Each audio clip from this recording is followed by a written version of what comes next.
the echoes fight. Neon dreams and pixel dust. Through the cold, relentless thrust. Streaming worlds in constant flux. Electric veins, chaotic rush. A restless voice, the static cracks. Solitude with neon tracks. Zero solely streaming the light. Through the chaos, endless fight. In the glow of a midnight screen. Seeking truth in the unseen. Wires in the reality torn. As heartbeats in the digital storm. Faces flicker, fading gleam. Caught within a cyber dream. In the silence of the light. Searching through the endless night. Restless scream against the void. Hope and fear become alloyed. Zero solely streaming the light. Through the chaos, endless fight. In the glow of the midnight screen. Seeking truth in the unseen.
Oh, hi, welcome back everybody to another episode. Here we are again.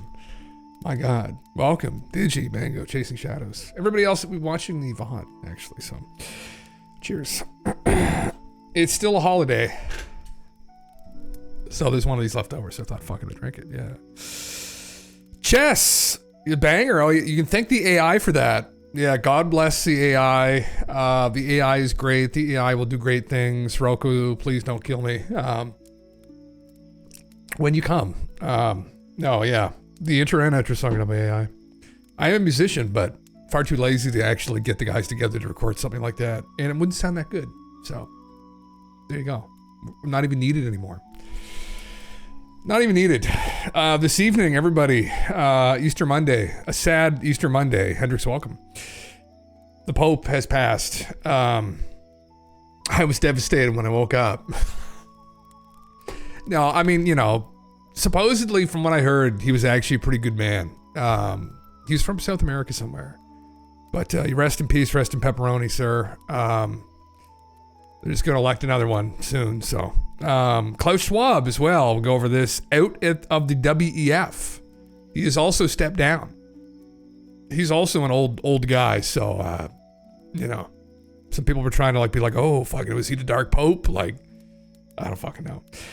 Pyramid sloppier. There's more stuff in regards to that, and then an interview that Nick Pope did. Maybe I go through a little bit. I've always liked Nick's stuff. Some people very critical of Nick. I always liked Nick personally. I thought Nick has always been a great communicator of all things ufology, so.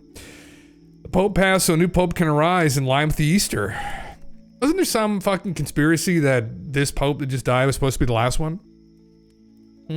Interesting. Maybe not. Well, Hopefully nothing happens in between this one and the next one. My God. Anyway, more importantly, more important news. Argentina, I believe it was. Fucking weird, though. He died Easter and a Danter Vance visited. Yeah, I was going to cover that here. Before I cover anything, this is great news. Tomorrow, Bethesda is going to be announcing or making an announcement about the Oblivion remake at 11 a.m. I will not be streaming it, but I will be watching it. People say it's going to be a shadow drop. I predict what they're probably going to do is drop it on Friday.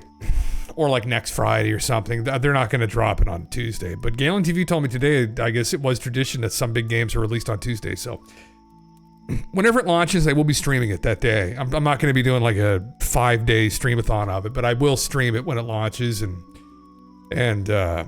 should be interesting. I'm a huge fan of the game. I already went over that before. So Eggy, welcome. African Pope. Is that who's going to get it? Yeah, I saw there were some contenders. It's quite the power structure, the Catholic Church. So, yeah. Anyway, I'll be tuning into that tomorrow. I'll probably be at the gym, but I'll be listening to it on my phone. I'm sure they're gonna be on YouTube and Twitch, and I'm sure they're gonna say, "Hey, we're gonna release this. Buy it. It's gonna be probably $100. Go fuck yourself. You're gonna buy it anyway." I'm like, "Yes, I will, Todd. Sir, I'll do whatever you want me to do, Todd. You've wasted so many hours of my life." But they weren't wasted. You've given me brilliant memories, but so many other things I probably should have been doing that I wasn't doing. Anyway, that's just the way that it is. Yeah. Yeah. What is the vibe? What's the topic? This is the vibe, brother. Right here. This is the topic here. This is the Easter edition. Ooh. Right here. Great visit to Rome, heading back to the USA now. Mission accomplished, maybe. Huh? Fuck, right? Uh-oh. That's not good. Those eyes look quite evil. See, the problem is he didn't say thank you. Right? Right, where are you going next? Right? This one's quite dark, but they're quite relevant. For people that haven't played Oblivion, at the beginning of the game, Patrick Stewart, who plays the Emperor, gets assassinated by the Mythic Dawn, and fuck, they got him. Anyway, the question is who has the amulet right now, right? Is Sean Bean in this storyline again? I'm desperately looking to playing through this again. I tried to, but the game was so fucking unstable that I could barely play it. It'd be wonderful to play an Elder Scrolls game that I don't have to mod to make stable. So anyway, fingers crossed. Yeah, if they made a game where you play as the Pope and you had to fight the demon world and you have to have Jesus as your sidekick, I would love it. High action, Devil May Cry style, brother. Why doesn't the Catholic Church organize that? They get enough money, yeah. I can see Fat Easter Vance one more time. Can you see him one more time? Yes, sir. I can give that to you, Egg. Right there. That's a quality meme. That's one for the meme folder, I'm sure. JD, I don't think takes these very well, but that just makes it even funnier, honestly. God, it's funny because when people say JD Vance, this is the first thing that comes into my mind now. I don't even see him for who he is. This is who he has become. Fuck, it's funny the way the winds blow, and sometimes they just blow you down a rabbit hole. Fuck, yeah. It was just at the Vatican. Okay, fuck. Wasn't there something out there this would be the last pope? Yeah, I said, Hendrix, didn't you send that this is going to be the last pope? There was a vision or I went over it here. But it was foretelling a prophecy that this gentleman who died here was going to be the last pope. So, well, we'll go over some stuff later. Hopefully it's not. Yeah. Fat Easter Vance looks identical to my brother, so I had to screeny to send it to him. Fuck. Fuck. Send my regards to your brother. Anyway. I really wonder if Bethesda can manage one decent release that people after more than a decade of it fails. Yeah.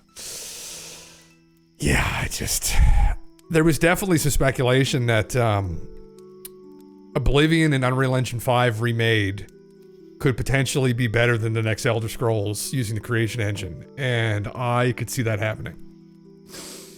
But anyway, I just want to enjoy the universe again, and I love those open world RPGs where you can truly express yourself. And I will be doing that on stream. So, at least for some of it. So, I'm really looking forward to it. Really hyped. Yeah, there are a few games that give me this hype. I got hyped for Monster Hunter. And then, thanks for the follow. However, I got hyped for Monster Hunter, and then, man, those motherfuckers, like that thing. Listen, it's a brilliant game, but like, Jesus Christ, they just didn't even bother to optimize it. So it kind of tainted me slightly. So I'm really looking forward to this one now, and hopefully I'm not disappointed, but yeah. Yeah, I think it was. I forget what it was about. Let's see here. What's his full name? Anyway, ChatGPT will know. I know Pope Francis. Pope Francis, prophecy. Oh, Jesus fucking Christ. Last Pope. ChatGPT, find this for me. The prophecy of the popes, attributed to 12th century Irish Archbishop St. Malachy, lists 112 cryptic Latin phrases, each supposedly describing a future pope.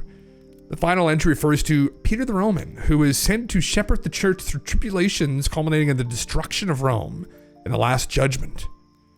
Pope Francis, who passed away on April 21st, 2025, was the 112th pope on this list. Some interpret this as fulfilling Malachy's prophecy, suggesting he was the last pope before the end times. However, the prophecy's authenticity is widely disputed. It was first published in 1595. They consider it a 16th century forgery. Interesting. The Catholic Church does not officially recognize this prophecy, while some see Pope Francis as Peter the Roman due to his Italian heritage and chosen papal name. Others argue that the prophecy refers to his successor. Regardless, the church continues its traditions, and conclave will convene to elect the next pope. What do you think? Does his name align?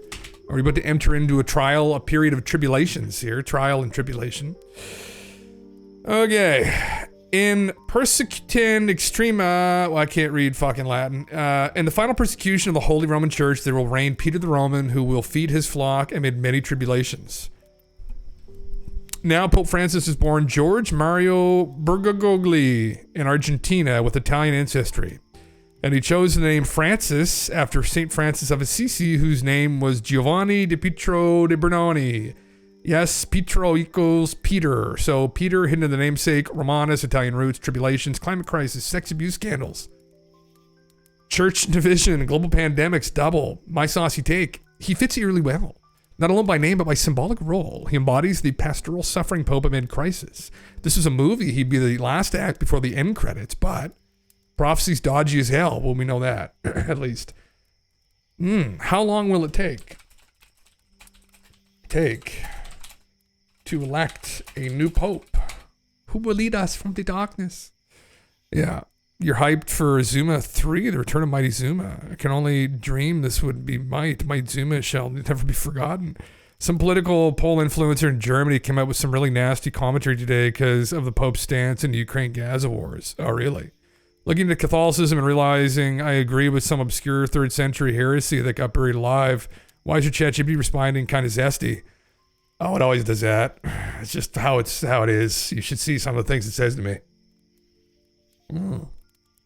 Up to 30 days. Okay. His successor is expected to begin May 6th to May 12th. Interesting. 50 days. A new pope will likely be elected within a few days after the conclave commences in early May.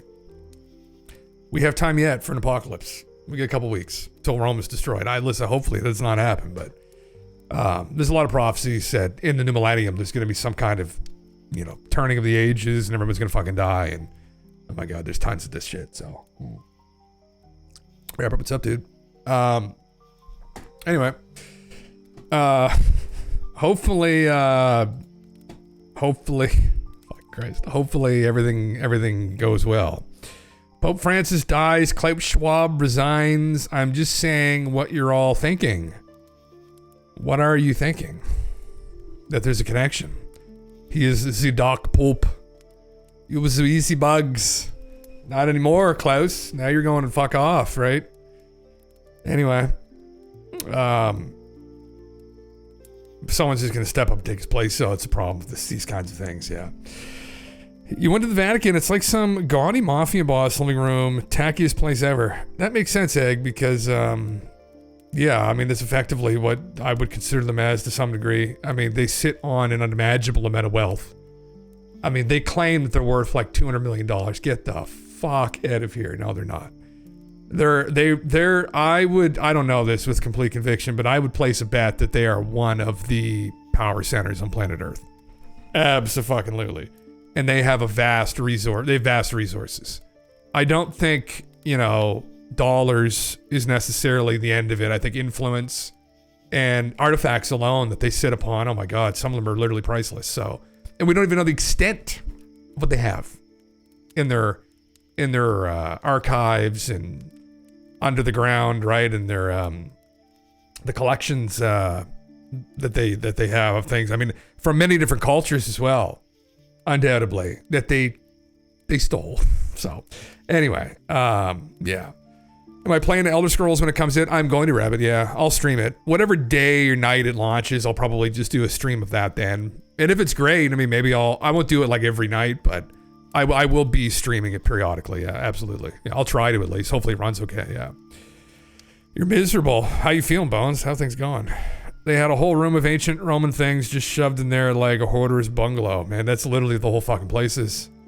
I haven't been there myself, but I've known people who've gone, and yeah.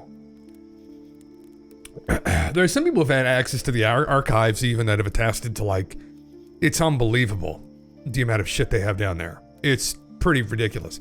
And I've speculated on here before. What do they know that we don't?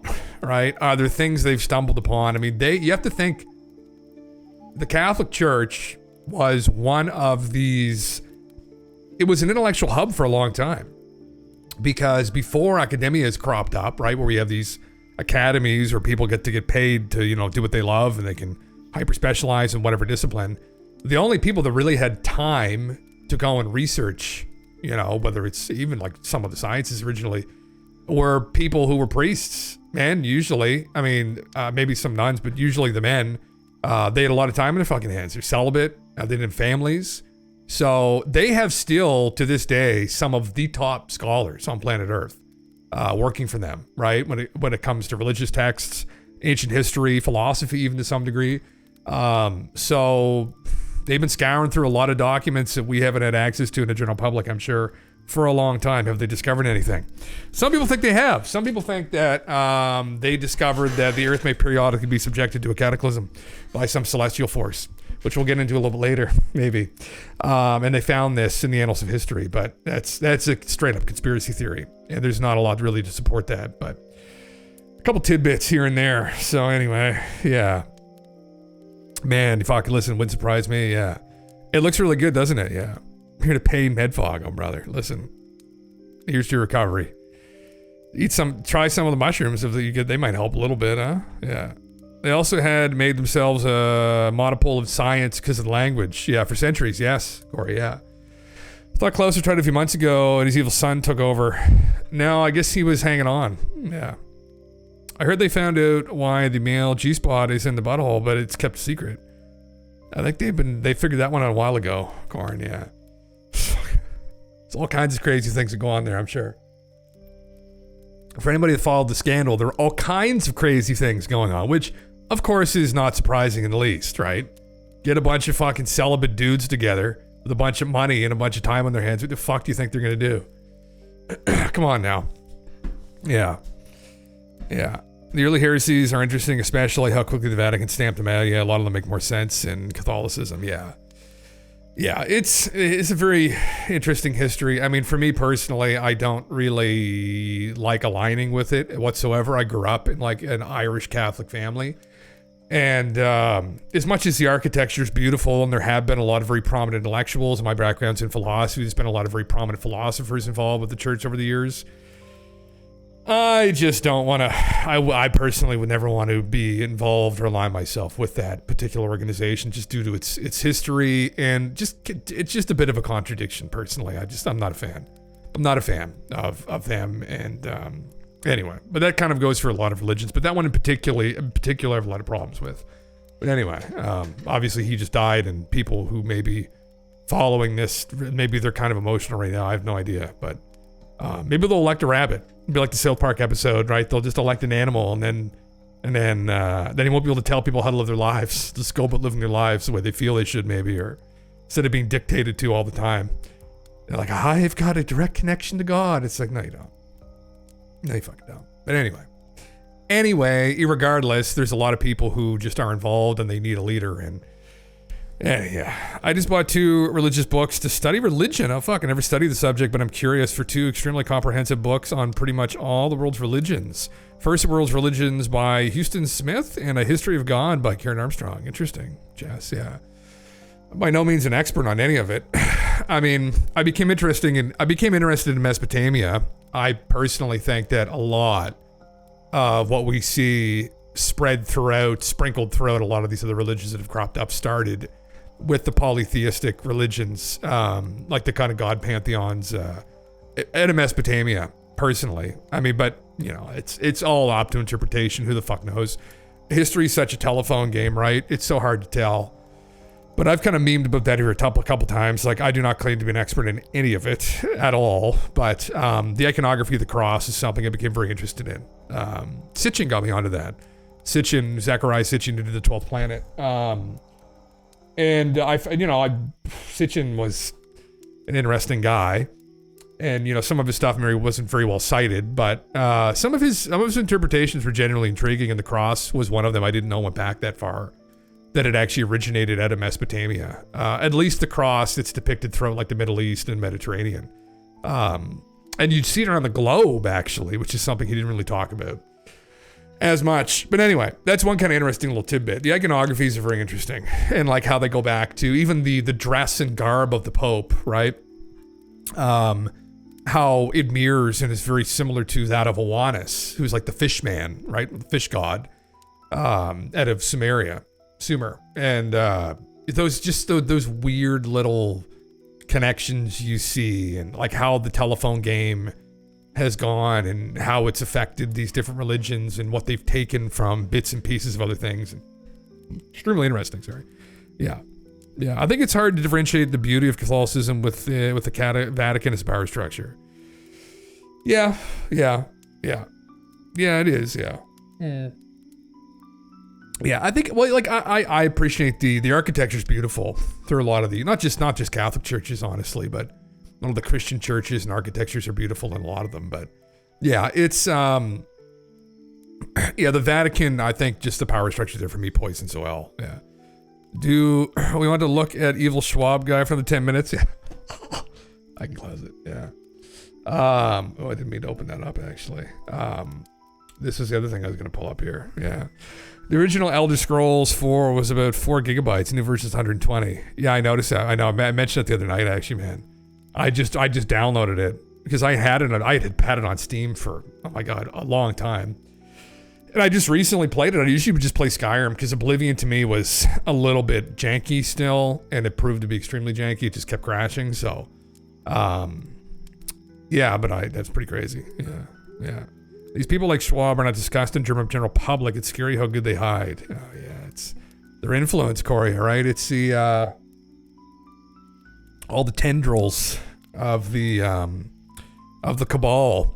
It's very real stuff, right? I mean, you know, obviously some people just equate this with like Alex Jones or conspiracy, but some conspiracies are real, right? They're not just a theory. There are some proven conspiracies, and the idea that there's a hyper elite that kind of look down at the general public as peasantry is nothing new. Like that's been our biggest problem on planet Earth since day one. Are these people that are just power hungry and constantly keep trying to claw their way to the top of the pyramid and dominate everybody. And it's on another level now because they've been able to obfuscate themselves very cleverly and use, you know, other people to kind of front their causes, manipulate them, puppet them, right? Puppet these Western democracies.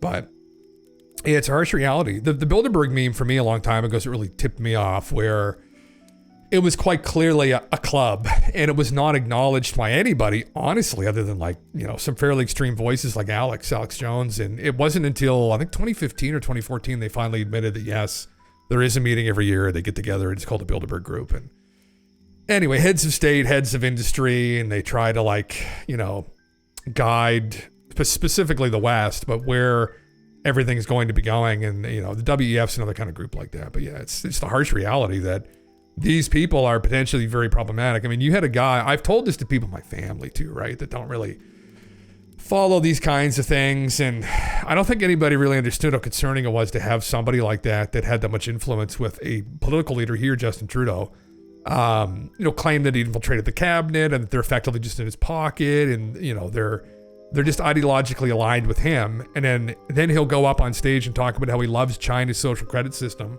right? And how wonderfully the Chinese government has kept their population in check, right?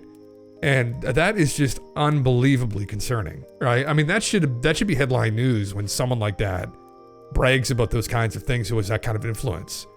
And but it isn't. And because it isn't, people don't take it seriously. But that's how they get around it, right? That's how they some of these people literally own, look at Rupert Murdoch. I mean, some of these people own fucking literal organizations in the media. It's unfortunate, but anyway, even the CBC here in Canada is funded, it's a crown corporation, by I think 20 to 30% or something along those lines. So with the government, so which is a fair amount, you know. So it's unfortunate, but yeah. Yeah. The Epic of Gilgamesh. It is. That's an awesome story. Yeah. Very quick read, but it's kind of the proto story for every religion on myth space. It is. Yes. Enkidu. And yeah, it's all the creation myths, the Enuma Elish, Enuma Anu, and Lil, a lot of that stuff out of Sumeria. They're very interesting reads. Yeah. It is kind of it's the oldest culture that we know of, really. Oldest civilization we know of. So I would definitely encourage people to read through it. And to Sitchin's credit, for people like or read through his stuff, he actually does quite a good job in many of his lectures going over those stories as well. But you can find them online. You're right, they're not very long to read. Yeah. Yeah. Did you know in New Jersey they put gabagool in plastic eggs for Easter egg hunts? Sparkle crotch thoughty. I didn't fucking know that. Is that a Jersey thing? I'm not from Jersey. I'm from Canada, Sparkle. But yeah, that's very interesting. Hopefully everybody had a good Easter egg hunt this Easter. I actually didn't really eat any fucking chocolate, honestly. It's not really my go-to thing. I'm not really a big sweets guy, yeah. Soprano territory. Oh, yeah. Listen, I'd love to come visit Jersey again. In Massachusetts, too. I'd love to go to some New Haven pizza, right? I'd love to get me some New Haven pizza. It's been a while since I've been in the States. What I have up here, actually, is one of the reasons why I might not be going anytime soon. But German teens thrown in U.S. jail for not booking enough Airbnbs. Now, New York Post, you'd have to double check this. Charlotte Pole, 19, and Marissa Lapierre, 18, flew to Hawaii for a 5-week island hopping trip. CBP took one look at their half-planned itinerary and said jail time. Despite valid travel clearances, they got strip searched, Jesus Christ, tossed in cells with real criminals and told to avoid the expired prison food. Next morning, deported, because apparently not pre-booking your vacation is now a national security threat. Well, that's a hell of a claim. I have heard of some people who are on like green cards down there who are from Canada who were questioned by ICE. So, crazy shit going on. Pampa, what's up, my dude? Hopefully you had a good egg hunt today and yesterday. Usually it's Sunday when people celebrate Easter, I think, anyway, though, right? But the holiday sometimes carries over. But anyway, there's this one too. This may be the same. I don't think it's the same thing. I want to share what happened to me and my best friend last month. We tried to begin our backpacking trip in the U.S. Maybe, they are. This is them, I think. Maybe it helps someone avoid the same nightmare. We are 19 and 18 years old from Europe, and we arrived in Honolulu from New Zealand. This is them, with the plan to explore the islands first and then fly to the mainland after explore California. We booked only the first 2 nights in an Airbnb just to be flexible with our plans, like we did in New Zealand and like many backpackers do. We had the onward ticket to the next destination in Asia, but didn't book domestic flights in the U.S. for the same reason. At passport control, they took us aside for additional questions. At first, we didn't think it was such a big thing, but then it became very intense. They were asking us why we didn't book more nights or domestic flights, what our plans were, how we can afford to travel, and especially about work. We do sometimes small freelance jobs online, like translating or designing stuff for customers back in Germany and somewhere else in Asia and the US. And we mentioned that, which was maybe the biggest mistake. It was also in the emails that they accessed. Man, this is a problem with, and I understand down in the States, and we have the same problem here in Canada, where there were a lot of people brought over from, maybe war-torn places, and not all of them are vetted, and they've kind of been stirring up some shit. And, they should probably get those people together and send them back. The problem is when you try and institute something like this en masse, this is one of the issues that happens, is that there's a lot of people involved with that process, and along the way there's groups of people who don't really give a fuck and just half-ass it, and then you end up accusing a 19 and 18-year-old of being like some kind of fucking foreign spy, or two young girls are like, what are you doing here? Like, you work for China? Like, you work for China? Smuggling in fucking fent? Yeah, come on now. And so they're putting these two young girls through all this fucking hassle. Man, get the fuck out of here. Like, anyway, it's just a fucking headache, man. The whole thing's just a fucking headache. Anyway, it's just to do things right. It'd be nice if people just did things right, but the problem is that never really happens. Just always turns into a giant fucking mess. Yeah. Basically, they said they were going to work in the U.S. and didn't have return flights or book accommodation. The only weird shit is strip searching them, surely. Well, yeah. Does that surprise me necessarily? I mean, it's... Fuck, man. Just put them through literal hell. But say, man, it's like, is that kind of treatment necessary for this? I mean, I don't know. Not for two young girls like that, but... I guess maybe they're more suspicious. Maybe there's threats they're aware of that we don't know about. But I think it's just it's a product of all the chaos. That's kind of my assessment. Not that I'm a fucking expert on it, but anyway, one of my cousins is living down there right now, and he's from Canada, and supposedly he's become quite nervous. It's an interesting vibe. There was a couple who were down in Florida. And I think they were quite vocal about, their dislike for Trump. They were living down there, Canadian couple. And anyway, the owner of the local gas station essentially told them to get the fuck out of there. A couple people refused to fuel up their vehicle, got their way back. But, it's like the vibe's different down there now. And people feel like they can kind of say whatever they want. And, just don't stir up shit if you don't have to, because sometimes it stirs into a shit storm and then you get fucked, right? Anyway, not good to hear, but isolated cases, I don't know how the efforts are going. There's absolutely an issue with legal immigration into these countries, especially the States. So it's just unfortunate that, these kinds of things happen. But I hate the noise of the blue rubber gloves being put on. It makes me wince. Aaron, what's up? I get quite excited actually when I hear that. I'm like, oh, again? Yeah. Again? Fuck. Thankfully, I've never actually had to endure that, but goddamn. I've had some run-ins with fucking the TSA are no joke though. Especially in the States, man. Like, they do not fuck around. They're very intense. Like, you slip up once or you forget your belt buckles on, like they will scream in your face. I'm like, brother, God damn, just don't say that word, right? You get that B word in the back of your mind. Like, I'm going to throw you into a tizzy. No, that's not fun. Anyway, moving on from all that, I've got some other stuff up here relevant to some of these discussions. We kind of went over that yesterday. That's a new hearing that's happening in May, which is exciting. I'll be streaming it. I don't know when it is again.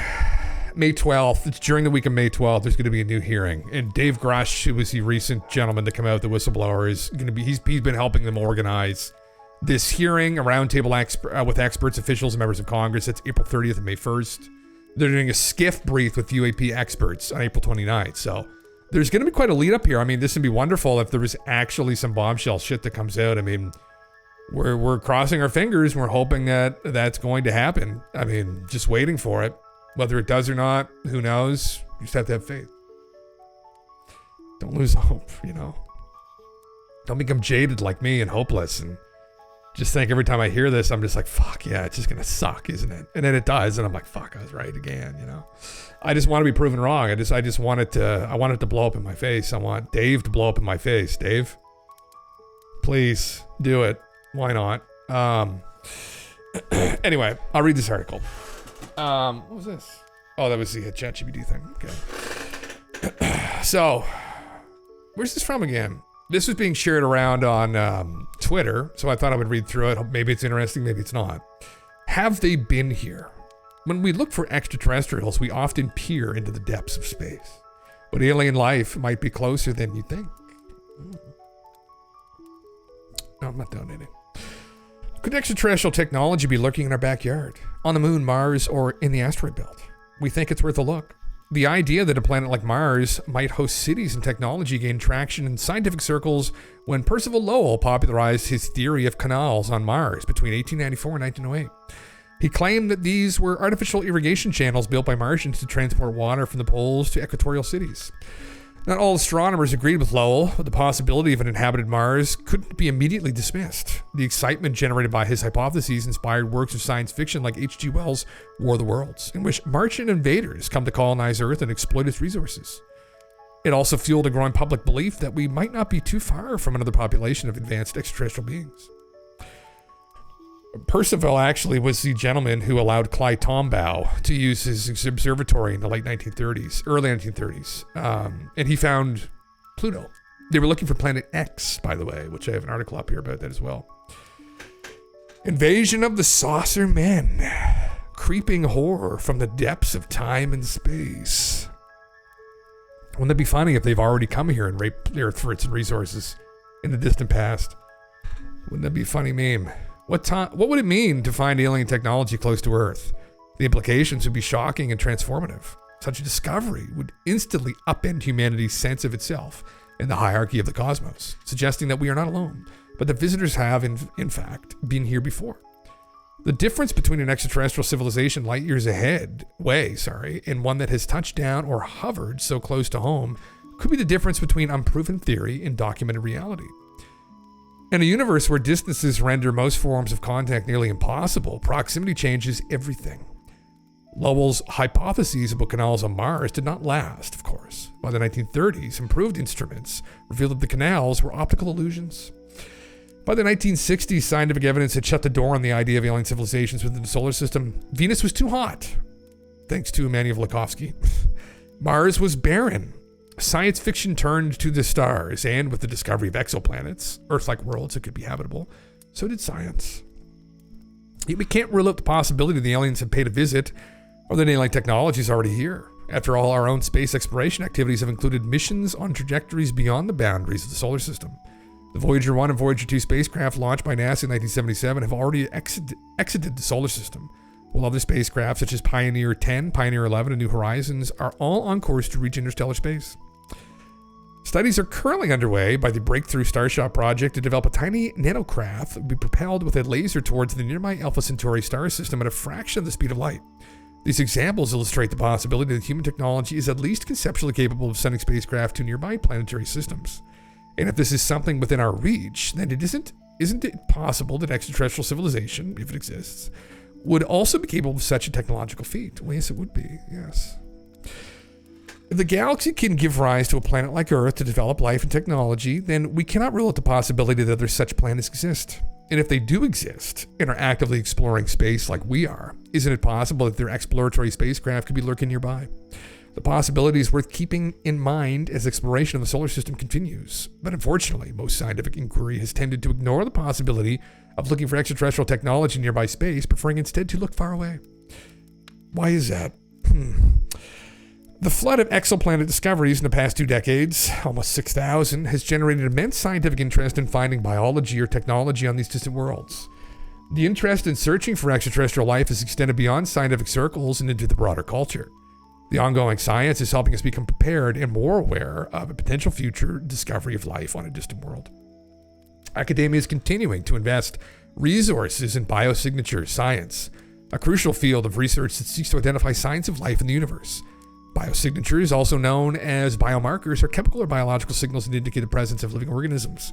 Ongoing support for biosignature science is a testament to the growing importance of this field in the search for life beyond Earth. And it's cool as fuck. I think it's awesome. You know, they usually use, I believe, gravitational lensing. So what they do is these planets will go in front of their host star, and then that allows us to kind of, the gravity lenses them so we can peer deeper into them than we normally could.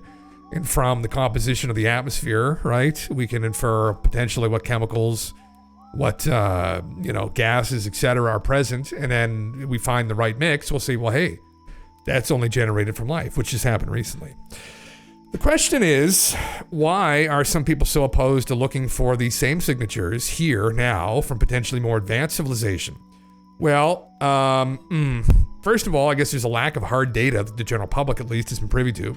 Second issue, of course, is that we might have to be using our imaginations a little bit more to try and wrap our heads around what an extremely advanced civilization would look like to us if they decided to interact with us. It might not be obvious. Even their technology may not even be immediately obvious, which is the other thing we have to consider depending upon how advanced they are. You know, we have found some of their trash, and we just think they're funny religious artifacts, right? That don't mean anything. Maybe they need to be powered in some way, and we look at them and we say, this is just a Vajra. This is just some weird little thing, that doesn't do anything. Until you charge it, and then it shoots a fucking giant laser beam out, right? Why not? Yeah. We just got to find the power source. Who knows? Be forcing the alien to shapeshift into Eva Green again. Fuck, brother. Fuck. Fuck. Yeah, I don't know. I think it's, again, for the hard sciences and the scientific method, you're going to stick to hard data. I mean, we don't have access to, at least the general public doesn't have access to a hard piece of Skinny Bob's ship, his fucking whatever piece of his skin. So, again, there's other disciplines out there that are involved in trying to get to the truth, right? And this is one of the things that hard sciences, obviously, because of how meticulous they are well established, and we rely on them to know things with conviction. But there are disciplines like philosophy, for instance, that ask questions about things, right? Which is what I was involved with and what I love to do. And it's important to ask questions and ask the right questions. And depending upon how advanced the civilizations are, I mean, it may not be obvious. They may be able to obfuscate themselves from us successfully, to where the only evidence really have of them are just anecdotes. Right? Lights in the sky people take pictures of and nothing shows up in the photo, or they disappear immediately when someone pulls the camera out. It's all kind of beyond our comprehension, right? It's to think, but that's just a coincidence. There's no way they would have known I had my camera. Well, I mean, no, there's no way we would know. But again, like you're kind of within the bounds of what's possible for us. And you're not really going to put the puzzle together if you're going to stay in that kind of headspace, because if we're dealing with something that's 10,000, 100,000, a million, a billion years ahead of us, and they don't want to be found or they want to be discovered, then they want to remain obfuscated from us, we're not going to put that puzzle together. So now I personally, this is why I cover this, when I talk about things like ufology, because I think we do have all those anecdotes that point us in that direction, and we are dealing with something very advanced.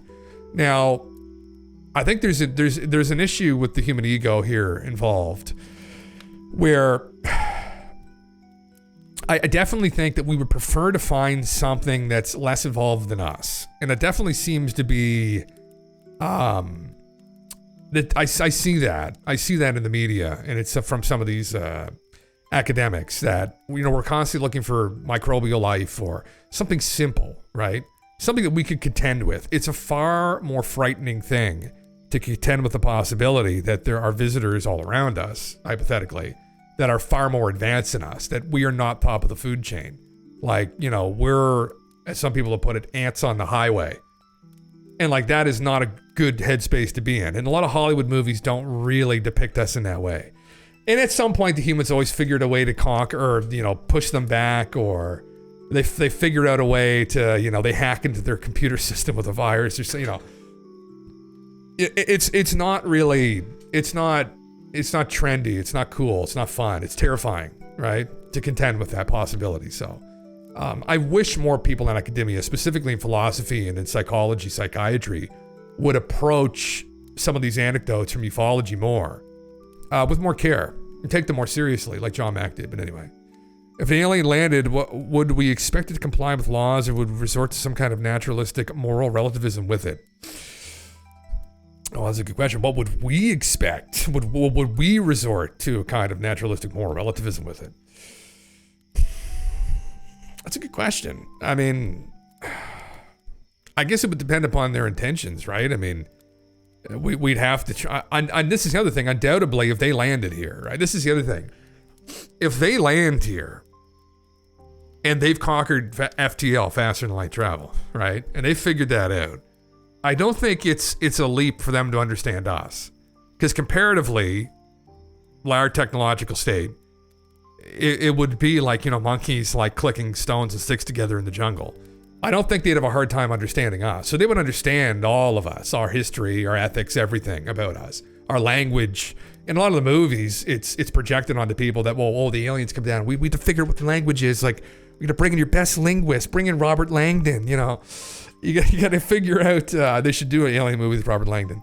But we figure them out. But I think what's more likely, if they're that advanced, is they land with us already figured out. They may come down and hand us a fucking J.D. Vance meme and be like, fuck, we got the best ones. You're like, holy, you guys follow this shit? It's like, yeah, you're not that complicated. Like, we're more complicated than you. We figured you out pretty quickly. So, like, I think that they would probably project to us maybe some kind of higher morality even.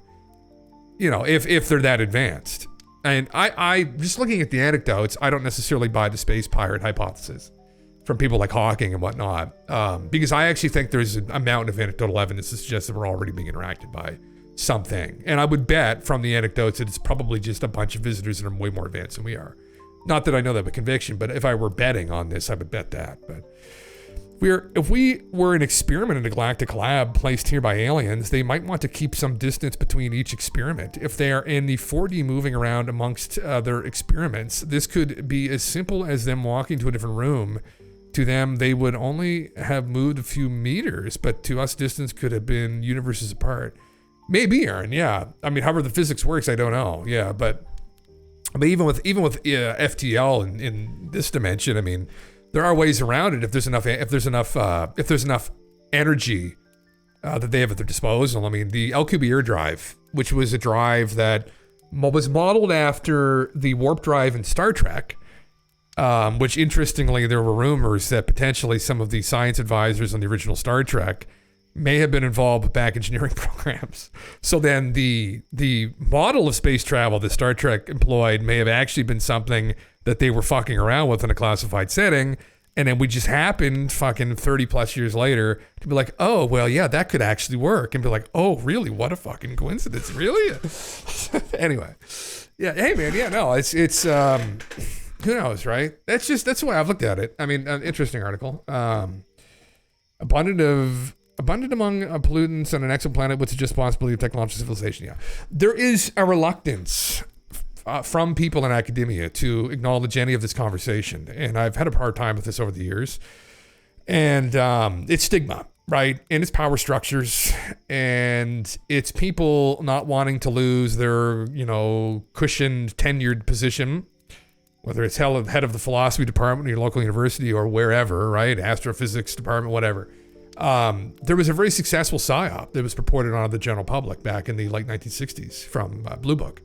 And the findings of Blue Book, and they exerted a lot of power over everyone in that there's nothing to this. It's just all nonsense when it never was. And it's taken people a long time to realize that, well, actual fact, it was unfortunately a conspiracy.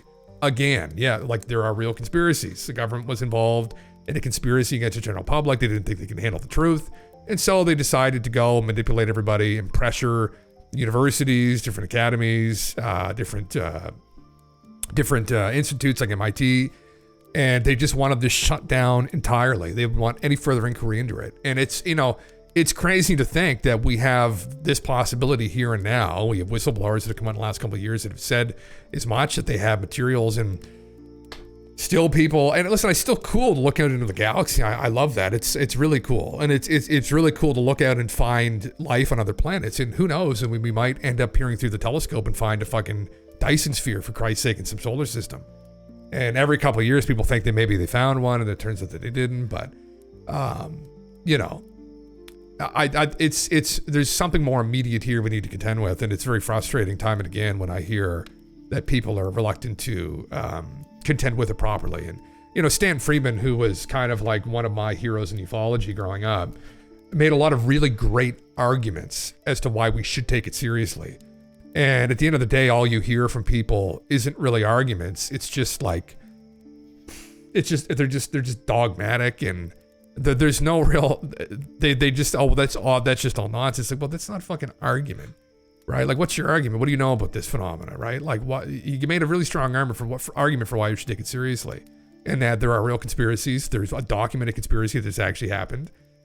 There's far too many anecdotes from credible eyewitnesses. People who've been subjected to endless amounts of psychiatric testing. We're contending with something here that's very, very advanced. There's a metaphysical component to it. And it's something that at some point in time, we're going to have to deal with as a society. And the longer we put it off, I mean, there's potential consequences for that. I mean, who's involved? If for whatever reason they have back engineering going on, who does specifically? Who's involved with figuring this technology out? It's not the government anymore. It's private industry, right? It's global elite. I mean, you know, we don't want to end up in some kind of situation where these people successfully figure this out and then take it, and we got some kind of fucking, you know, we've got some kind of breakaway civilization scenario where old Klaus Schwab and all the boys are now in UFOs, and it's like, now we're all fucked, right? Like, the clock is kind of ticking to some degree, where the people of the world have to figure this out and contend with it, because I don't trust a lot of the people at the top of the pyramid right now driving this fucking ship of state. Anyway, I have a silly thought question for you. If you could say one sentence that would be heard by everyone on Earth in their mind, what would you say to them? Oh my heavens. You know what? I'll quote a fucking, I'll quote a contactee. I'll say the love that you withhold is the pain that you carry. Lifetime after lifetime. That's what I would say to them. Yeah. Something very kind of woo and esoteric. I think it's a powerful thing, you know. It's funny, Alex Collier said that, and he ripped it off of an 18th century poet, and he put lifetime after lifetime at the end of it, because that kind of fit in more with like the UFO conference thing, like, oh, you got past lives and stuff. But I always love that quote. And lifetime after lifetime, to me, it doesn't even necessarily need to imply past lives. Sometimes people live many lives in their own lifetime. They do many different things, as I have kind of already kind of done. I've gone through a couple things that I thought I was going to do, and then it all fell apart. So, but I think that's what I would say. Yeah, just to have love for people, and it's a unifying force, you know. And I think that's the biggest problem in the world still today. And I think it's the problem that we're still contending with, where it's this service to self group of people who are just power hungry psychopaths that just want everything for themselves, and they have no interest in living in unity with people. They just want to dominate them. It's this kind of instinct to some degree in people, but it's the antithesis to civilization ultimately, which is the basis of community, which is a service to other attitude, and unity with people, working together, and it gets back to basic character traits, and that's why I'm a huge proponent of virtue ethics, you know, to uphold a good character, because it's the foundation. If we have people that have good character, that's the foundation underpinnings of a good community, and a good community is the foundation underpinnings of a good civilization and society. And we've just strayed so far from that light, and they've just created this kind of hellish system where they've all enriched themselves beyond imagining. Whoever specifically some of them they are, but we know they're out there, specifically in the West. But you see this reiterated again, like in Russia, with what Putin and all the oligarchs did, and in China, and, you know, yeah, anyway. Yeah. Fuck yeah. Yeah, man. Yeah. Trust the woo. Yeah. Yeah, goddamn. Anyway, yeah. This is just kind of going over it. Actually, the recent finding from the that planet, wherever the fuck it is in Leo, the constellation of Leo, which I think had been mentioned before. I looked that up, but I guess they just confirmed the findings. It took them a while. I had some peer review on the paper, on the data, and I think they came to the definitive conclusion. Yes, in fact, it does show signs of life. It's almost certainly shows signs of life. which is interesting, or at least it has the signature of life. So who knows, right? I mean, to know with complete conviction, we're gonna have to fucking go there, I guess. This is Windows Update. Fuck off. Yeah, and then they got Oumuamua here. Yeah, I've gone over this too ad nauseum, but even within our solar system, not just on Earth, and this kind of more metaphysical phenomena with UFO abductions and whatnot, and crashes and sightings, but there's other anomalies people have noted, like on Mars, the rings of Saturn, supposedly. There have been a couple people, namely Norman Berggren, but others who supported his work and still do, that think there are some anomalies that Voyager had found. So, you know, anyway, aren't Putin, etc., geography necessity, as Hegel kind of predicted? Geographic necessity. Probably, man. I mean, I guess when you think about it, yeah. He's still a fucking criminal, I guess. he's still a criminal, but yeah. Keeping some of these other power players in check. But I think they're all, but you know, to get to that degree of control, I guess, right? I mean, it's a dangerous game. And I think anybody that claws them to the top of that system, even here, I mean, you know, you've got to have some psychopathic tendencies. It's the tragedy that I think good people, that's why you don't see a lot of, you know, I look in politics today in the West, and I don't see a lot of true leaders. I just don't. And that's probably reflective of how broken things are. But it might just be a deeper issue with democracy too, and maybe just generally the general public and lack of education and whatnot. So he's horrible, but you can't deny have a country without being a dick. Yeah, that's exactly it. Yeah, that's exactly it. And you could say that. Yeah, that's, look at Genghis Khan. Anyone who builds an empire like that and runs it is a pretty ruthless person. It would be nice if we could have people that ran countries and were leaders and got there because of their virtuous behavior. And God, there are very few of those fucking people in history, though. Jesus Christ. I don't even know Marcus Aurelius, but that's kind of like nepotism, people say, technically, right? Where I kind of got thrown into that position. I mean, for somebody to climb the ranks, you're just going to have to do dirty work to some degree. And man, what do we do? Yeah, there are no quality statespeople right now that are inspiring. Yeah, man. I mean, I look through history and I mean, how many have there been? There've been a couple, maybe. There was a guy here in Canada named Jack Layton who used to run the NDP party, but he died of cancer. And, you know, he was one of the, and you know, this is before I had any kind of education in philosophy or whatever, and I kind of studied character and leadership a little bit more, but I just kind of saw that in him always, that he just seemed like a good person. And, you know, looking back, it's just such a tragedy that, you know, the only guy, or I at least, I think people share the sentiment in Canada, that one of the only people we saw that like actually had some leadership qualities dies of fucking cancer. I was like, oh my fucking God, isn't that like just, you know, the stress of it all and the bullshit, you know. Anyway, it's a bit of a darker problem. We've kind of memed about that on here before, about democracy, and I'm very fond of Plato. Not like a Platonist per se. I do like Realm of the Forms and whatnot, but I don't like Plato's political ideas, but I mean, I like Plato as a philosopher.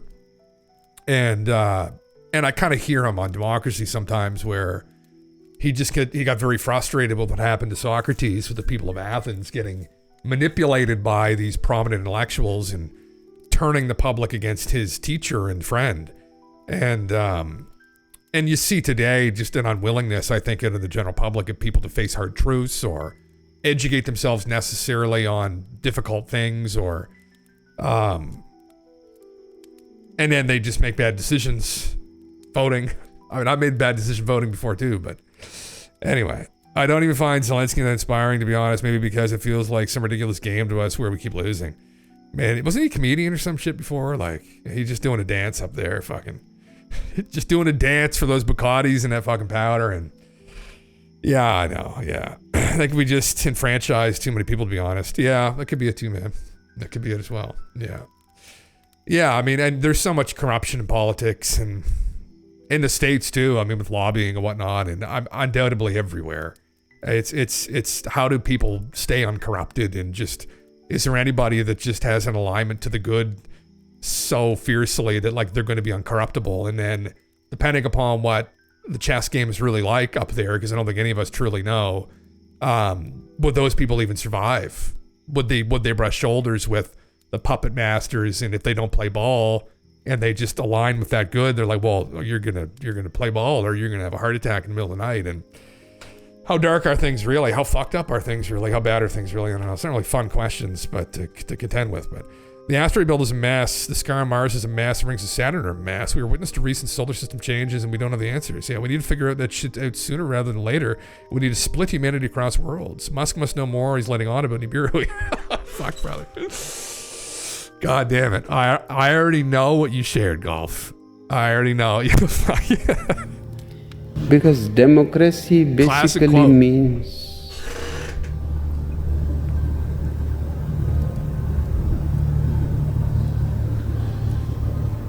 government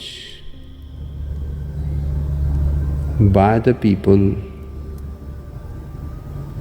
of the people, for the people. But the people are retarded. So what do? You start a cult like this guy did. What was his name again? He started a cult. Start a sex cult. You know, say, fuck it. I'm just going to give up, right? Let's just start a sex cult. Yeah. Why the fuck not? Jesus fucking Christ. I actually had, someone posted this. I saw this. Speaking of Nibiru, oh my God. I would genuinely love, not that I'm ever going to be able to, speak to Elon about this. Now again, with what conviction on this do I speak? Not complete conviction, no. But I would love for somebody to go to Mars with a shovel and just dig up some stuff. And some of it is based on woo, but at the end of the day, I would love to find out more. Yeah. I wouldn't trust 90% of the people to walk my dog, let alone vote. Yeah, I know, man. But that's the sad part, is that, you know, in the West, well, people can argue the States maybe, but even in Canada, people should, all the states should have spent more money on their education instead of their weaponry. I'm like, well, fucking Canada's just as bad, for fuck's sakes. Like, you know, it's like we just don't even have a military. So we're fucking helpless and people are poorly educated. But you just think that it would be more of a priority. But it's complicated too, because there's other factors that go into that, where environment people grow up in. Some people come from very downtrodden places, and they don't really have a good home life, and that contributes obviously to people taking school seriously, taking education seriously. There's a lot of factors that play into it. So, but yeah, you would think that would just be priority number fucking one, and then we would invest a lot of money so that everybody individually gets like educated in whatever their heart desires, right? Like, and you just have a better world as a consequence of that, where people, every individual person sees their potential, right? And they meet it, and like, you would just have a better world. But instead, it's like this kind, and it was due to industrialization. And I know the history in Canada and the West, where, you know, they got the bells that go off. It was essentially just these corporate individuals who just wanted a way to make new workers, and they kind of adopted this stuff, and it kind of just became norm at schools. But my mom was a teacher for a long time. I think like 30 years. I remember talking to her about this, about like, how could we fix it? Because when I was in school, I did well when I was younger. When I became like 15, 16, coincidentally, when I started watching InfoWars as a meme, I started losing interest. Maybe Alex had actually some effect in the back of my brain. I subconsciously treated it as more than a meme. But, you know, I wanted to do music. I wanted to be a musician. And I wanted better avenues for that in school. Thankfully, I had some good people where I got to know the principal, and I was allowed to do like my own advanced music class, where I did in the last year of high school. I just did my own course, where my first course of the day, I would get up and I'd work on my album. And what I actually did 70% of the time was I slept in, woke up and played World of Warcraft, leveled my hunter. But I did do the album. I did make it. And I remember it was fucking probably terrible now. I probably cringe beyond belief. But I remember my music teacher was very, very encouraging. And anyway, after that, it just kind of, well, I continued on with it actually. But I would love if we treated kids like that in school more. Like we gave them more opportunities like that, or just allowed them to kind of do their own. And I know it's gotten better, but God, we still need so much more work. Anyway, what major scientific breakthrough is actually closer? This guy says Nibiru incoming. Astronomer here. Oh my. Here's a wild one. We might have a new planet in our solar system. Like a legit planet over 4 times the mass of the Earth by the end of the year. Brother. Have you ever heard of Planet 9? The hypothetical planet out beyond Pluto. Finding it is really hard due to it being so well beyond all the other planets and being very faint. But last week I was at a talk by Mike Brown, the astronomer who proposed it and also who killed Pluto. Oh God, Mike. In October, though, the Rubin Observatory is supposed to start operations, which is going to take images of the entire sky every night with an 8-meter telescope. According to Mike, if that turn on actually happens in October, we should find Planet 9 by mid-December. Most likely thing is that the start date slips a little, but how cool is that? Be cool for a little while. until oh, and actually, yeah, it turns out that it might have something to do with periodic extinctions. Have fun, everybody. No, it doesn't actually, but well, we'll find out soon, maybe. Fuck, Jim, you had the album deal paid for the school. You slept it away and wasted brain cells on WoW. Yeah, well, I mean, no, fuck, it wasn't even. I did waste a lot of those brain cells on WoW, though. There's that, I'm no denying that whatsoever. Jesus Christ, there's a lot. It's a very inspirational game, though. Yeah, but that's what I wanted to do, and I did do some EPs, and we played around, and I just didn't want to go and tour and stuff, man. As you probably know, the people who know here who are musicians, like, oh God, going out to bars and playing, and especially if you're trying to play your own stuff. And it's like, play Led Zeppelin, play Hells Bells. I'm like, oh, shut the fuck up, you fucking idiot. I had a hard time with it. I had a hard time with it a little bit, but, and you know, the scene around here, which this isn't really an excuse because we kind of played out a couple times with him anyway. It was like Alexis on Fire inspired. Like it was very screamo. Like it was very like hardcore, like thrash kind of deal. Like, which it was anyway. But yeah, anyway, just the stars didn't quite align on that one. But yeah, I do have a song. I think it's up there still, whether I'm still paying DistroKid or not. But one of the song, I was 21, I think, when I recorded this. So my God, it's like 14 years ago, essentially. But it was actually about Wormwood. It was actually about Nibiru, the song, because I remember that's when I first read about the conspiracy around. I was reading Sitchin, and I thought it was like this crazy thing. I was like, fuck, like, you know, the global leader hiding this, like, oh my God. Like, so I wrote a song about it. And it's funny that I became more interested as time went on in it, and I wanted to actually know the background and all of it, which is where I am now. But yeah, that got played around on some radio stations in Atlantic Canada. It's not great, but you know, a friend of mine mixed and mastered it, and I wanted to re-record it at a better studio.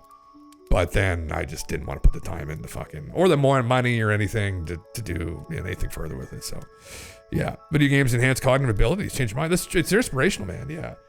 Yeah. But anyway, this is interesting. I don't know. It's funny that astronomers aren't aware of this, or this is a big deal. Like Mike and Konstantin Batygin, who's the other astronomer who was one of his students, who's now one of his co-authors in a lot of the papers they write. They have like a 99.9997% conviction that this thing is actually out there. Like that's how well Planet 9 fits within the models of the Kuiper Belt, and the distribution of these are called trans-Neptunian objects because Pluto's dead now, so anything beyond Neptune, right? So they fit very well into this model. So this is a real thing.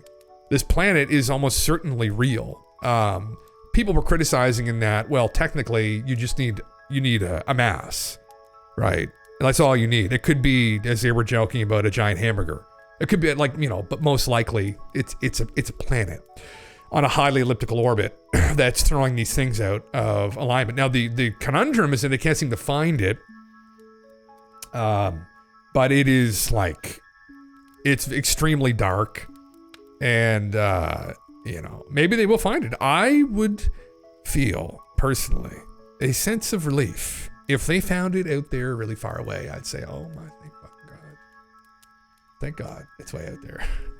Because there's some people, this is a bit more audacious, who claim that this might have something to do with periodic catastrophes. And there may be anecdotes of this through ancient history somehow. However, people became aware of this object because with its current orbit proposed by Mike and Constantine, there's no fucking way anyone would have ever saw this with the naked eye. Actually, there's no way anyone would have even saw it with a fucking telescope, probably. You'd have to have a very large telescope to see it. So if there's actual mention of this in ancient history, we get another problem. Because how did people know about it? And they could figure that one out. So anyway, yeah. It's a lot of work putting a song out there. Many hats need to be worn. Yeah, it is, man. It is, as you probably know, yeah. Surely the night planet is your mama. Oh, brother, I hope that it is. I hope it's not like a fucking brown dwarf or something that... Oh, God. Yeah. Ooh. We'll find out soon. We'll find out within the year, supposedly. Oh, now the interesting conundrum will be if they can't find it. And if they can't find it, then I'm going to message Mike. Because then things might get more interesting, maybe. If it's not out there. It could be that their model's wrong, too. It could be that the area of the sky they're looking at is incorrect. But, I mean, again, the mass fairly sound. So, where would it be then? Don't know. Yeah, fuck, anyway. There are other things to go over here. Fucking, Now, the guy did title this Nibiru Incoming. What do people say of this now? Why is Planet 9 so hard to find even though we can observe distant galaxies? Well, it's due to... It's not very bright. That's why. 379 points. Really? At such distances, it would be extremely faint. There you go. Up to 160,000 times dimmer than Neptune, yes. Unlike exoplanets, we detect via indirect methods like transit and radial velocity. Planet 9 requires direct imaging, yeah. Yeah, and vast potential location make a needle in the cosmic haystack. That is exactly it. That's exactly why it's so hard to find. There's other ways that you might be able to locate it, though, if they can't find it through this. But it should give off... I talked to a guy a couple years ago who's also looking for this. He's actually in... is he in Hong Kong or Beijing? I can't remember. Anyway, he proposed that there should be some kind of a heat signature given off by it. So they should be able to detect it, but... Anyway, yeah. How did the ancients even see Neptune? I can't even see it through my low-priced telescope. They didn't. That's the meme. Uranus and Neptune weren't discovered until, I think, 1780 or something. Yeah, they only saw up to Saturn. Uranus and Neptune were found through math, and I don't think we actually got a visual on them until the mid to late 1800s. And then we found Pluto. Percival Lowell found, or Clyde Tombaugh found Pluto. He was using Percival Lowell, who's a businessman's telescope, and he found Pluto in 1930. And they thought they found Planet X because when they did the math, for Uranus and Neptune, there were perturbations in their orbits, which suggested that there was another object still out there, a large object that was pulling on them. So they began the search way back in the mid-late 1800s for Planet X. So X for unknown, but it ended up being X for 10 once we discovered Pluto.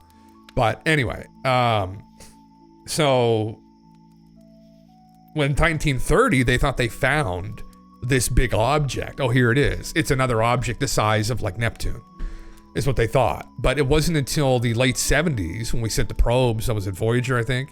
We sent Voyager past it in 1978 that they discovered that Pluto was tiny, that it was probably just an escaped satellite of Neptune. And so then the search was back on, and that's when Planet X was properly born. And that's when they began to search for the 10th planet, because they consider Pluto still a planet.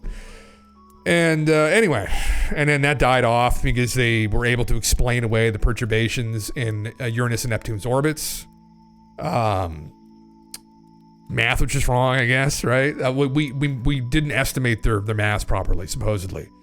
Although some people have contended that that's not quite the case and that the perturbations are still there. But anyway, we killed it, and it wasn't until we started looking at the Kuiper Belt and these trans-Neptunian objects being herded in a strange fashion that we discovered, oh wait, there is something still out there. Anyway, yeah.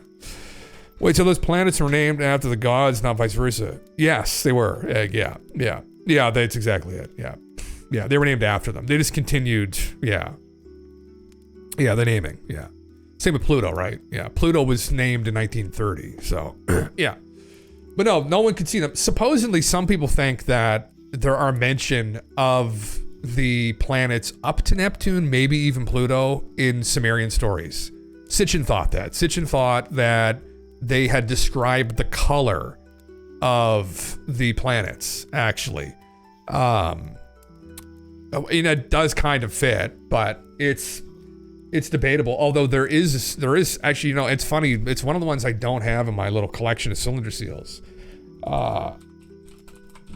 Seal solar. There is a depiction of a solar system from Babylon, I think, the Babylonian. I can't remember. There's absolutely a depiction of a solar system in that scene. There's no way. I agree. Sitchin wasn't the greatest academic, but there's not. there was a fucking, which is crazy to think, because when you go back 4,500 years, I mean, this is like before the wheel, essentially. Like, you're at that time period, right? Like, we just assumed everyone thought the Earth was fucking flat. And that, the sun was just a ball of fire in the sky. This seal implies that they knew that this was a star that planets were orbiting around. They had a baseline, a deep understanding of astronomy, but not to that fucking degree. And it is pretty undeniable that is a celestial scene in the sky there. There's just no fuck. I don't give a fuck. That's one of those things, like, some people will be like, oh yeah, well, Sitchin was wrong. Shut the fuck up. No. That's fucking weird. Shut the fuck up. I agree that there's lots of areas that he maybe exaggerated to fit his story, but no. Oh man, yeah. Sounds to be like a rapper. How did the Dogon know about Series B? Well, that's exactly it. Yeah. That's exactly it, Word Drinker. Yeah. Well, and this is why there is a legitimate argument potentially in the past that there was some kind of advanced group of people. I don't know if they were aliens. I don't know if they were an ancient culture. Wherever the fuck they went, because there isn't a lot of evidence of them aside from potentially the megalithic sites, but that's another debate. But there's some depictions here that it's just beyond reason, honestly. I mean, there's other correlative things that you run into with them, where I've gone over this before, but where these gods were from. I mean, God, I don't necessarily want to go down this fucking rabbit hole again, but there is one, the legitimate one there. There's a legitimate argument, I think, in the ancient past that there was some kind of people that knew more than the ancient peoples did. And who they are, where they're from, where they went, I have no fucking idea. But you just quite clearly see this time and again through some of these, and you see it pretty blatantly in Mesopotamia, is where it really shows up. And just everything points to it, honestly. But it's one of those things that I don't think we really want to see, or we just don't have enough. Nobody has really come together and put together the puzzle enough to see it yet, I think, which is an audacious thing for me to say, but I'm not the one who really discovered this. There are other people who put this puzzle together and been putting it together for decades. But I think absolutely this is one of these anomalous cylinder seals. I mean, it is just what it is. The ancient obsession with Jupiter and Saturn is a bit creepy, and I reckon there's more behind it than the simple pagan nature stuff. Yeah, the Saturn one particularly, man. Yeah, I know. I've heard about that. Yeah, the one obviously that I meme about here before. I memed a couple times if I have it up here. is this one here, this image. I mean, I come back to this time and again because I do personally think there's something going on here with this. Now, I mean, at the end of the day, well, I mean, not that I want to just appeal to authority all the time and be like, oh, well, I'm not an authority in this, so really my opinion isn't worth anything. But to some degree, I will, I'd respect people who have spent a lot of time looking into these things. Undoubtedly, they have a much deeper understanding of the history, art history, some people of the area. I have a basic understanding of it. I'm definitely someone that likes to think that I can critically think, at least, and going through stories and kind of honestly even asking some of these experts what this is. The consensus from what I've heard and speaking with people over the years and emailing some of these people from museums is these have really no idea what this is. And so, Sitchin put an explanation forward that they didn't like, but I was like, at the end of the day, I mean, I don't fucking care. So what's objectively true, right? I mean, if I really do think there's a strong argument here that this object they're pointing to is a comet. And I think the iconography, and it expands beyond Mesopotamia. It expands into other cultures. And so then what we have is the gods were living on a comet. And you can just leave it there, right? And it'd be like, okay. But then, I mean, obviously, we just were reading about Planet 9. And this is where things get more uncomfortable. Because, we're going deeper into the swamp with this. But the gods lived on a comet. Okay, gods don't live on comets. What could gods live on? Well, I mean, people live on planets. We have a planet we're looking for that's a planet like a comet. It's like, okay, all we can do is go and look at the end of the day, right? That's all we can do. And I'm just saying that if I were to place a bet, I would bet personally that this is going to get weird at some point. And I don't know when that is. That's just my bet. And I know, the odds, but that's still the bet I would place. That's what it is. It's like you're kind of in the realm of like it's an intuition. This is up to interpretation and whatnot. And at the end of the day, I guess maybe we'll see what people's intuition's worth on this, right? Whether it's like Flint Dibble, we'll see what Flint's intuition's worth on this at the end of the day. And obviously, I'm a man of science and I'm a man of data. So, well, yeah, but like, when you're breaking new ground, when you're on the cutting edge of something or you're trying to figure something out, you're going to rely on, there are other forces and data that you rely on, right? To try to get to those truths and guide you to that data. And it's your intuition to some degree, whatever that force is. So, that's what really separates some, great people, like maybe someone like an Einstein who was a hyper creative person that like moved the discipline forward, and somebody who just kind of reads other people's works and is good at memorizing things and understanding the basics of it, but doesn't understand the creative process involved in moving the bar forward, right? And that's what you've got, a group of people who are experts in things and like are very good at like understanding the literature and the methods and the sources, but then they may not really understand what's involved with the creative process and breaking new ground. And those people are far fewer and in between. And so that's why sometimes when the experts, chirp up, I'm like, okay, like, but what's your opinion worth really, I guess? Yeah. It's hard to differentiate what is profound and what is some guy on some kind of a mad desert mushroom wine. Yeah, I wonder if you could show it to some relatively uneducated tribe and ask their thoughts on what it could mean. I would love to fucking do that, brother.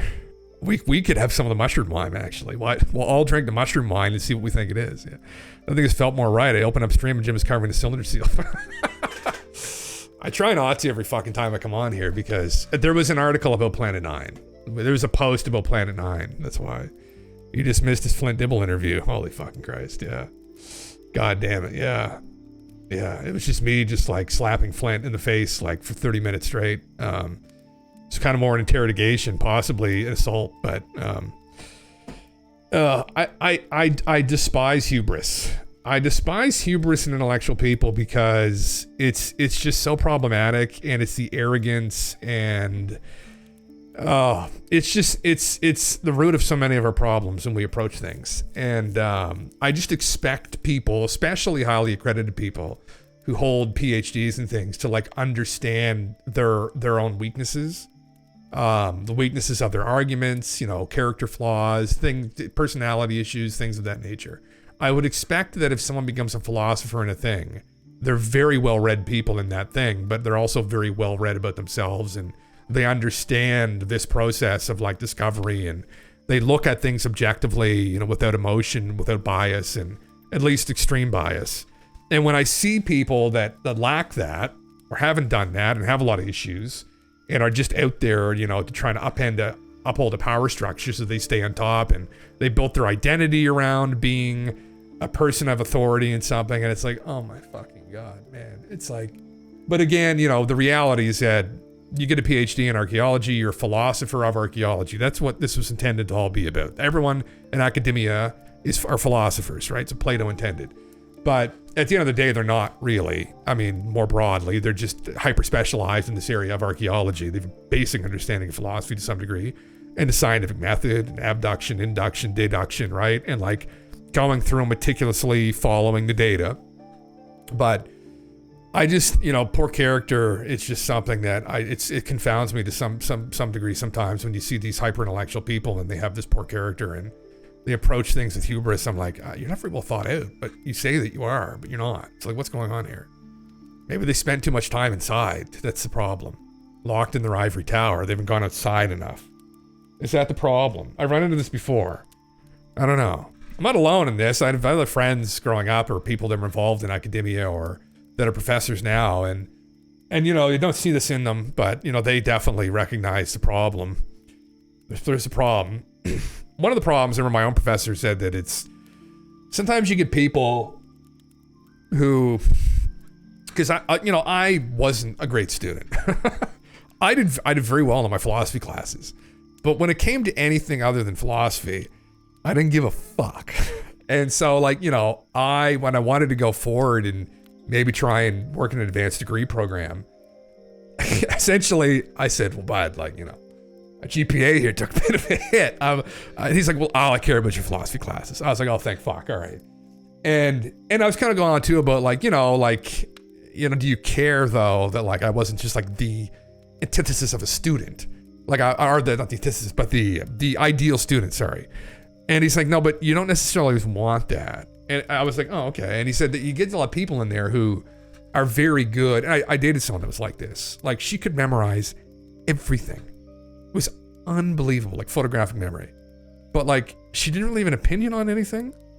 And there you get these people who go through and they're very good at memorizing things, and they like the idea of the student, but then there's that progression that happens where you not are the student anymore, you're the teacher now, right? And he's saying, there's this balance you need to have, because sometimes those people don't end up becoming the best teachers, right? Because all they've ever known is just being locked in a fucking classroom. They have no life experience. And especially is the thing with philosophy, you want to kind of go out and live your life and have lived life, right? And so you don't want somebody in there who's never gone out and lived their life teaching people. It's not really ideal, especially in a university setting about something like philosophy. And I was like, I kind of shit my perspective a bit. He was a really good guy. I really liked him. I don't know how much he liked me at times, but I think he's still alive. It'd be fun if I could reach out to him and get him on here. I don't know. Maybe he probably wouldn't. I was a geologist attached to an ancient Greece archaeology team, the most stupid, intelligent peeps I've ever met. Oh, fuck, man. Oh, that's sick. Wow. And one thing I don't like, man, and you probably, is it's complicated, right? I mean, like anything, there's clubs, there's kind of the cool kids, and I've seen some people in these kind of alternative spaces, like this Jimmy Corsetti guy on Twitter, man, holy fuck, attacking the whole discipline. I'm like, you can't do that, brother. There's always going to be some idiots who disagree with you and are vocal about it. There's tons of people, I'm sure, that are brilliant people who just kind of want to keep the peace because fuck, I've been poor my whole life and I literally just got in teaching, and if I start talking about all the inconsistencies here, then I'm probably going to lose my job. But Jimmy, I don't disagree with you, but stop calling me an idiot because I'm not just espousing all. They're not free, right? That freedom and that kind of frustration. There's no middle ground, They were highly intelligent with no life skills, as you're saying. Yeah, I rang rings around the common sense wise. Yeah, that's exactly it, man. And that's the problem. And I think that's the indoctrination you see too in a lot of people that come out of these universities now, that even highly accredited people, well, they become essentially indoctrinated because they aren't out in reality enough. They're locked up in the classroom the entirety of their education, and they don't really know anything outside of that. And it's important to kind of go out and live. And, you know, again, like I think the foundations of all of academia is in philosophy. And you do have to kind of go out and live your life to some degree as well. It translates into understanding your respective discipline, right? I mean, and, you know, archaeology, they go out and they dig and whatnot. But yeah, it's one of the problems I think we have now is there's like a coddled element to some of them. And my own professor I studied under, who I liked a lot, he was a guy who kind of like lived his life too a little bit. He wasn't like a well-published like philosopher. He wasn't like at the cutting edge of the discipline or anything. He was a philosopher. He was a professor of philosophy at like, you know, a small little university. But you know, he was a really great guy though. And he was a character kind of himself. And I think he's still alive. But anyway, yeah, I kind of vibe with him on that level too, where you're not like this perfect student. And I always kind of had a hard time with that personally. I never really liked that. But yeah, I've you know, yeah. Other people here too probably know as well, dealing with people, yeah. Academia is just a bunch of educated thought police. Nowadays, man, yeah, it's kind of, they've gotten pretty bad. It's gotten pretty bad. Yeah, it's shifting slowly, but you know, you got a lot of people in there too, man, that, you know, they're down. I'll use archaeology as an example. Like, you're, you know, 40 fucking some years old. You know, you spent your whole life just to get to a place where you're somewhat comfortable. Maybe now you're tenured. You're making a little bit of decent money, but every year you're fighting for funding to go and fucking dig up whale bones or whatever the fuck you're doing. And then you turn on YouTube and Andrew Tate's there with like 30 fucking, you know, hookers driving in his Bugatti. And not that I want that life, but, or maybe these people even want that life either, but you're just like, man, these people like Tate are fucking idiots. And like, I'm down here trying to do good science, and look what this has gotten me. A shitty apartment, an old fucking computer. Everyone online hates me. He's like criticize Atlantis, you know, and look at this life these other people are living, like just memeing. They're not as particular as I am, right? They're not as disciplined. They're not as rigorous in their study. You know, why am I losing? And you just get bitter and resentful, and then, you know, affects your character and shit. So, yeah. Beam me up, Skinny Bob, brother. Yeah. I never assumed highly intelligent people using their brain power 99% of the time, 98% of the time, extreme family wealth, chasing rusty spoons from ancient Greece. Yeah. Like, bro, go and be a surgeon. Well, different passions though, I guess, man, right? Like, you know, there's different things drive different people, where maybe you want to go discover ancient mysteries. You want to go and do it the right way, right? So you think the right way is that you're going to go and dig it up. I mean, I know of someone who's a surgeon, and I think she's not going to be a surgeon anymore. I don't know personally, but those jobs are really difficult and high risk, high reward. But yeah, I don't know. There's tons of different people, some people in physics, right? Or astrophysics, or, you know, they just get stuck in an observatory, like just trying to find the discovery, trying to make the name for themselves, right? Where, you know, they're very good at mathematics and they love space. They want to make discoveries, want to be notable. They want to echo throughout the history of astrophysics, and they're just trying to find that new fucking comet, right? Anybody in astrophysics, hit me up. We can find something. We might be on something here, actually, by the way. But we can make a prediction about Planet 9. Might be spicy meat. Could be wrong. High risk, high reward, though, right? Like, is that the meme, right? You got to roll the fucking dice. Anyway, but yeah, I don't know. It's we got all kinds of different people all over the planet and all kinds of different things. It's whatever like resonates with you as a person, I guess, right? Like I loved astronomy. When I was a kid, I loved space. I was just too fucking stupid in math, honestly. I never really had any good math teachers, but I was never really proficient at it. I would never been able to go and do something like astrophysics, or I just would never be able to go through an advanced degree program when it came to mathematics in any way. So I went in philosophy because that was like where other people end up. It's like, well, you're not smart enough to find the answer. So let's see if you could fucking ask the right question. Effectively where you fucking end up in the end, right? We'll just ask the questions, bud. You can't fucking figure out the answer. We'll just ask the questions. All right. It's like, okay. All right. Yes, daddy. Whatever you say. Fucking daddy government, daddy academia.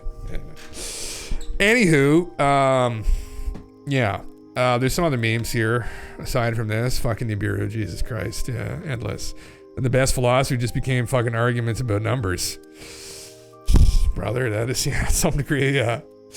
There's lots of, yeah, it's, you're referring to Pythagoras? Yeah. Yeah.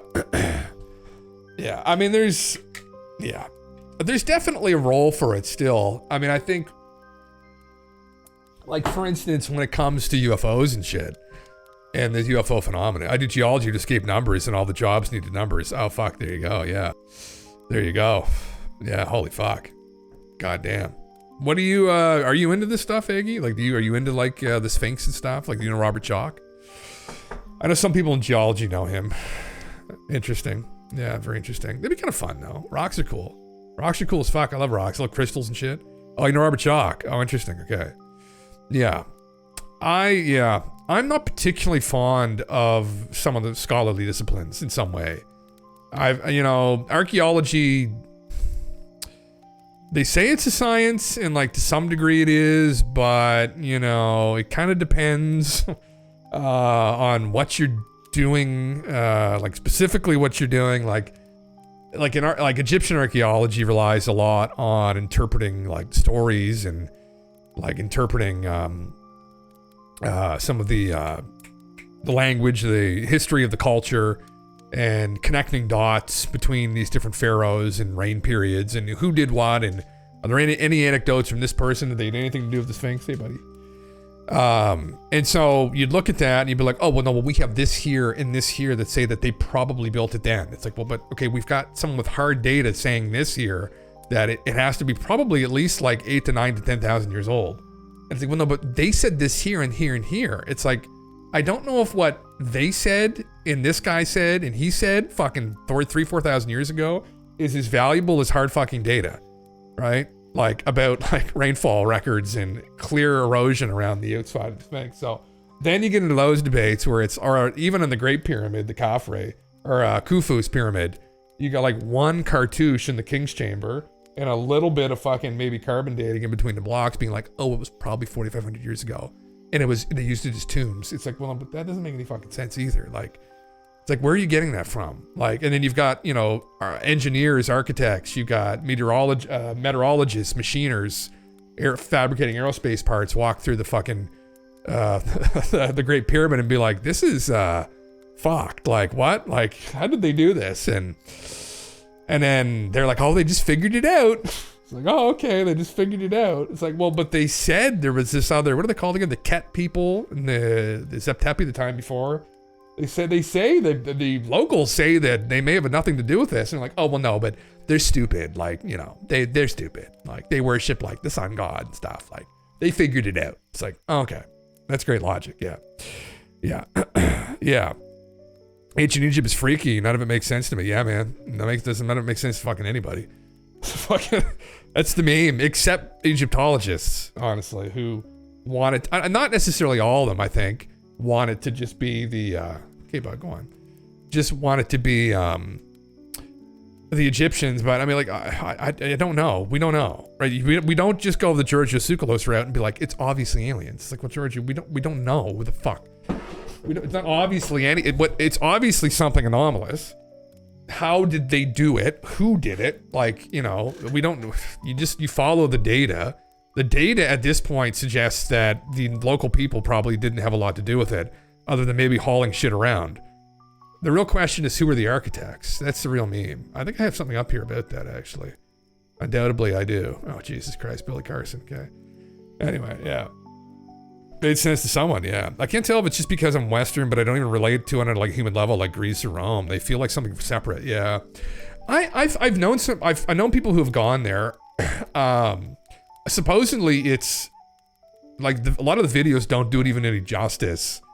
The size, specifically of the Great Pyramid, is just beyond comprehension. When you look at the math, like the number of blocks and shit, it strikes you there as well. But like when you actually are there and you see it, I guess it has a much different effect. I would love to go there and see it, but I guess it's quite a revelation for some people when you actually visit it and you're like, oh. And if you walk inside of it too, I remember Chris Dunn is like one of the, And I think like mainstream people in Egyptology or archaeology think he's just a crackpot. Like he's not. Like he's a professional machinist. He makes aerospace parts for a living at his fucking company. His son is a accredited meteorologist who works for Lockheed Martin. Like these guys work with tools at the highest level you possibly can. And he and some of his engineering buddies went over there. They've been on many trips there. And like they've gone through with their fucking protractors and their rulers, and they walk through the place and they're like, man, there is no fucking way the Bronze Age people did this. Like we actually, and I had to learn a bit about this because I would initially back in the day just take their word, be like, oh, it's incredible they did that. And then you find out that we don't actually know how they cut the stones because copper can't cut through granite like to that degree at all. And it's like, especially on that scale, like none of it makes any fucking sense. And you're like, then you find out you got a bunch of scholars involved with trying to like explain how they machined all this shit. When you look at the machinists and they're like, there's no way they did that. I'm like, well, whose opinion's worth more here? Some opinions are worth more than others, right? And when it comes to this stuff, you're going to seek out people who know more than you do. But they have no interest in doing that. They just want to uphold this fucking fantasy. And it's like, are people that fucking stupid? And it turns out that some of them are, yeah. And it's very scary, actually, yeah.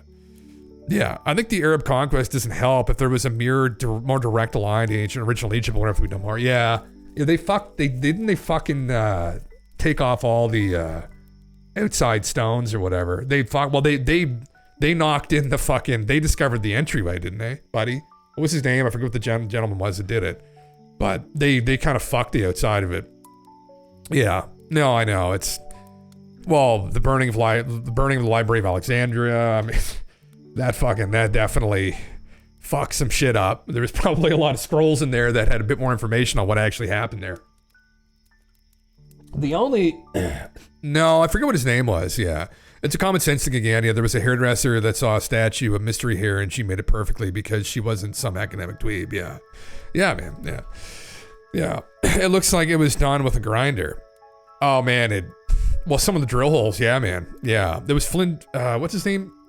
Flindis Petrie or whatever his fucking name was. Yeah. There's drill holes and shit that looked very suspicious, very sus. I thought I had something up here about that. I thought I did, actually. It was, I don't know what it was. It was a conversation between Hugh Newman and Buddy from Uncharted X. Ben from Uncharted X has done some great work. They've been analyzing these vases that they pulled out of Saucer, I think. Hey, Joe, thanks, man. Appreciate it. Thanks for the sub. However, they've been analyzing these vases, and it was Chris Dunn's son and his buddy, who both worked for Lockheed Martin, who ran this thing through one of these 3D scans, and like it spooked the fuck out of them because they looked at it. Not all of them are to this degree, but this one was literally almost perfect, and there's just no way that you could ever do it by hand. There's just no fucking way. I mean, you could get close, but close would still be a mile away when you get down to like micro fucking millimeters, you know, which they were getting down to, the measurement. I forget what the measurements are specifically, but that was essentially the analogy that they used. Like, you could visually get close. You could look and say, oh my God, yeah, that's pretty cool. But when you subject it to that level of analyses, that's when it starts to like pull away. And they're like, that's why it's weird, right? And it's a reluctance of people to try. They're still trying to adhere to this narrative that we understand everything. There's nothing weird in history. Everything makes sense. It's okay. You know, they don't want to start rocking themselves to sleep every night. They want to be grounded and like, well, we didn't make a mistake. Everything's okay. It's like, well, no, it's not. And yeah, there's a lot of inconsistencies and there's some weird anomalies. And like Mesopotamia is one example of that with the art history there and the story, the mythology. And then you got other things like the Egyptian pyramids. You got Pumapunku in Bolivia. You got fucking Sacsayhuaman. You got Tiwanaku. You got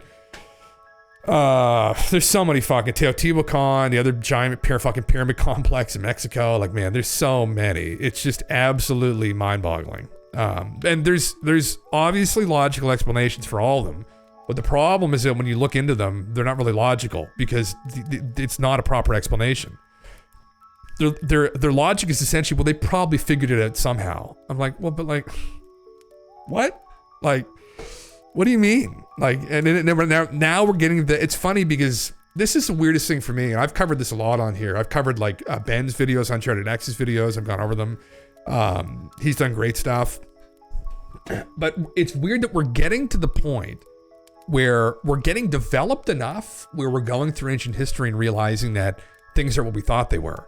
And like, that's a huge red flag. Like, we're getting developed enough now to recognize that some of the stuff wasn't possible. And so that is extremely fascinating. I mean, that implies that what we're dealing with here was a group of people that were more advanced than we thought, and that's being generous, more advanced than we thought they were.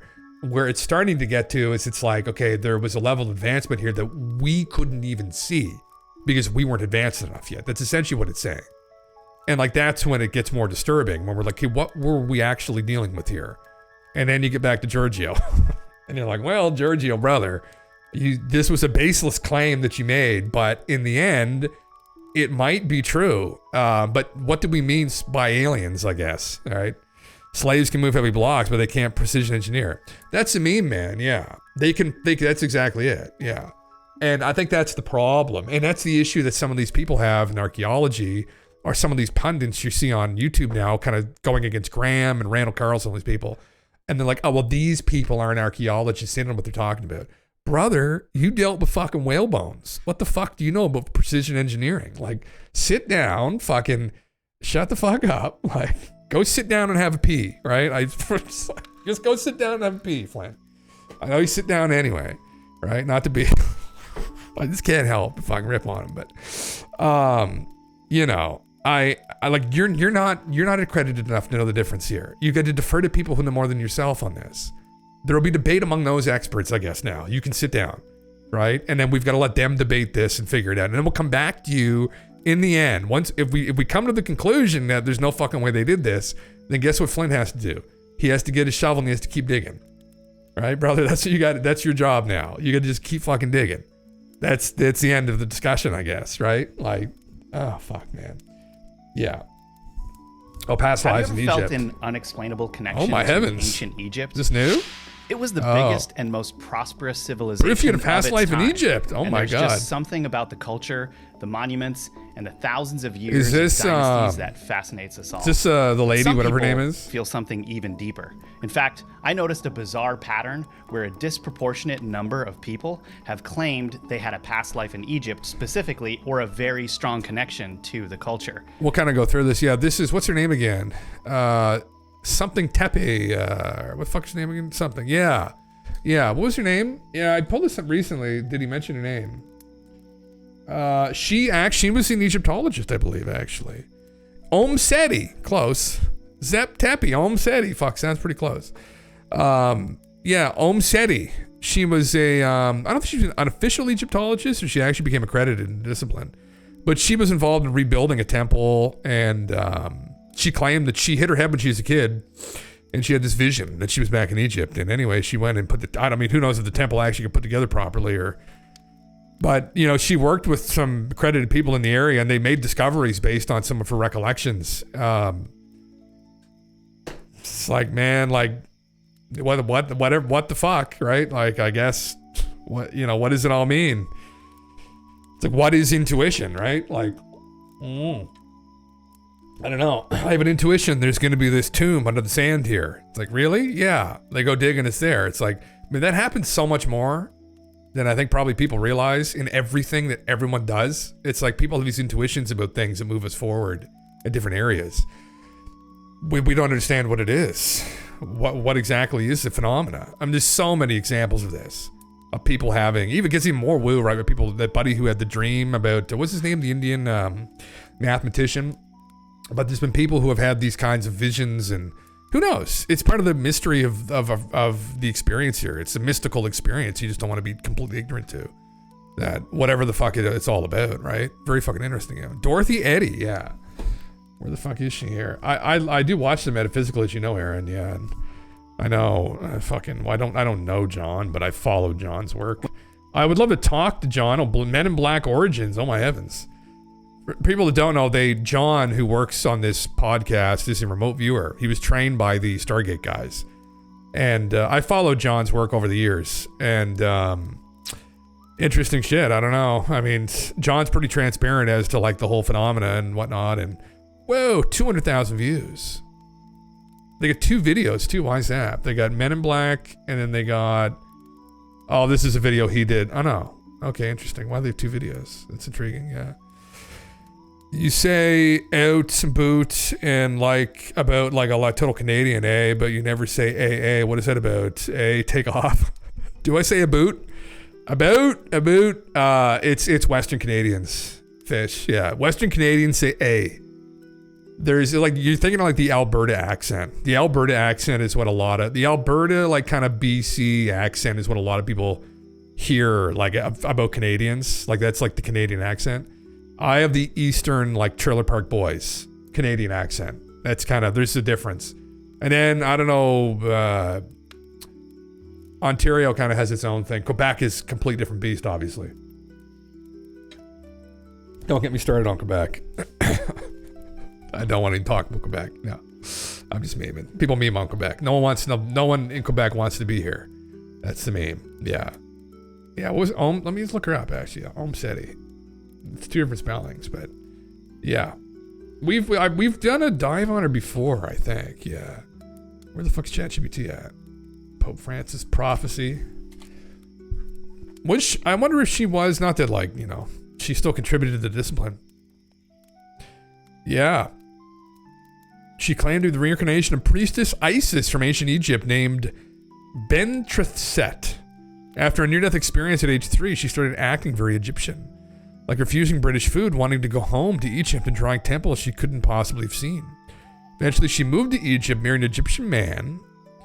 After Pharaoh Seti, hence the name Seti, whom she claimed to have served and had a bit of a thing with in a past life. She worked with reputable Egyptologists, most notably at Abydos, where she had this uncanny knowledge of temple layouts and unpublished inscriptions that modern archaeology hadn't yet uncovered. She allegedly knew of a garden that hadn't been excavated yet. It had been found right where she said, yeah.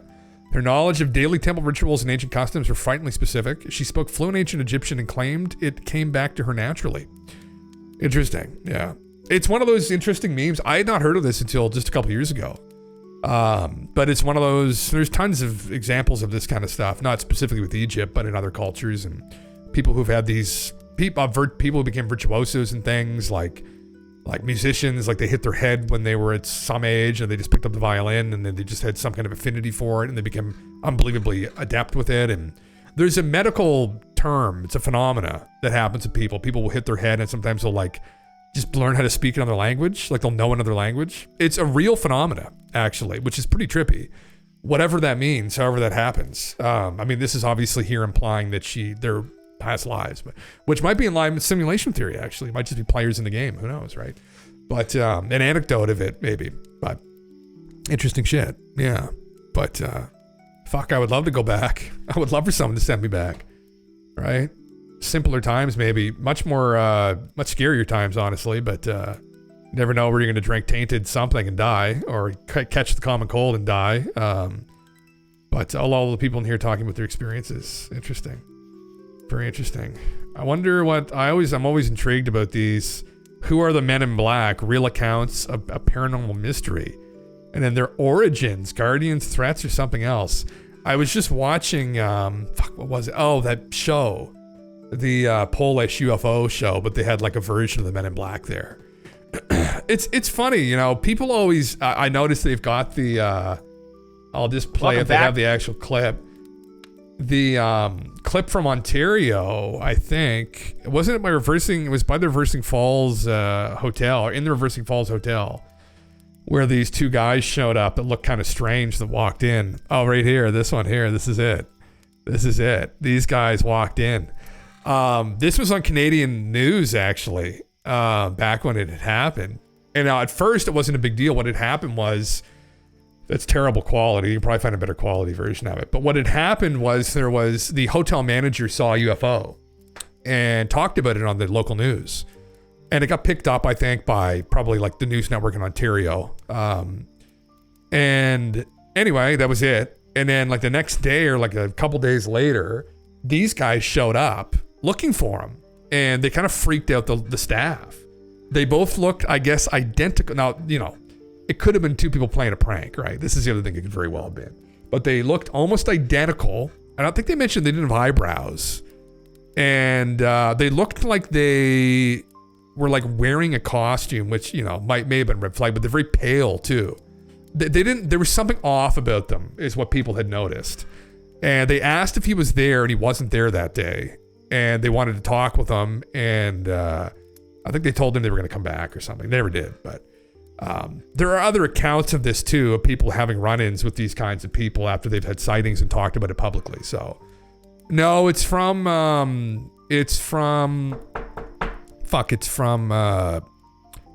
Reversing Falls. HVX Pens. Yeah.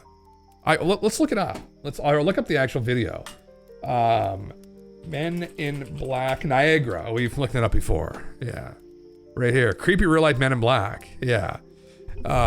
You had a hypnagogic hallucination about Jesus once. The freakiest shit I'll ever till I Googled it. Really? How did that happen? A hypnagogic hallucination? Really?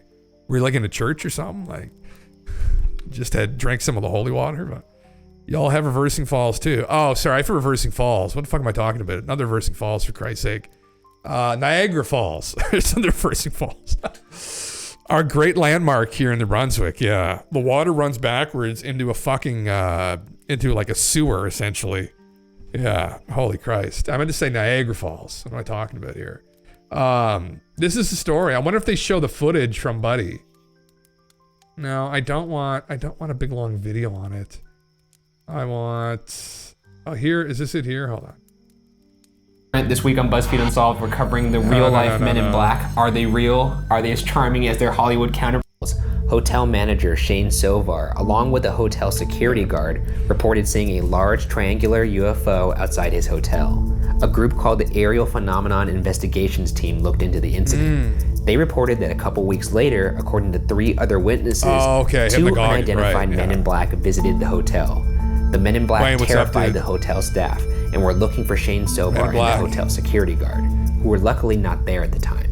And when Shane Sovar reviewed the hotel security footage, he discovered that the camera had actually caught 2 men on tape. What we're about to watch is that footage. No one's gonna die, are they? No. This is it, they're walking in. The boys. Sovar reported that the witnesses described the men as tall with black suits, black hats, identical faces, extremely pale skin, no eyebrows, no eyelashes, and abnormally large eyes.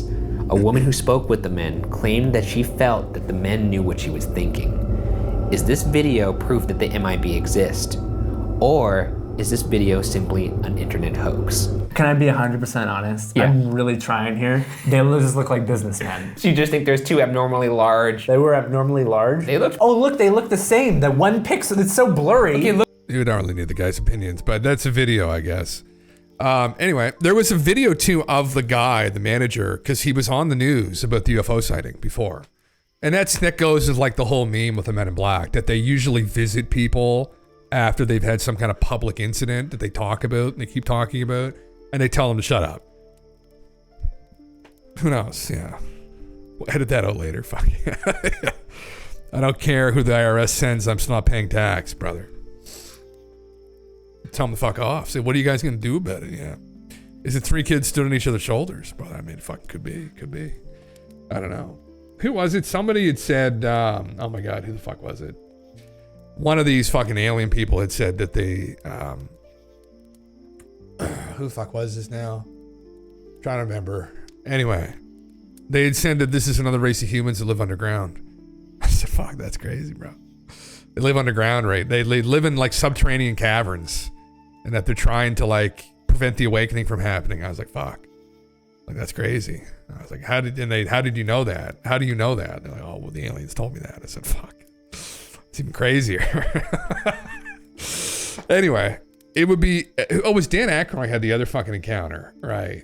I think they mentioned that. Yeah, this guy here, who was the guy from Ghostbusters, oddly enough. And he's a huge proponent of UFOs and ufology, and he was like fucking neck deep in it.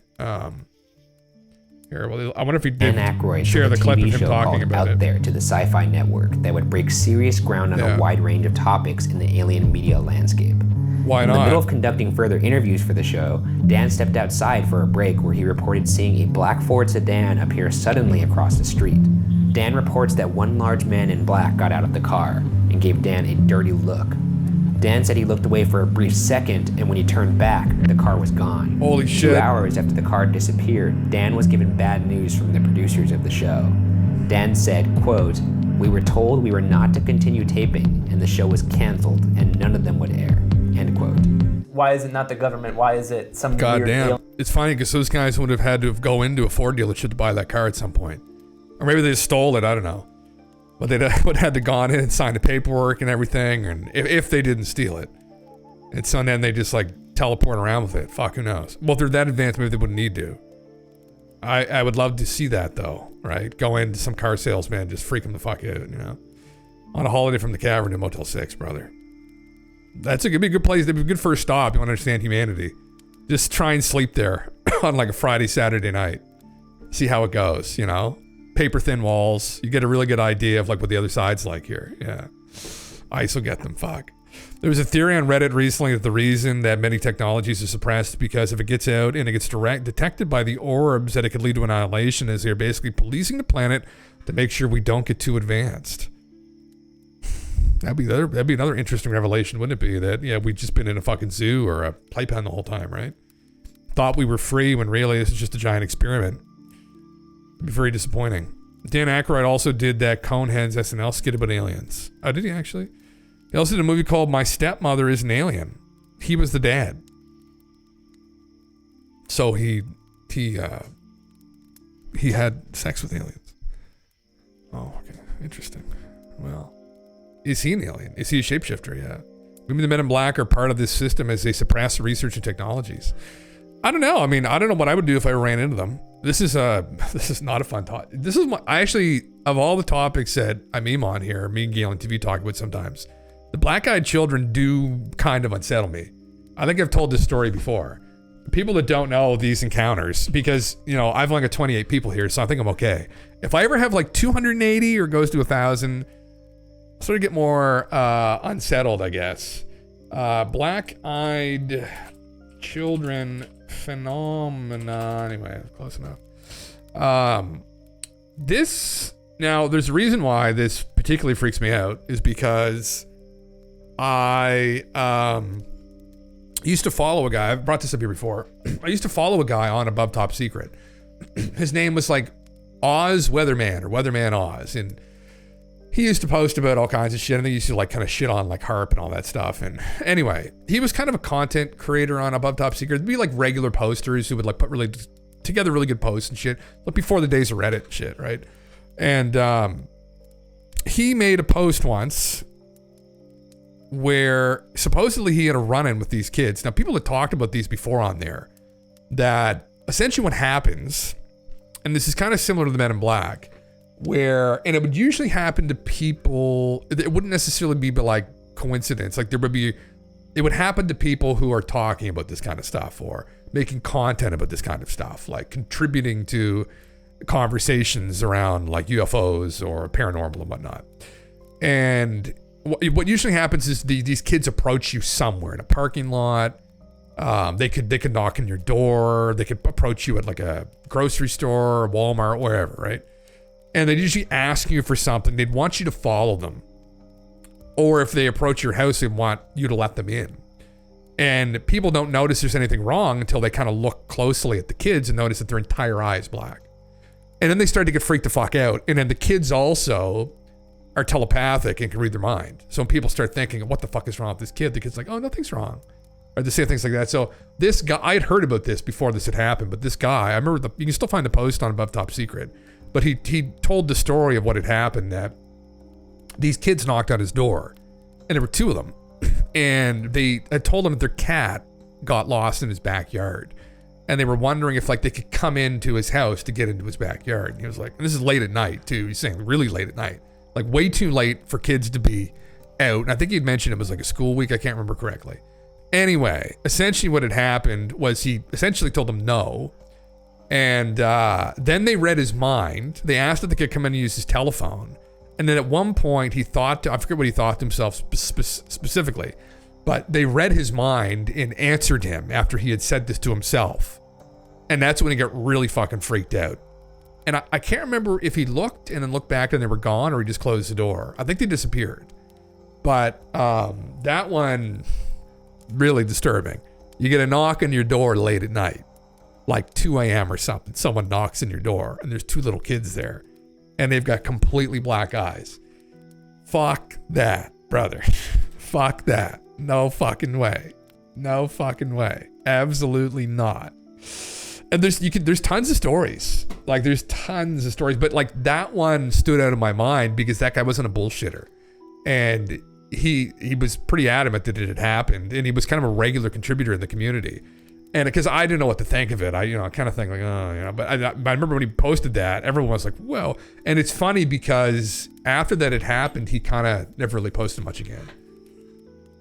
Anyway, an interesting meme. If anybody wants to freak themselves out, but God, I'm waiting. I look forward to my visit from Men in Black. Not the black-eyed kids though, that freaked me out too much. I'd probably just let Edgar go out at them, fucking.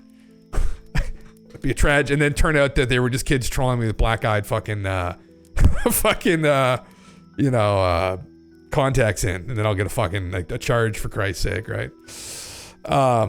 Yeah. I ChatGPT'd from black-eyed children. This is part of the response. Curious, what got you to that topic? Are you diving into paranormal stuff, writing something, or just stumbled across it? Why is it following up and probing for more information? Brother, who runs the AI now, right? I guess I'm not taking the dog for his pee for a while. Oh man, yeah. I mean, thankfully I got a 100-pound dog that's slightly aggressive, but I mean, in that instance, like whatever I don't know. It's just, these are the kinds of like crazy stories. You're just like, you don't know what you're dealing with really. They could just turn into like a 7-foot tall fucking giant insect out of nowhere. And you're like, oh shit. Like now we're in trouble, right? But anyway, I thought I'd just mention that because that's relevant to the Men in Black discussion, The journalist credited one of the first published accounts of black-eyed children in 1996. The Becks of black-eyed children, the term used to describe these paranormal entities characterized by their black eyes and insistent request to enter homes or vehicles. They just want you to allow them to come in. It's interesting phenomena where they're looking for your authorization. It's like once you give authorization, what I would love to know is how many people have said yes, and are some of those people on missing persons lists? Oh, sure, honey, you can come in. What are you doing out here so late? And then 7-foot tall insect just eats the lady right there. Like they just needed your okay, right? Maybe there's like this kind of unspoken thing where they need authorization to like interact with people.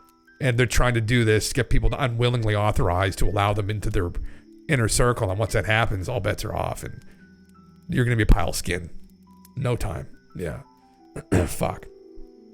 Fish, I just joined ChatGPT and it said this and it's freaking me out already. Gravestone grit means lost empire wit. You're a sharp-eyed seeker with one foot in forgotten histories and the other in hands-on real-world grit. Whether it's mud flood mysteries or toyified action figure boxes, you're crafting your own mythos. Part visionary, part veteran spirit, all originality. You're curious, creative, and constantly flipping the lens to see what others miss. If Tardia had a modern ambassador, it'd probably be you with a chainsaw in one hand and suppressed tech blueprints in the other. Holy fuck.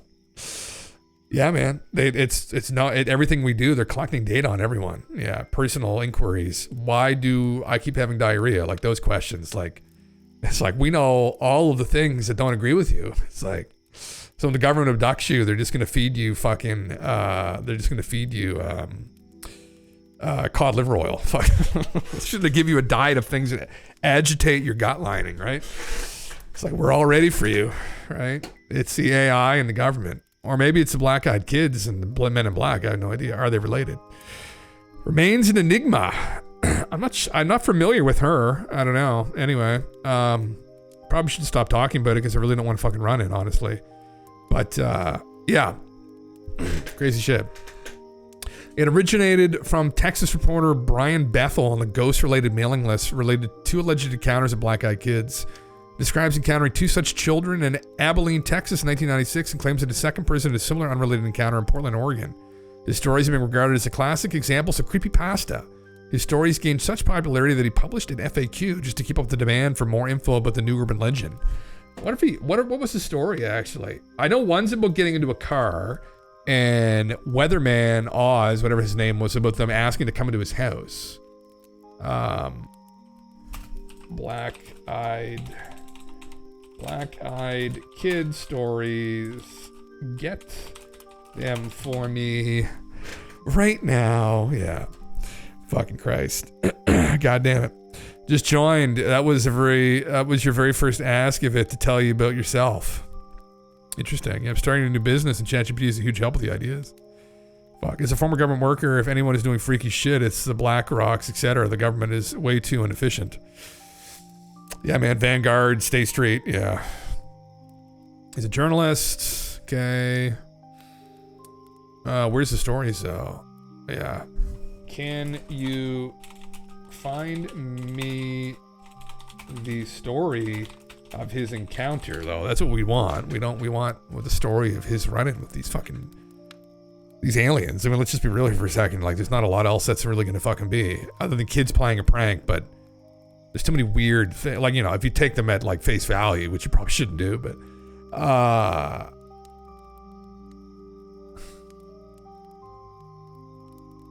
oh, here we go. While parked near the Westwood Theater to write a check, Bethel was approached by 2 boys, approximately 9 and 13 years old, wearing hooded sweatshirts. They requested a ride to their mother's house to retrieve money for a movie, claiming they wanted to catch the late showing of Mortal Kombat.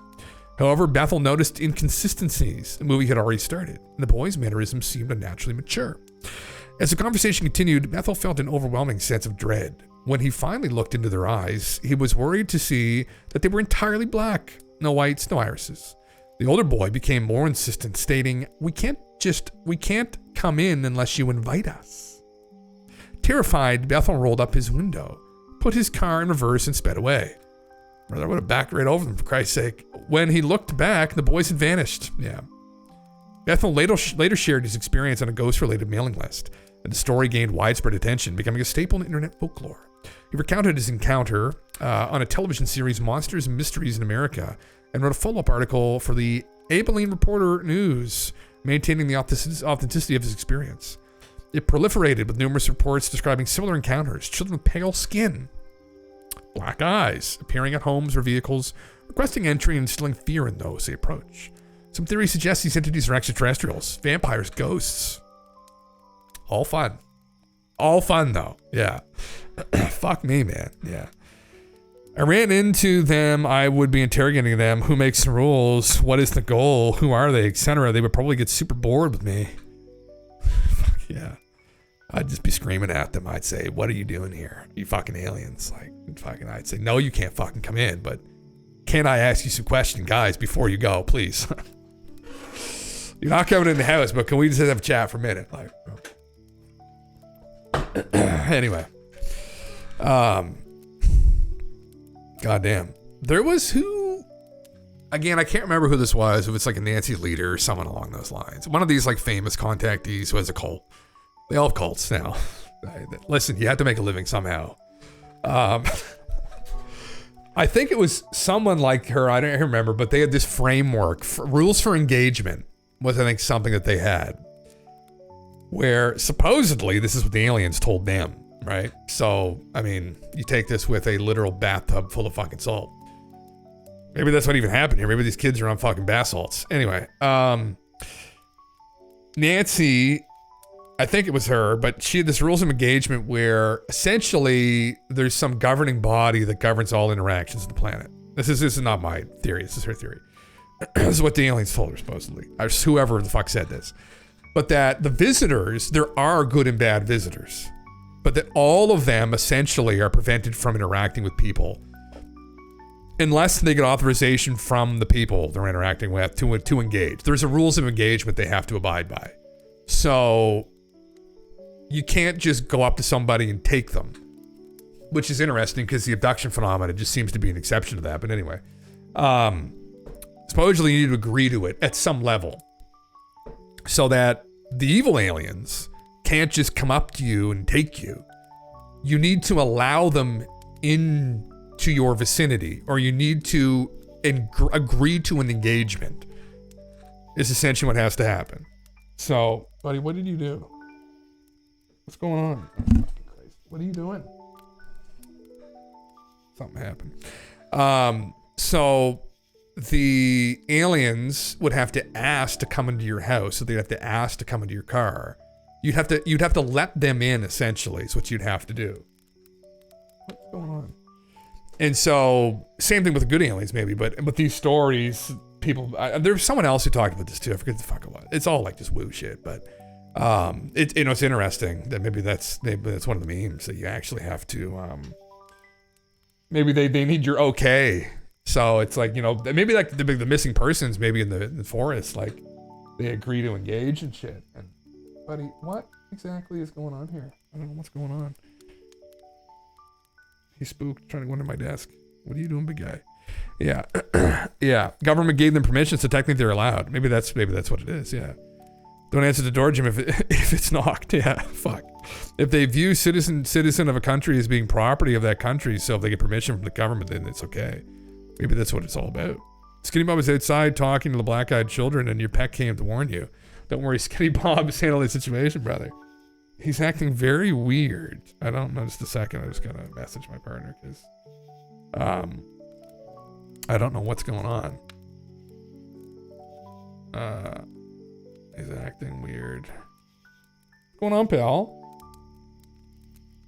I don't know. Usually that's the look he gives me when he just puked or shit everywhere. So I can just imagine that there's a massive mess behind me right now, which I don't particularly want to deal with. So I'm just gonna fucking ignore it for the time being. Yeah. Anyway. Holy Christ. Anyway. Yeah. Maybe the black-eyed kids have come. Maybe they've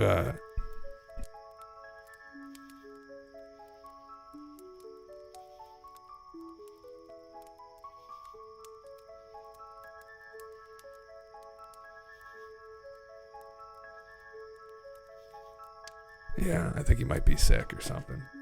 He was at his grandparents' house, I guess. I think maybe some things were fed to him. His belly's probably not feeling well. Anyway, I'm sure there'll be a giant mess here if there isn't one already. So, yeah. You play the dog whistle generator yet? And someone something. Some folks on Reddit say it works. I saw, Aaron, you did. I was reading through the Discord posts there. But I haven't gone outside and done it. I mean, if I wonder if I played through the headphones loud enough, if it'll fucking summon them. I think I have it up here. Where the fuck was it? This buddy was the first one to do it, or no? That's another one. I do have it up here somewhere, I think, didn't I? Yeah, so here it is. Here's a dog whistle, and then there was the actual sound files right here. Oh my Jesus! God damn it! Yeah, you'd have to get on it. Yeah. I don't want to get abducted right now. Oh, maybe if I can bring my phone, I could live stream from the craft and be like, guys, you won't believe what just happened. I made it onto the craft. That'd be incredible. Yeah, God, it's hard in the head. Let me turn it down slightly so it doesn't like blow all our fucking eardrums out. Oh, Jesus Christ. Oh.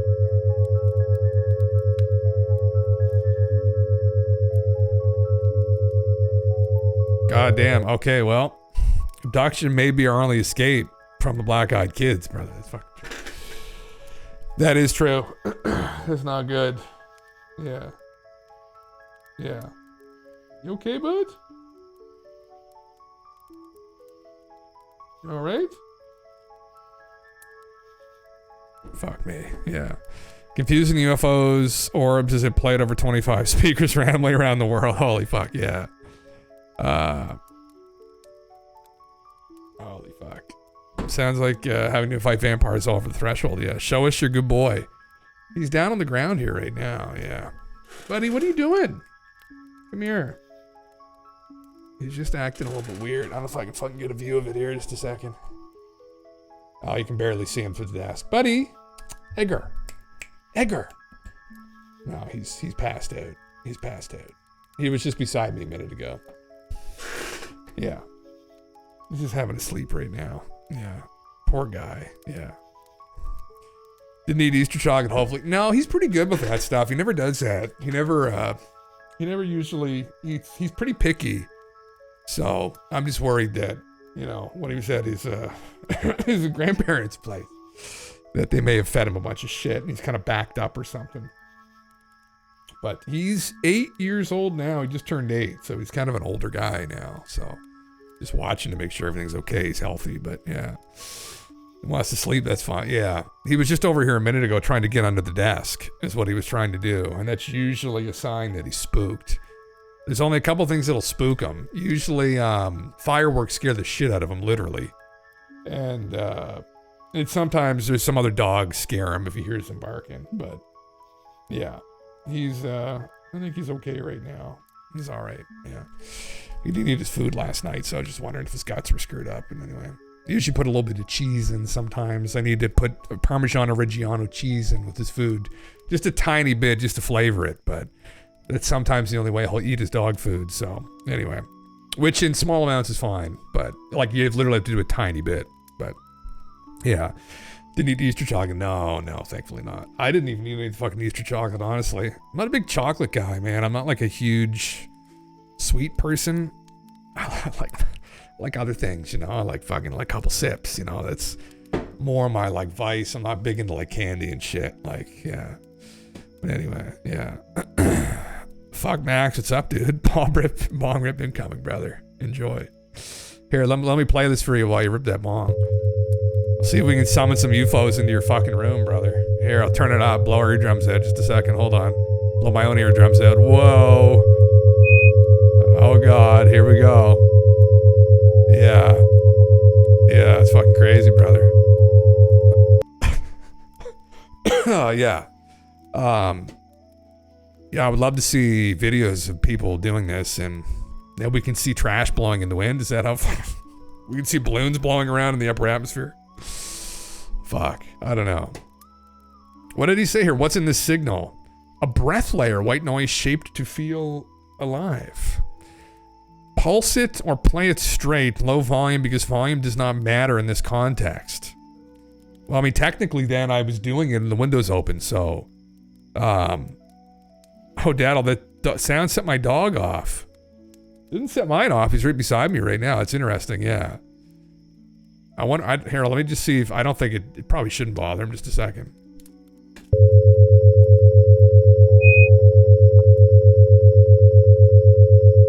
No. He's fine. Doesn't... Oh. What are you doing, pal? What's up? What's up? What are you doing? He's trying to get in here with me. Where the fuck is he? What are you doing, big guy? What's up? What's up, bud? He's trying to get under the desk, but I'm not. He's not going under the fucking desk. Want to go? Do you want it? There's too many cords under there, pal. No, go on. Okay. Anyway, yeah. He's a good boy. He's a good guy. Yeah. He's a big fuzzball. Big fuzzball. Yeah. Big fuzzball. Go see mom. Go see mom. Go hang out. Yeah. Yeah. He's a cute guy. Well. He's, sometimes, yeah. Makes your dog howl. Interesting, yeah. I can get him to howl. He'll usually howl if I do it. Yeah. The phone makes him howl. He can howl on command if I do it. He'll fucking do it usually. But it kind of stresses him out. I don't really like doing it. Like, oh.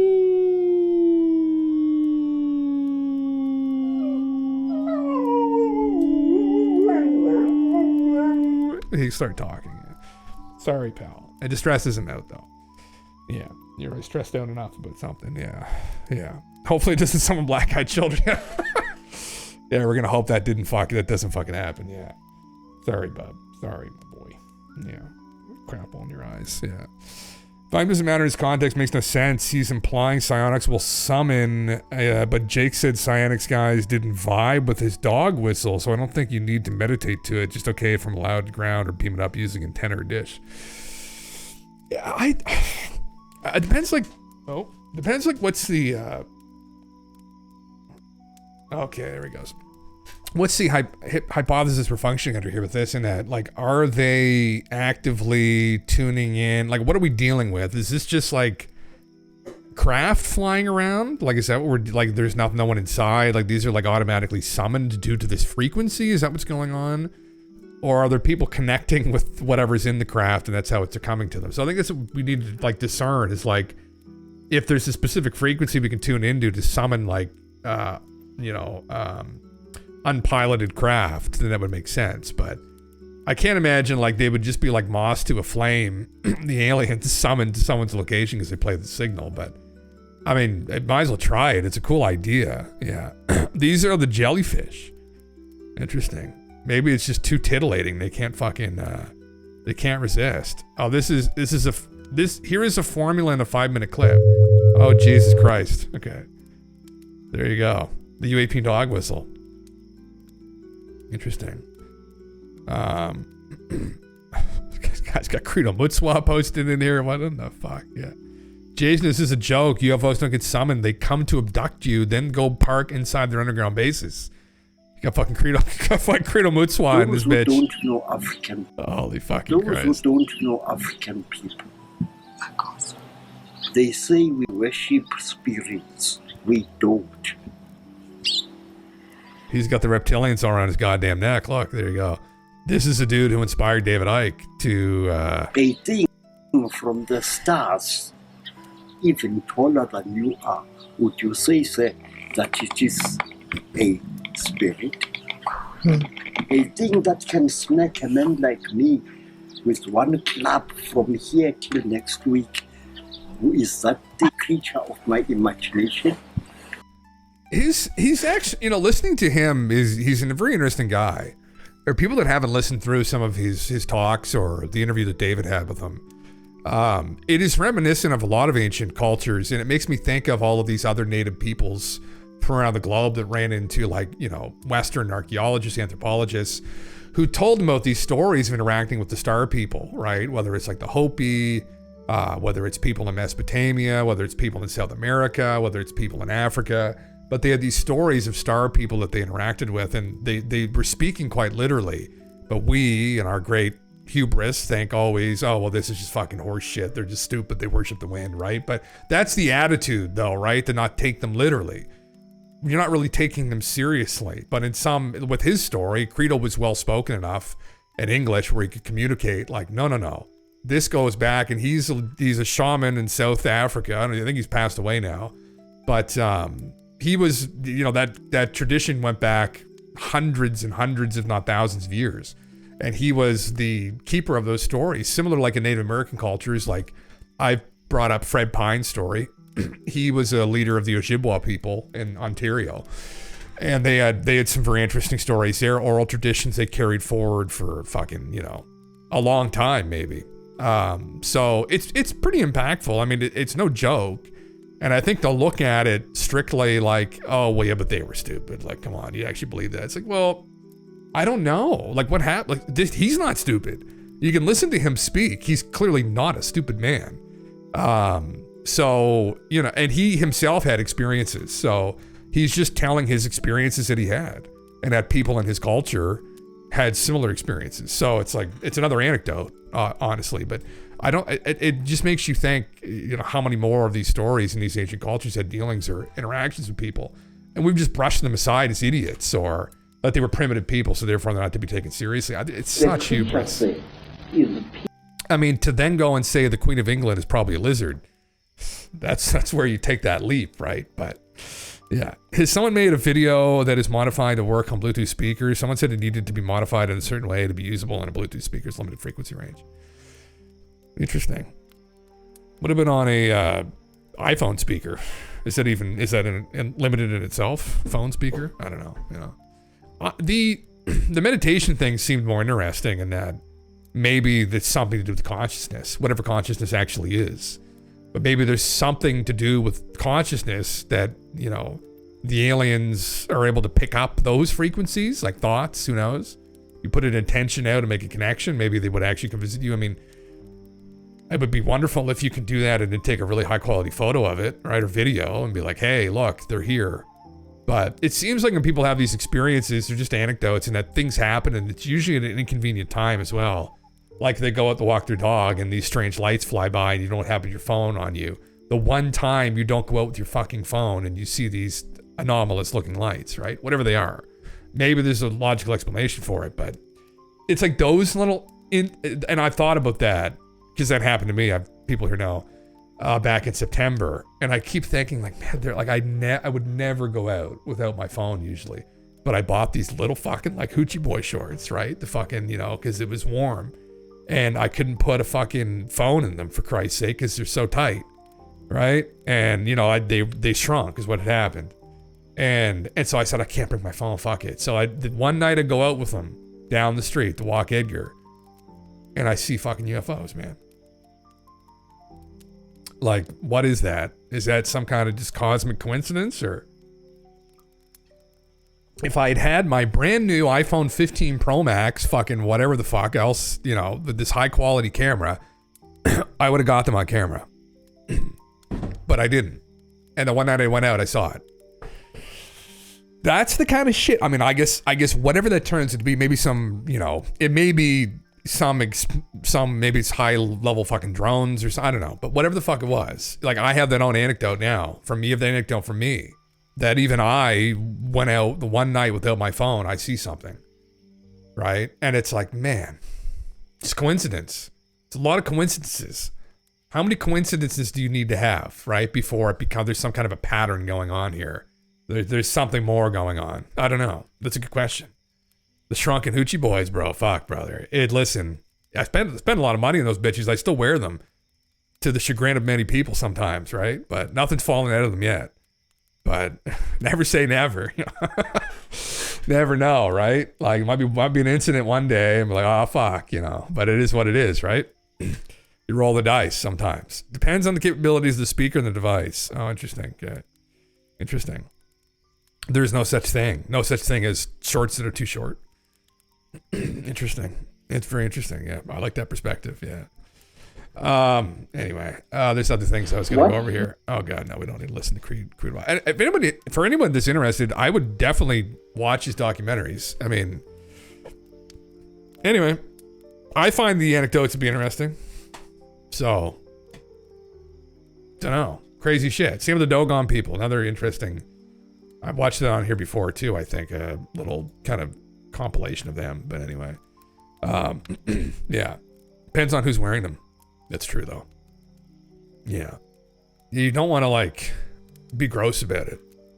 But yeah, I guess that does depend though. That depends. Yeah. How tight is the bussy? If the bussy's tight, then maybe it's okay. But like you gotta choose your battles carefully too, right? Like where are you with them, right? Like. Are you in a gym working out doing legs? That makes sense. Are you at a playground? That doesn't make sense, right? That's probably not a good place to wear them, right? Are you out at night walking your dog, right? Okay, that's probably okay as well. You're walking around the house, sure, fine, right? Are you doing deep squats with them? Probably also a bad idea, but anyway. Yeah. Someone said you can modify the sound to be more effective on smaller Bluetooth speakers. Was hoping someone had released a compatible version. Interesting. I have this clip here. Maybe I'll play this in the meantime. We were watching a little bit of this. I thought this is fucking. This is too good. I'll just play it here. This is like more Stephen Greer's just a complete bullshit artist. But for Put Off, so this is really funny because like I just interviewed Stephen Greer. There are like a few like keyboard warriors on Twitter and Reddit who are sure that Peter Thiel, who I worked with in his family office or whatever, are like trying. He's like trying to build a UFO, or he's part of the UFO legacy program. Like. It's literally for me. I think there's even like there's some term I should look it up where it's like if you know more about a thing than a journalist, that shows you how like that's where you like start to realize like how dumb like a certain journalist is. Right? Yeah. So this is like a really good. It happened in real time where Stephen Greer goes, and I know that Peter Thiel invested $150 million into How Put Off, and I'm just like, Stephen, where'd you get that? And he's like, well, I had a back channel with Eric Weinstein and blah blah blah, and I heard about it and blah blah. And I go, Stephen, I set up that meeting, and we met with Hal, and we were super interested in this stuff. I mean, I was, and I tried to relay my interests to Peter, and he like wasn't interested. We didn't do the thing. And he didn't invest in the Soul Foundation. I wanted him to. Like, there's so many things I've wanted him to support that, like, he wasn't interested in. So, good example of like, Like I just love those people to, I don't know, like do a little bit deeper research. But I think on some people level that it's are natural horseshit to artists, look at like proximity and be like, okay, this is close to this. But as any person who has any modicum of critical thinking knows, is correlated variables are not causative or necessarily indicative of anything. Yeah. So I think it's in the same way it's natural to question. But I mean, again, what are the intentions here, right? That's, I think, what they probably will get to later on in the conversation, I'm sure. But like, I don't necessarily think that Stephen lacks that degree or level of critical thinking. I think it's that his intention is to just put those kinds of things out there to probably satisfy his ego, right? Convince people that he's important, so they should listen to him and buy CE5, right? So it's like, yeah, and that's what they're kind of getting at. Where, I mean, I think Stephen definitely should have that or be able to do that level of critical thinking. But I think there's a reason why he's not engaging to that degree, because it's better for him to not go that deep into it, because he'll unveil that, as Jesse revealed, he didn't know who Jesse was, and Jesse worked with Peter Thiel. That all falls apart, right? It doesn't sound as cool, right? Well, why is this person coming forward with this information? Are they trustworthy? I think to a degree it's natural to question, well, what is that connection? It's also, that involved? But making major assumptions is always fucked up. I take it one step further and say it's like and this, I hope I don't come off as like rude here, but it's like a low agency, high agency thing. You're like, how did you meet all these people? I fucking reached out and I expressed interest. Low age, well, it's ego, guy. It's narcissism. It's people just trying to satisfy the ego. That's a part of it, I think, where he's constantly making these declarations like, oh, I've rubbed shoulders with the biggest people. I mean, man, shut the fuck up. Like, what are you doing here? Like, what are you for? Like, what are you doing? Like, he frustrates me to no end. And it's just all of the other bullshit about like charging people $5,000 a ticket to go out and do CE5 with him. It's like, man, like, what do you think the aliens think of that, Steven? You think the aliens don't just see right through you or what? Like, holy fucking Christ. If I have Jesse there with Spin Doctor, my read of him, really? I don't know, man. I think he's pretty transparent. I just think Steven's an idiot, my personal opinion. And not like, obviously, he's not like intellectually lacking. It's not what I mean. It's said, I think maybe it's the wrong word to use, but I don't think he has great, I don't think he's in good intentions. I think his intentions are to satisfy his ego and get rich. And I think I've followed him for so long, man. I've seen so many anecdotes of that. I mean, it's funny as fuck. Like, in his hubris, thought, oh, this guy's just got some little, he mentioned it like, oh, you're just some little YouTube channel. It's like, man, he's a venture capitalist for fucking Peter Thiel. I mean, outside of this channel, he's done pretty well for himself. He's no joke. Like, Steven just got slapped back down to earth. Got that bussy beat up, not by the fucking CIA fucking with his bike seat, by Jesse giving him a fucking discipline. Yeah, that is insane. Yeah, 5K. Oh man, yeah, that's true actually. That's what he was charging people. I think that was on the one where they saw something in the distance and people had speculated it was a flare dropped by a plane. Because when you collect, I don't know, probably there's a lot of people that were there at some of those sessions. The upwards would probably be $5,000. So, man, crazy. 10 people, like, do the fucking math. Like, not emotionally intelligent. Who? Steven? Yeah. That's probably a good way of putting it. Intelligence is a complicated thing too, isn't it? Yeah. And it's the other thing too people miss, that people are complicated. Yeah. Steve, yeah, he lacks that ability too. Yeah. I don't hate Steven. I just feel like he gets so wrapped up in his assumptions and ego, he starts claiming he knows everything, becomes hard to listen to. Fast, random as hell, but dude, I need an update on the new Lazar film. Yes, man, I know. That's coming out soon, isn't it? I'm excited, man, because that's going to be not just a film, it's going to be a interactive fucking download, right? That you can interact with S4 or the lab that Bob worked in. I don't know, man. I mean, I don't care what it turns out. Like, if Bob turns out to be just a massive fucking psychopath, I've enjoyed the LARP of it all. Anyway, it's so cool. The idea of this in the desert working on UFOs was just always so tantalizing for me. I was like, that'd be so fucking sick. So if it turns out to be horseshit, whatever. But I have my own intuition on it is I think he was telling the truth there. The problem is that he wrapped himself up in so much bullshit outside of that incident that he kind of discredited himself almost, which is interesting. Because maybe that was intentional as to why they chose him. A competent guy who, fabricated his educational background it was a way for them to kind of discredit him. If he would discredit himself, essentially, if things went sideways. So, yeah. I need that shit. I read the general public to be reminded of that story in a concise way. I need it. Yes. Yeah, man. Yeah, Jeremy Corbell's documentary didn't do a wonderful job of that, honestly. It was okay. They had Mickey Rourke, like, I remember watching it. Oh my God. When it came out, like 2018 or something? I can't remember when it came out. I remember watching it though, and just thinking like, what the fuck is this? Who's mumbling this? Like, he just mumbled the fucking intro. Fucking, like, the narrator's just mumbling the whole thing. Who the fuck is this guy? Like, just mumbling everything. And they got Mickey Rourke. He met him at a tattoo shop and he said he would do it. And it sounded like he was like in the middle of like an apocalyptic hangover, just like reading off the script. Like, and then he was too much on, I think you need to be a bit more neutral. He was like a Bob fanboy. He needed to be a little bit more critical of some parts of the story. But that was my only critique of it, I think, personally, yeah. If Bob is not telling the truth, then he's one of my favorite storytellers of all time. Same, man. Same, yeah. Well, Bob being an actual pimp is a fun layer to the story of nothing else. Yeah, Daddle, it is, yeah.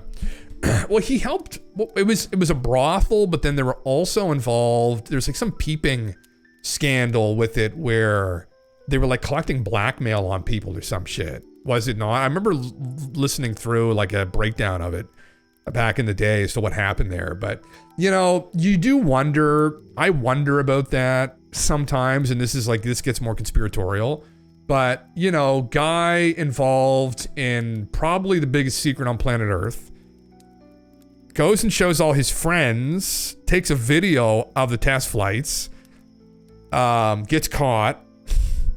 They shoot at his car, scare the fuck out of him, break into his house multiple times. George and the Las Vegas news team had actually documented.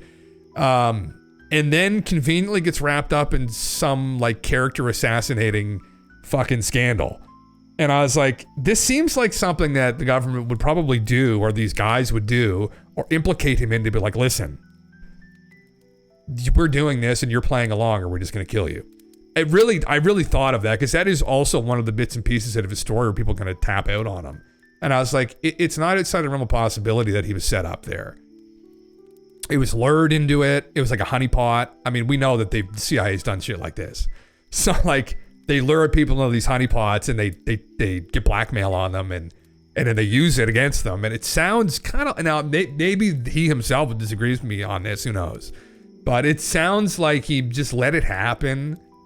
I don't know. It's a little bit sus to me personally. Yeah. I go back to the Rogan episode every other month just to watch. Man, I've done it myself. Max. Yeah, I've done it myself. The Corbell doc doesn't hit the same as the Raw Straightforward comment does not, no. Yeah, he didn't go to the Epstein Island, for fuck's sakes. Bob was legit, yeah. Wish he had go back on. I'm not a huge fan of Rogan of late, but would love to see it again, or go to American Alchemy. I would love to see him on one of those podcasts, Unfiltered. I would love for someone to ask him more pointed questions too, and kind of dig into him a bit more. Because, I mean, we know now, he openly admits to the pimping, how does he? Yeah, I mean, a honeypot and running a sex traffic are two different things. It's true, though. Dude, if I sat down with Jesse, my lord, yeah, if he sat down, I know, it'd be fucking incredible. Yeah, whatever happened, right? I mean, I don't know. I'm just trying to think about possible scenarios where that was set up. But maybe, who knows, right? How, maybe he agreed to this still. Maybe he did, well, I guess the honeypot would be him getting involved with that whole story, I guess. So sorry, the honeypot would be that he would be implicated in this, he would play along with it, and this would discredit him. Probably the biggest, we kind of know, for people that aren't super familiar with the recent dig that happened on him, it happened probably like 2-3 years ago. There was a couple people who did like some actual deep dives on his background, and they dug up a bunch of history, which some of it I don't think really needed to be public knowledge. One was about one of his previous wife had committed suicide, and he had come home to it. Like, that's something I don't know if they really needed to release personally, but that he was unemployed at the time. He was like just like racing cars in the desert.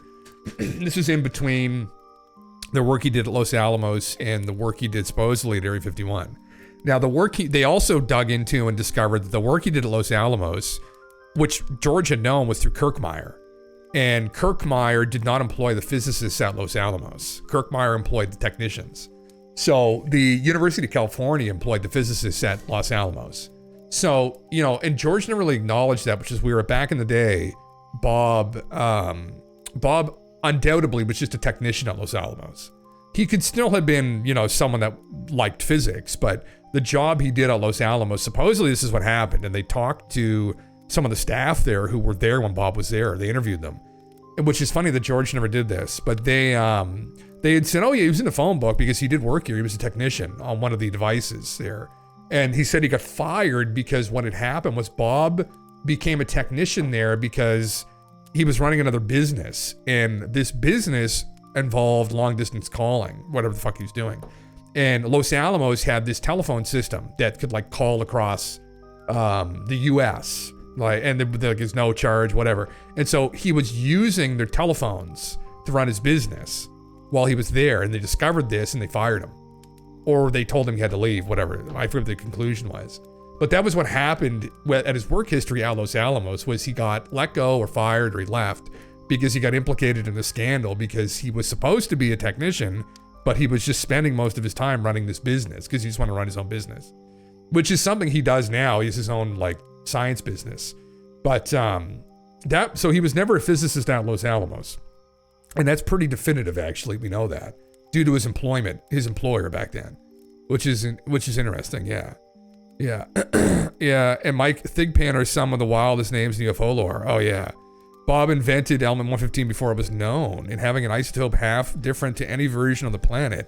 Well, so we had, I think 115, there was like theoretical charts, I think, before, Aaron, I'm pretty sure, of like these different hypothetical elements. So like you had like on a periodic table up to like, I think it's up to like 250 or some shit. Like you can go way up there. So hypothetically, you would know what these would look like under a microscope if you saw them. And so we had 115 on that chart. So now I think it wasn't until 2000 and what, 10 or 5 or something like that, that they actually synthesized a tiny little fraction of 115. But the 115 that they created wasn't the same as the 115 that Bob had, where this is out of my realm of expertise, my knowledge generally. But I think there's different isotopic ratios involved. There's different versions of 115 where one is more stable than another. And the version that they created was unstable and decayed in like a millisecond. But the version that Bob had was stable, and they had a bunch of it. And the stable version of 115 is the anomalous 115, because he claimed the stable version of 115 had anti-gravitational properties to it. That it naturally had something to do with, I think the way he described it, it was described to him, and this is woo, I think, in physics, is that there was this strong force of gravity within the atom, and the gravitational force that holds the atom together extended beyond the perimeter of the atom with this 115.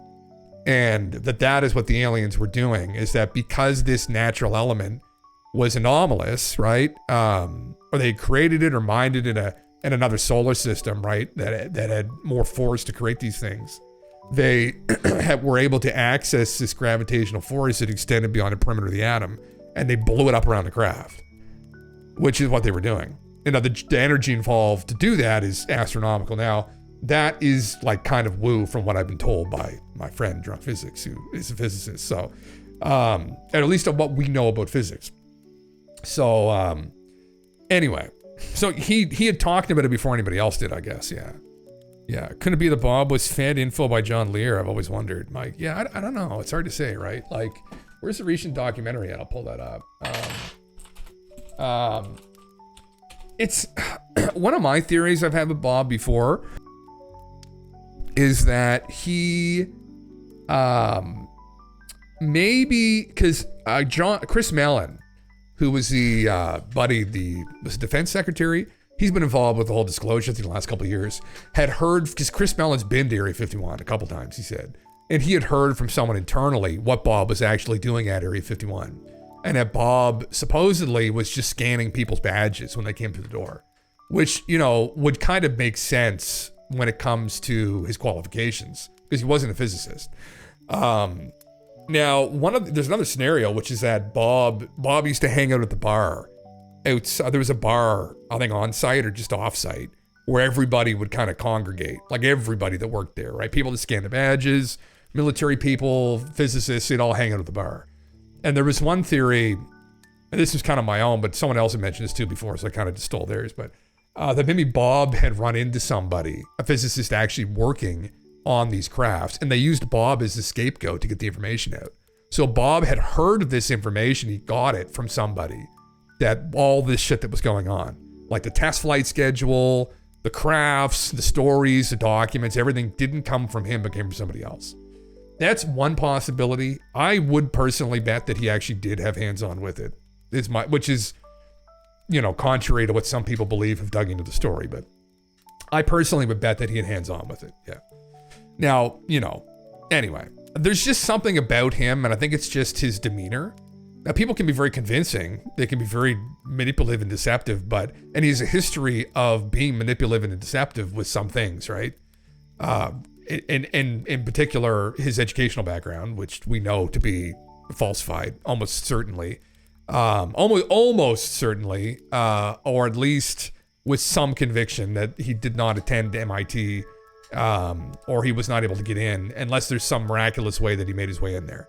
But we do know that he was not a physicist working at Los Alamos. He was just a tech. So then he wasn't a physicist back in the time frame he claimed that he was. So there's an inconsistency there clearly. So yeah, Bob's interesting past sets him up perfectly from the role he worked in. They used that shit as leverage. Same thing as with Oppenheimer. They didn't decide not to choose him because of his past. They did because of it. That could be it, Max. Yeah. He's clearly a brilliant guy. I mean, there's just no debating that. I think anybody that knows him or anyone who's worked with him, like in a sense where they've documented his life, knows how brilliant of a guy he actually is. And that's one of those like harsh realities for people maybe like Stanton Friedman, who were very critical of him, who I like Stanton a lot, but Stanton didn't respect him because he was just convinced he wasn't a good enough student to be a proper physicist. But it's like, at the end of the day, if you're a smart person, you don't necessarily always have to be highly accredited to make advancements in the field, or he didn't necessarily have to be involved with the university that gave him a stamp. He could have been smart enough to figure some of the stuff on his own, or he could have been brilliant in his own right when it came to propulsion, right? And he was, because he had a fucking particle collider through his bedroom, and he had put multiple jet engines in different vehicles, and he was a wild person, and those kinds of wild eccentric people will see that in others, and he definitely met with Ed Teller. Ed Teller definitely knew who he was. So, because they've got that on video, where Ed clearly knew who he was. And in Bob's story, Ed is effectively who got him the job at Area 51. And Ed probably saw that in him. Ed would have probably known that he wasn't a physicist, but at the end of the day, there's so many people that have made leaps and bounds forward in things that aren't necessarily the most accredited person in the area. They're just brilliant at it. They don't necessarily even have to have the credentials. So maybe Bob was that brilliant that they saw him as this wild person who said, hey, we'll throw him at it. We'll see what he can figure out. No one else has cracked the code. Send this guy at it. And then he happens to fucking fuck the whole thing up. But anyway, yeah. Who knows? They were desperate to make progress after the first crew blew themselves up. Yeah, that's how the story goes, man. That's what I would bet on. Yeah, I do bet on that still. There's other possibilities, right, that we have to consider, but I personally, just listening to him, not that I'm like a flawless judge of character, like everyone could be deceived, but there's a level of conviction in him that I find jarring, is how I would put it. When you watch him, Joe's podcast, although he started getting these headaches, which, were interrupting his train of thought, but when I've listened to him in other interviews, there's a level of conviction that he has that's a bit jarring to me. And I think that's what's really convincing to a lot of people. There's a human element to this, obviously, because he's a human being. And we don't have enough data one way or the other to say he definitively did or didn't work on them. So really, it's a human experience that you have to kind of go on in some degree. And we don't know with complete conviction, but I would say that I would bet that, yeah, it happened because of that. But I wish him and Stanton would have talked more. They did. I can't remember where. I know there's the famous interview with Stanton and Jeremy Corbell, which was terrible. and just solidifies more that Jeremy's a dingus. But anyway, Stanton was kind of like one of these, like, I think they call him like fuddy-duddies, but he's very brilliant guy. But again, like kind of sometimes had a bit of a one-track mind, and I think was kind of a little bit too honed in on the fact that they would have never looked at him because he didn't have any credentials, instead of like looking at him that, you know, that's not always indicative that someone is an idiot, or it doesn't necessarily always mean that someone's brilliant. I mean, Stanton was a nuclear physicist and he was an accredited nuclear physicist, but he was by no means a front runner or on the cutting edge of moving nuclear physics forward. He was just competent at nuclear physics, right? So some of the more wild people that move these things forward that's usually the character trait you run into. Like they're these kind of mad, kind of wild fucking people, and he may not have really given a fuck about going to school and doing any of it. I don't know. I mean, he clearly, as he's been fairly transparent about before, not an expert in all physics or the best person they could have chosen, but he's clearly a smart guy. So yeah. Babelsberg claimed element 115 generated gravity waves from propulsion, but real element 115 is highly unstable and decays in less than a second. He also spoke of gravity A and B waves, which don't exist in an acceptable physics theory. He shows a weak grasp of actual scientific principles. Yeah, Daddle, so like the thing about Moscovium, the 115, actually that is, so the 115 they generated, now I'm not an expert on this, but I do know someone who's dug into this a little bit. So that Moscovium, there's different versions of 115 though. So the version we generated was highly unstable, but there are theoretically versions of 115 out in the galaxy somewhere. Maybe they got generated in like we're in a singular star system or probably binary system at one point. There are larger star systems where there's more energy involved that potentially could have created a more stable version of 115. So there could out in the solar system be versions of 115 that do not decay and are stable, and we don't know what those versions would look like. So the fact that the Moscovium doesn't match up with Bob's element 115 isn't quite, actually in Bob's story the 115 isn't from Earth. So then technically in his story that's not too far outside the realm of possibility. Although we don't have any data on this obviously, but you know, playing along with Bob's story, it's not necessarily a disproof of it, I think. But the gravity A and B waves, yes, that's exactly correct. They're not accepted physics theories, yes. And it's either a weak grasp or this is the other thing with some of this, that there could be physics locked up in some of these programs that they've done experiments with and come to find is actually a thing when, and you know, this isn't something that should come as too much of a shock. Well, it still would, but there are areas of science that are classified. So now I think from talking with someone who knows physics, this would be a big deal. But if they classified gravity research, and if for whatever reason they had access to these materials and they found this out to be the case, then it would be a shock. Anyway, yeah, no, that is correct from what we know. Two different versions, 115. Unaputium is the supposed version that is stable, and I sort of love gravity wave proposal as our current understanding of gravity is simply not 100% accurate. It isn't either. It's true though. Yeah, fair point. Yeah, it's true though. Yeah, there's definitely room for new ideas. It's very true, guys. Yeah. I never explained how this stable version of 115 would work or why it'd be stable. His gravity wave explanation skips over any real physics. It does, yeah. I think it probably speaks to the fact that he's not an accredited physicist. Yeah, I think that's probably it, Daddle. And he even said as much in the videos. I think, you know, it's a frustrating thing about picking people apart that there's like ego involved here too, where I think he maybe wanted to treat this as an opportunity to sell himself as a physicist, but he didn't have the fundamental knowledge in some areas when it came to gravity research to really communicate it properly. And he was pretty humble in the explanation. If anyone's have watched his actual, which you guys clearly have, his dissertation on how these crafts work, that he would have never chose himself to understand any of this. There would maybe many more accredited people that could have dug into this further. So he was fairly transparent, but I mean, you know, anyway, there's definitely some inconsistencies. Yeah. Who knows, man? Yeah. Yeah, it's hard to say, guys. I mean, at the end of the day, it's like, I just wish that we could get to the bottom of this. I wish that we could, I wish we could kind of dig into some of these programs. I mean, it would be very, you know who we could ask, actually? We've asked it this before. Bob Lazar, gravity A and B wave claims. Break it down and its feasibility. Oh, fuck, I got my fat fingers.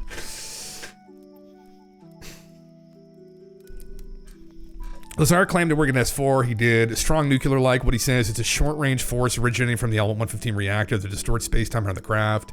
This is harnessed directly by the reactor to lift and move the craft. So, essentially, gravity A is this is not something that's accepted in modern physics. But again, we'll go over this again. People understand what we're talking about here. That there's another force, another gravity that holds together matter like at an atomic level.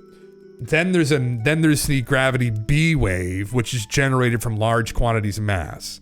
So you've got like the gravity of planet Earth, which is very weak. So like we could, this is in this theory, right? So you get gravity, which is, well, this is all true, but the gravity that Earth generates, all this mass generates enough a gravity that we can break. So me, a 230-pound man, can jump and I can break the gravitational field of all of this mass. Now, Bob suggested there was another form, which is at a strong nuclear-like, but at a very small level, that holds together all matter. And this is the strong force that supposedly the aliens were exploiting, because this 115 naturally created a field that expanded beyond the perimeters of the atom, so it was accessible, and that they were accessing it and extrapolating that field up around the craft. That's Bob's claim, right? So feasibility. Theoretical concepts, it sort of touches. General relativity, Alcubierre drive, element 115, Moscovium, yeah. Problems, no verified gravity AB dual structure exists in physics, it's fictional. Element 115 is unstable. So again, that we've already gone over that the version we found is unstable. Not all versions are unstable. So depending upon where you are in the galaxy, there could be a solar system where there's more energy involved, where there could be a 115 that's created that is stable. Manipulating gravity at will requires immense energy. That's the other problem. That's when you get into like the power of a star or something, that you would need to fucking take a gravity field around an atom and extrapolate it around like a 60-foot fucking craft. Like, amplifying gravity implies control over fundamental force, which tech centuries ahead. Well, I mean, this is implying, of course, aliens. So, I mean, that's not necessarily a problem, but virtually nil with current understanding, feasibility, scientific grounding, minimal, most speculative and pseudoscientific concepts. But expand upon, this was obviously aliens, so fucking Christ. So expand on the gravity A and B. See if it's gonna struggle with this. Yes. Control microspace distortion field, implications of real. Well, and it's not just 115, but this is like a fundamental kind of thing. Now, I mean, I don't know enough about current physics theories as well to kind of dig into this to the degree we probably need to, but it would mean manipulating quantum gravity, something we can't do. Modern physics parallel, quantum gravity still theoretical. More akin to hypothetical gravitons or torsion fields, but no lab has ever seen these. Gravity at atomic scale is absurdly weak. We need a new force or mechanism. So, yeah. Macro locking system. Long-range component existing between large celestial bodies. A ship can lock onto them. It's getting off point here again. It's getting off point. Local field control, levitation movement, gravity B, long distance navigation lock. Yeah, it's already fucking all, this is all bullshit. Anyway, unsurprisingly, yeah. Where's King Galen TV? He was in here last night. Dad, thanks for the follow. However, he was in here last night, Madam Misery, yeah. He got abducted by a giant bird, yeah. Oh no, he doesn't know how to clench. Yeah, he's over clenching now. things have been broken in quite nicely, yeah. Yeah, man, yeah, it's interesting, yeah. I'm just gonna read through the comments here, yeah. Jim Straight, break it down for us, hell yeah, dog. Wave guides, Kid Aidenat.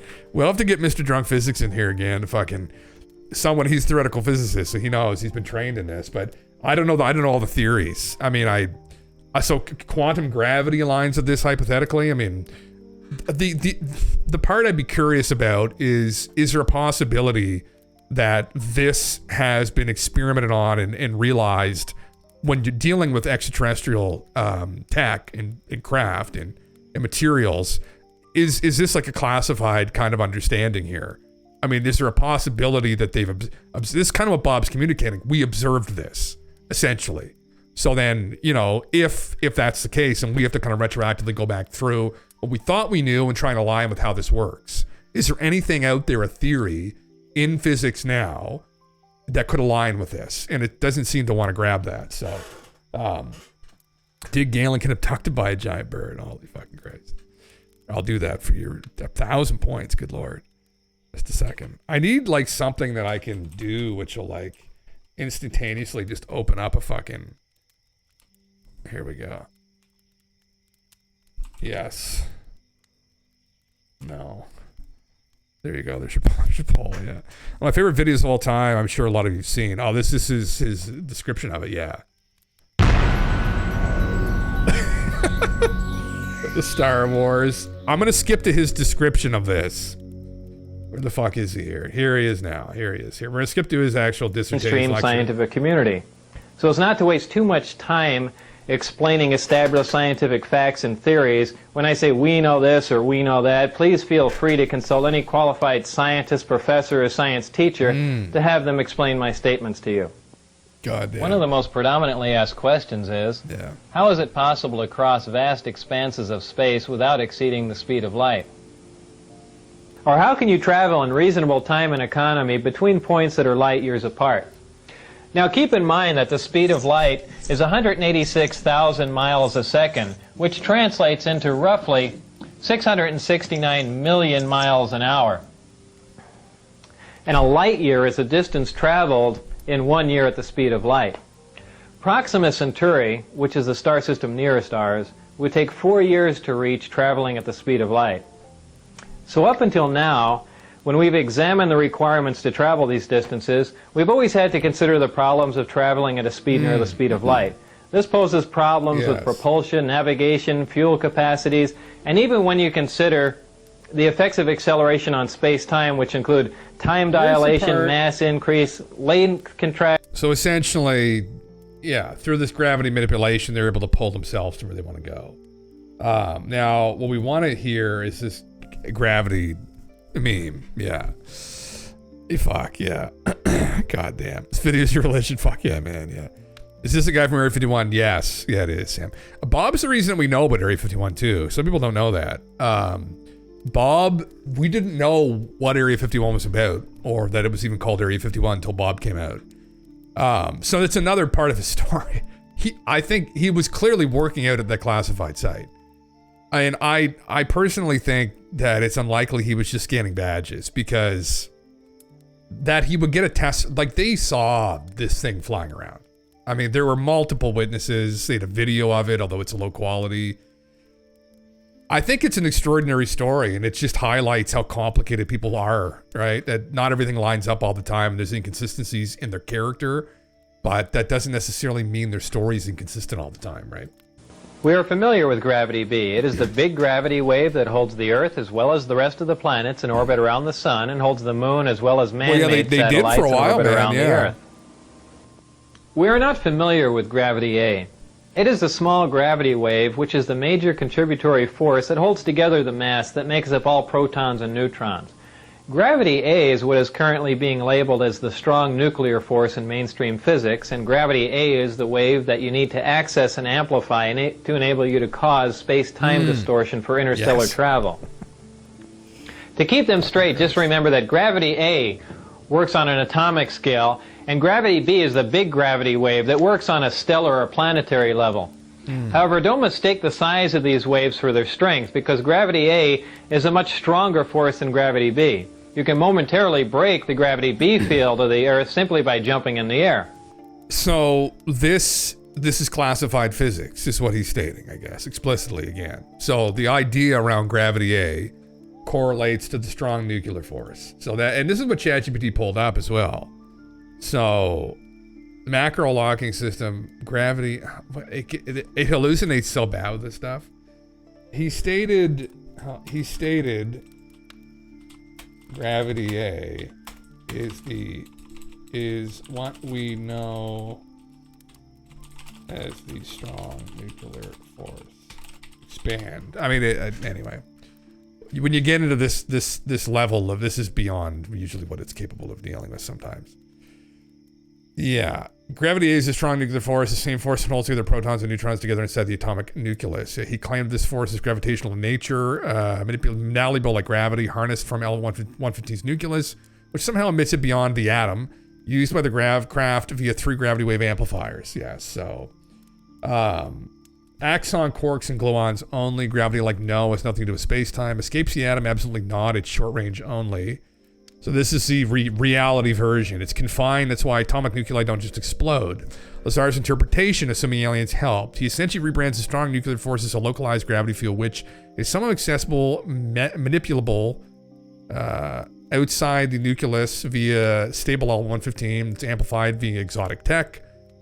Causes space-time distortion similar to general relativity but locally. Breaks the confined rule of the strong force, implying a fifth force or modified understanding. Theoretical stretch, is there any legit physics hook? Okay, thank fuck, it finally got to this. Kaluza-Klein theory extra dimension suggests gravity and other forces might unify at higher energies. Maybe Lazar's aliens figured a way to tap into an extra dimensional aspect of the strong force. Would require compactified dimensions to be unwrapped and poked. Wildly speculative. It's interesting. Could they be inhabited even? Gravity's strong unification. Some fringe physics proposes gravity and the strong force share common roots at the Planck scale. Lazar could be referencing such a model, but we've no experimental support, at least the general public doesn't. Torsion fields or tensor vector scalar gravity, alternative gravity theories occasionally allow for new interactions, sometimes involving spin or internal structure of particles. Again, unproven, untested, but possibly what he's referring to. If he's right, it would mean the strong nuclear force leaks out a 115 stable nucleus. Alien tech can amplify this, yes. Gravity A acts like a man-made pocket singularity generator if it's not gravity as we know it, but a gravitationally acting force that is not bound by general relativity or quantum chromodynamics. Jesus Christ, it's well beyond my fucking pay grade to understand, so. If we interpret Lazar charitably, he's misnaming a hypothetical unified force. Gravity A equals a strong force-like field that's a gravitational in application, not identity. It's essentially a sci-fi stand-in for controllable quantum gravity wrapped in a Cold War era lab coat. Wow, it took it a while to fucking understand, but anyway, it got it, yeah.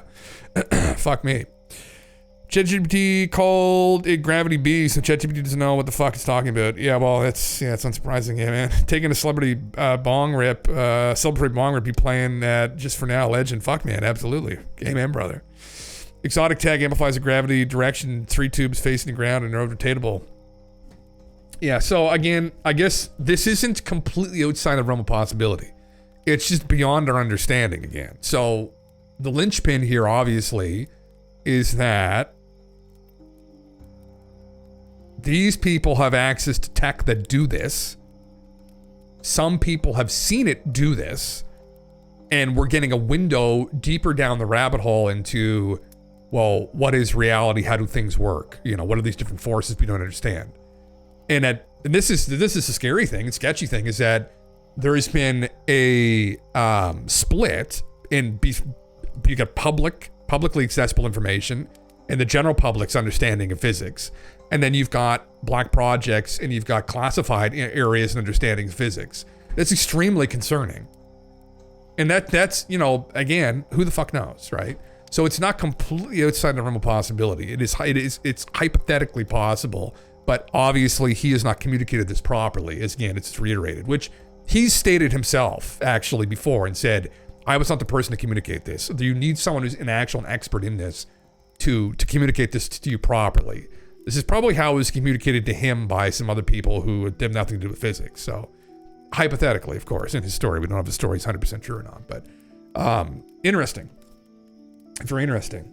I mean, there's still so many problems with it. I mean, the amount of energy you would need, as he notes as well, to actually take that little field around that atom and extrapolate it out 60 feet is like just unimaginable.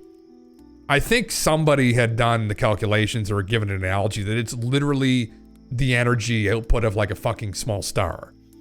Like, but how do you get around the universe? I mean, how long does it take before you can actually conquer FTL. What's necessary? I mean, how advanced are these civilizations? It might be 1 million years old. Maybe it takes that long before you can actively travel around at a decent pace. I mean, what we might be getting a window into here is like, this is literally like magic to some degree what they're doing. But I mean, you know, so is nuclear physics to fucking cavemen. They have no fucking idea. Like, you know, that's that. And when you think about that, like cavemen were like 12,000 years ago. If this civilization's 1 million years ahead of us, like, think nuclear physics to fire.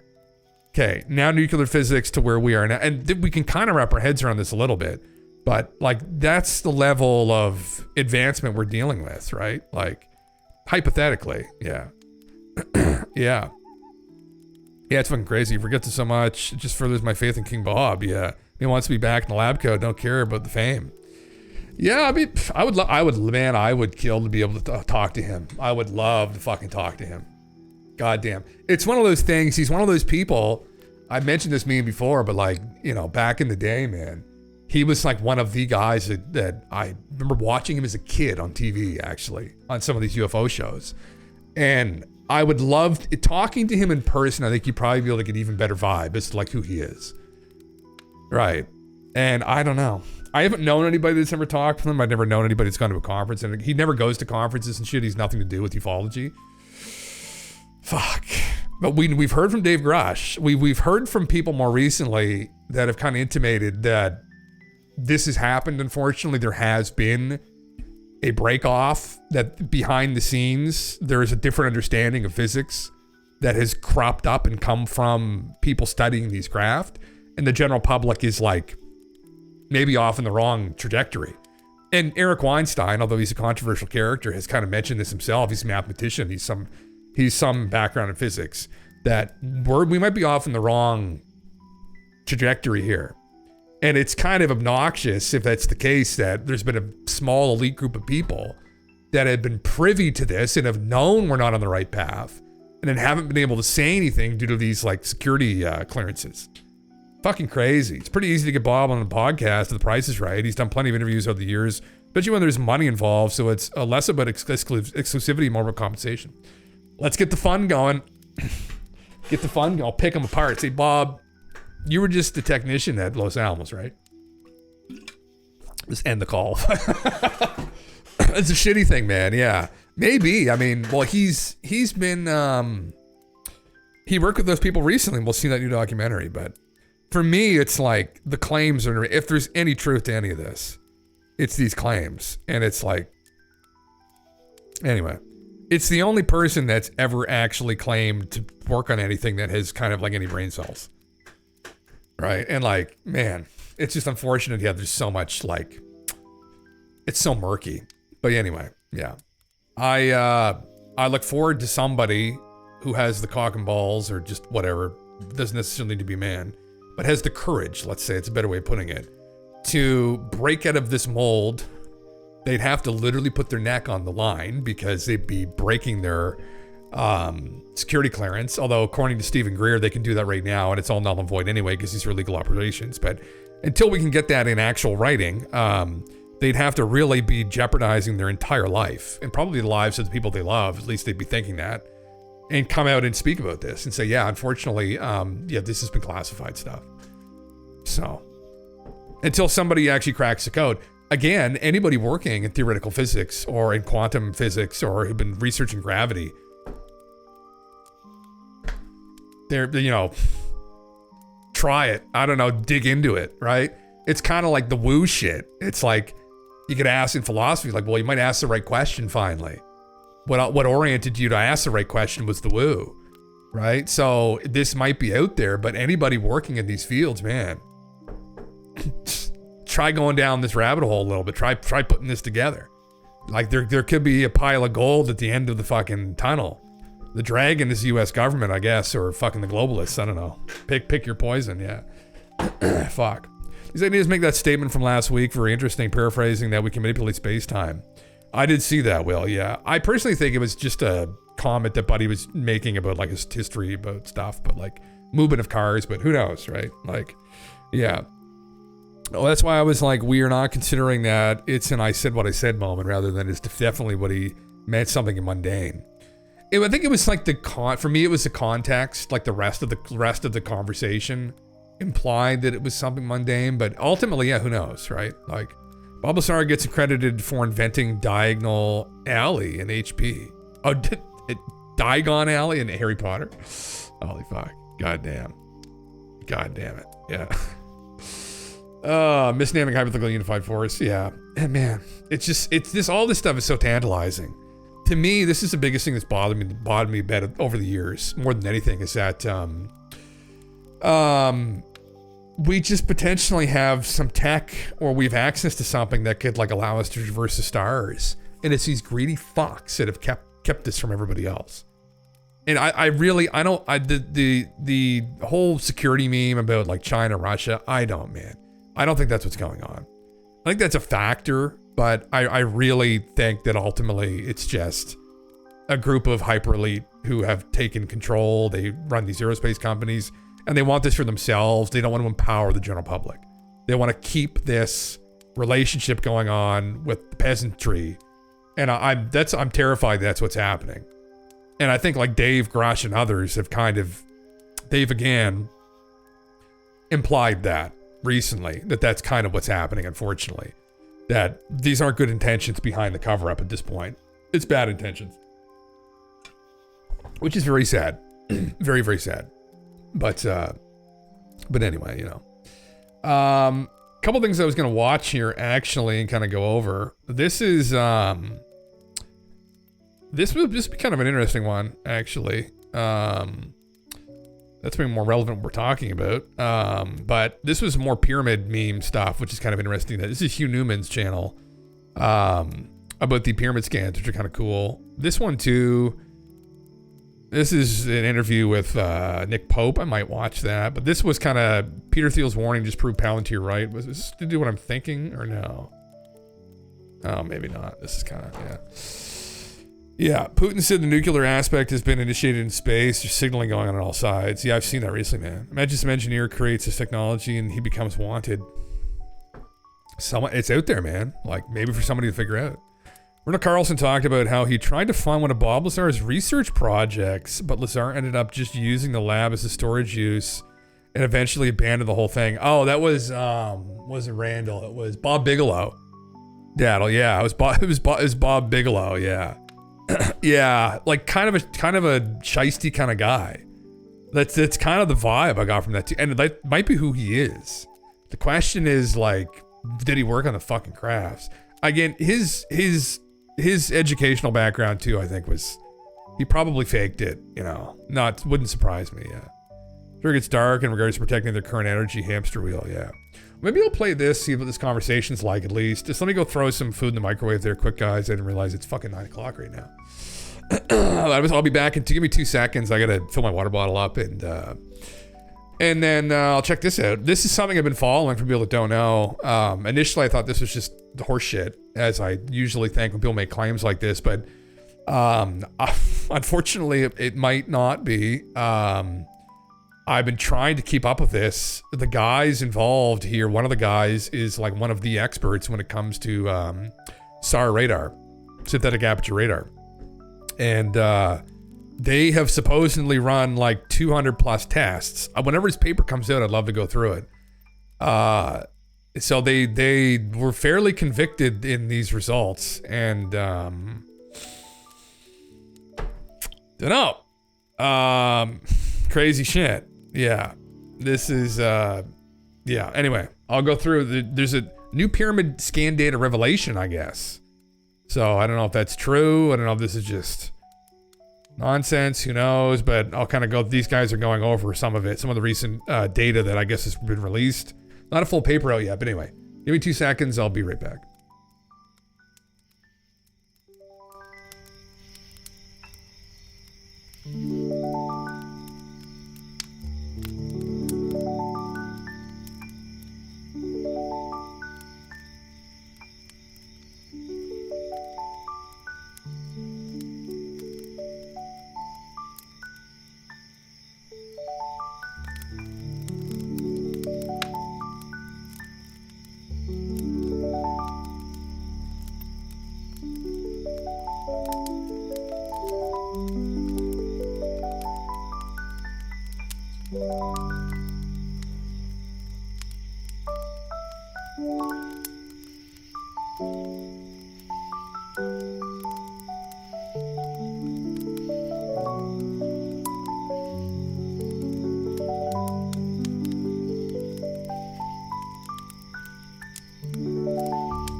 Well, it's interesting. Sorry, we, God damn it. There we go. Yeah, Edgar was just having a reverse sneezing fit. We were just kind of worried. So I just had to see if he's okay. I think he is. Oh my God, man. Shit going on sometimes. Christ. Oh, yeah. Interesting stuff. Yeah. Let me, I just made some fucking toast, actually. Just need to eat something. We had some turkey dinner earlier. I usually eat later. So now I'm like all fucked up. Like, anyway. Yeah, I'm gonna watch this. Let's see what these boys are saying. This is a big fucking deal.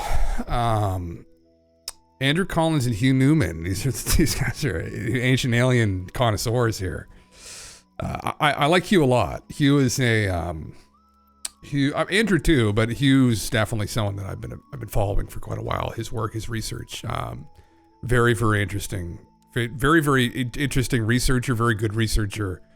Very relevant to my own interest. But man, this is a crazy story here. I'm curious to see what new data they're going to bring up. So let me just shut up and I'll start fucking playing it.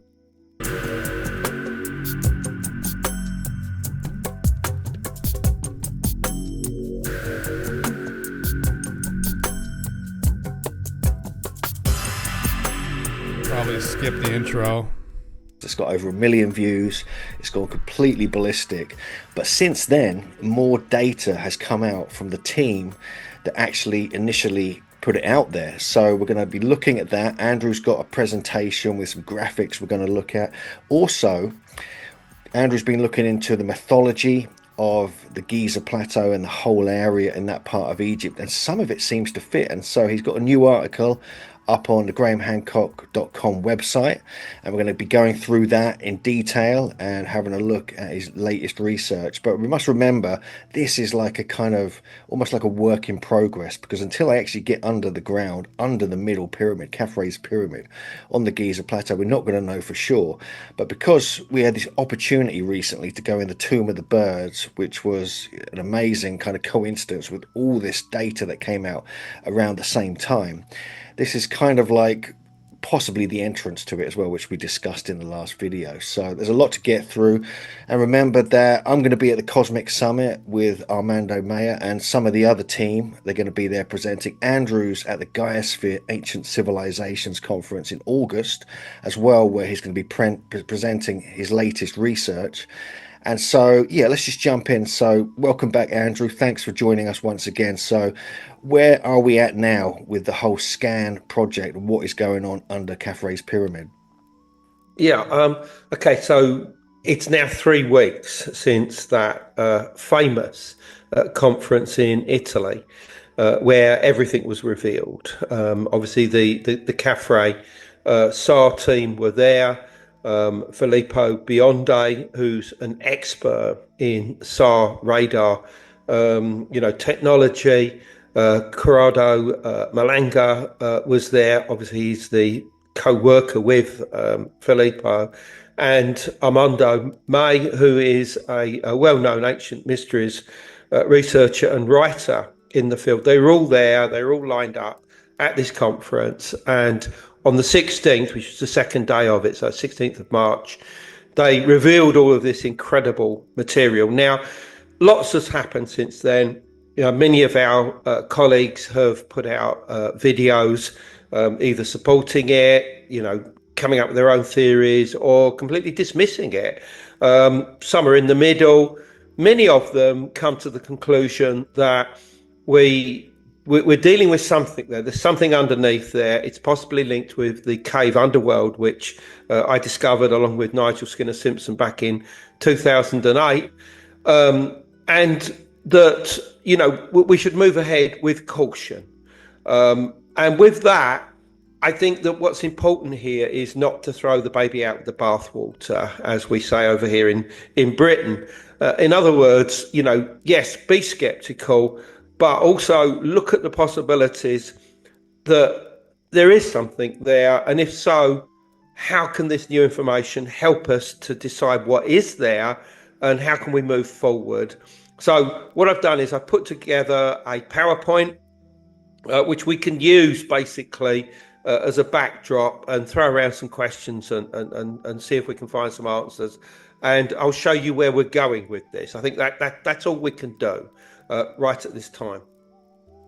Yeah, I mean, I think it's absolutely fascinating, this whole, I mean, even though it's still controversial, it's still got a lot of kind of questions that haven't been answered. There's something about it, isn't there? I mean, we were talking about this privately, that there's something about it. It's kind of like reignited this interest in the ancient mysteries, not just in Egypt, but in other places. There's lots of new kind of stuff that's resurfacing from the past that has kind of been like dismissed by a lot of people. And I find it just intriguing that how people have reacted to it. There's a lot of really negative reaction, extreme in some cases, people fighting online about it. There's like this crazy kind of energy going along with it, whether you support it or whether you're against it. But at the end of the day, I think it's got to be looked at. I mean, it's got to be looked at from anyone who's interested in any of the ancient mysteries, especially with all the stories of like the Hall of Records and the Halls of Amenti underneath this area, and it kind of all makes sense. So, but yeah, so let's open up this presentation. Let's get this started, because I think seeing some graphics so people can kind of get a sense of what's been put out there in the last few weeks. If you haven't come across it, which I'm sure you probably have by now, it's been in the national press and everything else, international press. So this let's get this open, let's take a look, and we can discuss this as we go along. Okay, right. So let's begin at the beginning. This was the advertisement for this conference that took place in Italy. On the left, you've got Filippo Biondi, who is the expert in SAR technology. To the right, you've got Corrado Malanga, who is also an expert in this field. And on the right, covered up probably by our heads, is Armando May. Now, he's obviously the guy that's sort of bringing this to the Ancient Mysteries audience like ourselves, and will be appearing at various conferences as we move forward. So what happened on this day? Well, obviously what they revealed is that within the second pyramid, that's the pyramid of Khafre, which is conventionally dated to about 2500 BC, that they detected 5 chambers that are very similar to the so-called relieving chambers that are directly above the King's Chamber in the Great Pyramid. And you can see them here in this, this reconstruction or interpretation that they've done. They've obviously done them looking exactly like the relieving chambers. And this is what they found inside it. Now, they alluded to these in a paper from 2022, which I've got a visual of coming up. But as Filippo Biondi has admitted since, he said that when they did that paper in 2022, they were only looking inside the pyramids, the Great Pyramid and the Second Pyramid. They weren't looking for things underground. So this is what they found. As I said, these relieving chambers were mentioned in the paper, I think, or certainly they mentioned they'd found something inside the Second Pyramid, but that was about it. Well, yeah. And what they revealed at the conference was that beneath the Second Pyramid were these 8 vertical pipes or tubes or wells that penetrated down for at least 648 meters, arguably even further. Crazy. Which you can see here, and that each one had these spirals around them that they interpret in terms of some kind of staircase. And that these 8 pipes eventually go into these 2 cubic, let's assume hollow structures that are approximately 80 meters in size. And that these are part of a much bigger complex underneath the plateau at Giza that they've referred to as a lost city, and that they have called the Halls of Amenti. This is a term, Amenti means hidden, we'll come back to this, and it relates to some kind of underworld structure that's mentioned in ancient Egyptian mythology. it's important to note that there is a water table under there and that a lot of this would be or should be underwater as well. There's some portions of it will be submersed. I don't know if that was addressed in the actual presentation or not. So whether those are staircases, who knows? What these end up turning out to be, I'm sure they'll show the actual radar data, which kind of shows them. You know, anyway, I mean, like my whole meme on this, again, for people that don't know, I've been following this since it came out. Extremely interesting. Initially thought, like a lot of people, well, this is fucking, you know, it's pretty out there, right? But it wasn't until we started digging into the gentleman who actually did the SAR analyses that this became a little bit more real and that he is a highly accredited person when it comes to this. They had tested this technique out on a couple other structures before they employed it at WEF Pyramid. And supposedly they have done something ridiculous, like 200 different iterations of this technique at the pyramid site using different satellites, different, they used different, I forgot how to describe it exactly, but variations of the technique that he used here, which is new, and has not been tested excessively, but they've a fairly well-documented case and argument, and I just hope this doesn't die. I hope this continues to be looked into. I mean, this is unbelievable if it's true. So, yeah. Was it Doppler infrometry, so measuring the hollow voids with an audio signal and building a picture? I don't even know, man. It's some elaboration on the SAR technique. So synthetic aperture radar data that was collected from these satellites. It was something to do, though, with a vibration. It was something to do with vibration, and I think some kind of it's something to do with that, whether it's an audio signal or not. But how they generated the actual. Well, here he shows it here in literally 2 seconds. So. And yes, it is linked with Giza, as we'll see. Now. There's one of the reasons. To back up all of these claims, they released these so-called tomographic images that were created through the SAR technology. And this one here supposedly shows the 8 tubes, wells, pipes, whatever you want to call them, going deep down into the bedrock.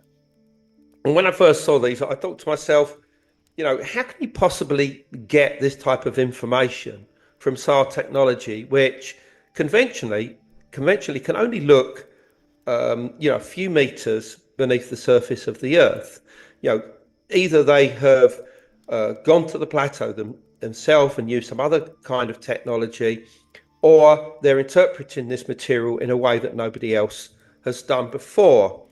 So it was very difficult to see this. Now, obviously, what you see is that the darker areas that are blue are the density, in other words, where nothing is. And quite clearly, the brighter colours signify where exactly these structures are. And according to them, obviously, they're penetrating downwards for hundreds and hundreds of meters. Now, as I said, they began all of this work in probably about 2017, 2018, from what I hear, and eventually ended up publishing their findings to do with the Great Pyramid in 2022 within this particular paper. Now, I've been through it. It's very, very difficult to read. My good friend and colleague, Rodney Hale, the engineer who I've worked with for 30 years, he has gone through this line by line, trying to understand exactly how this SAR technology works. And, he only got so far, but luckily, and I think it's probably coming shortly, let's go to this first. In an interview with Project Unity, colleagues of ours, Filippo Biondi and Armando May gave an interview with the host, Jay Anderson. And this was incredibly revealing because what Filippo Biondi did was to give the methodology of how all of this technology works. And basically, I mean, this is put it in simple terms, and I am not, an engineer. I'm not a specialist in technology. So I'm struggling to understand it myself, but this is the way that I see it now, is that everything was done from 400 miles above the Earth. Fucking with crazy. More than one satellite, seemingly 2 separate commercial satellites. And what they're doing is that they are sending out this radar beam, which is hitting the Earth, as you can see in this this view of how it works on the screen now. And what happens is that the beams hit the Earth. They only penetrate for a very short distance, probably only a 2 or 3 meters. And then what happens is that information is sent back to either this satellite or another satellite, and it's received, and that raw data can then be downloaded onto the ground, within computers, and you then have this raw data that you can use. Now, SAR technology has been around for many, many decades, and it can give you an incredible mapping of the surface of the Earth, a bit like LiDAR technology, but definitely penetrating a little bit underground. I mean, for instance, in 2007, the Terra SAR X satellite actually took an incredible map of the Giza Plateau at night, and that very clearly shows structures underneath the surface, and we'll come on to one of those shortly. So it can see underground, but not very far at all. But basically what Filippo Biondi, who's an absolute specialist and has published many articles on this, and in fact their article on the Great Pyramid was actually published in Remote Sensing, which is a very, very respected journal to do with this type of technology, is that the returning information, the returning pulses, were then converted into 2 types of data. One is electromagnetic in nature, basically within the microwave range, but the other information that they're getting from it, and this is depending on hollows and structures and angles, is sound, and that this sound can then be added together with the electromagnetic data, put through a computer program, which is one that they have created, and will then give you the topographic images that we see. So none of this is done from the ground. And I mean, the Egyptian authorities are clearly, hopping mad with all of this, because they're saying, they think it's all woo. So, all right. So it is some kind of, so it's the actual SAR data. There's a signal, a feed of it that, and this is kind of what Felipe, I believe, is trying to explain during the interview with Jay from Project Unity, that it's vibrations that they're picking up essentially. So he had stated this, that not every site you're going to be able to do this on. He says essentially that if there's something under the ground and it vibrates, it'll send back a signal. Just if there's nothing under the ground to vibrate, you're not just going to be able to see anything. There'd have to be structures under the ground that'll vibrate. So that's why they got this reading, this return. And now this is the new technique, right, that needs to be analyzed more, in that, is there actually something to this? And that's where you'd have to have the experts debate on this or not. Yeah. Yeah. So Hamas, yeah, man, he's such a dingus. Yeah. I mean, so this is really where we're at with it, where we need other people who are experts in SAR data to say, well, can you do this? Is this accurate? Now, what Felipe needs to put out is his paper. And a new paper supposedly shows that they had tested something like 200 different iterations of this, where they changed satellites, they changed angles, they changed approach, they changed all these other variables, and this data kept coming back here, which then led them to believe. And initially, Felipe had mentioned that he said, no, this is ridiculous. There's no way this is true. And after they kept doing iteration after iteration after iteration, and the data kept coming back the same, he became convinced that, oh my God, this is real. There's something under there. Now, what will be under scrutiny is this technique of actually interpreting that audio signal into the data to be like, okay, are you actually picking up vibrations, or is this just some kind of hallucination? Or that's what you need to really get into. But I mean, from his interview with Jay, he's ready to go to war over this. It sounds like he's very ready. He's collected all of the necessary data they needed. And once that paper drops, this could potentially be a big deal. It's not going to be a big deal until the paper drops. But once the paper drops and we get from the SAR community like a green light as to like, oh shit, this looks like it's real. The next step would be, to then go to the Egyptian authorities and be like, guys, there's an anomaly under this fucking pyramid. Which, for some of us who've been looking into this for years, decades or so, might not be particularly surprising. Now, this still is surprising, I think, for me at least, anyway. I mean, for Giorgio and all the Ancient Aliens guys, maybe not so much, because they've been stating they think from the get-go this is clearly aliens. Like, now, I don't think it was ever clearly aliens, but it was clearly some advanced construction project. At the very least, there was a group of advanced engineers involved. Or architects, sorry. There was some advanced architects. I think from the TLDR of everything that I've ever heard about it from very credited people who've counter-argued kind of the Egyptological explanation, I would say that there were some architects involved there that knew way more than the local people did about a lot of shit. Now, if it turns out to be true, then, I mean, yeah, this is probably, those architects were, I mean, this is probably, I mean, fuck. This is something that I think we would, again, struggle with doing. I mean, we've obviously drilled down, I didn't think that we have, but we drilled them very far, we structures down very far, but this is, you're getting into lost advanced ancient civilizations. Like this is 100%. There was an ancient civilization that was very advanced. I'm probably at our level or beyond, depending upon how this is all constructed. So, which would be a meme, right? Where we would look in hindsight at that and say, God, it was so obvious. Like the local people had nothing to do with these sites. And then this was just a nail in the coffin in that, well, here are the literal nails, 8 of them under the pyramid, potentially.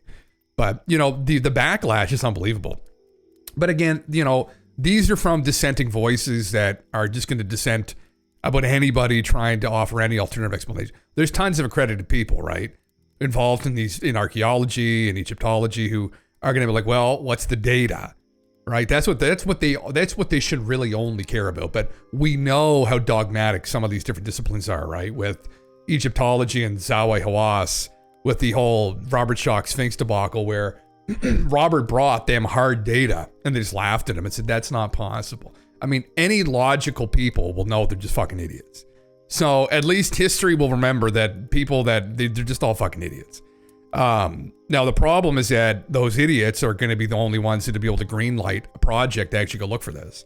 So that's the hard part for me, that, you know, there'd be no way, because this is data. You need the actual dig to confirm without a doubt that this is real.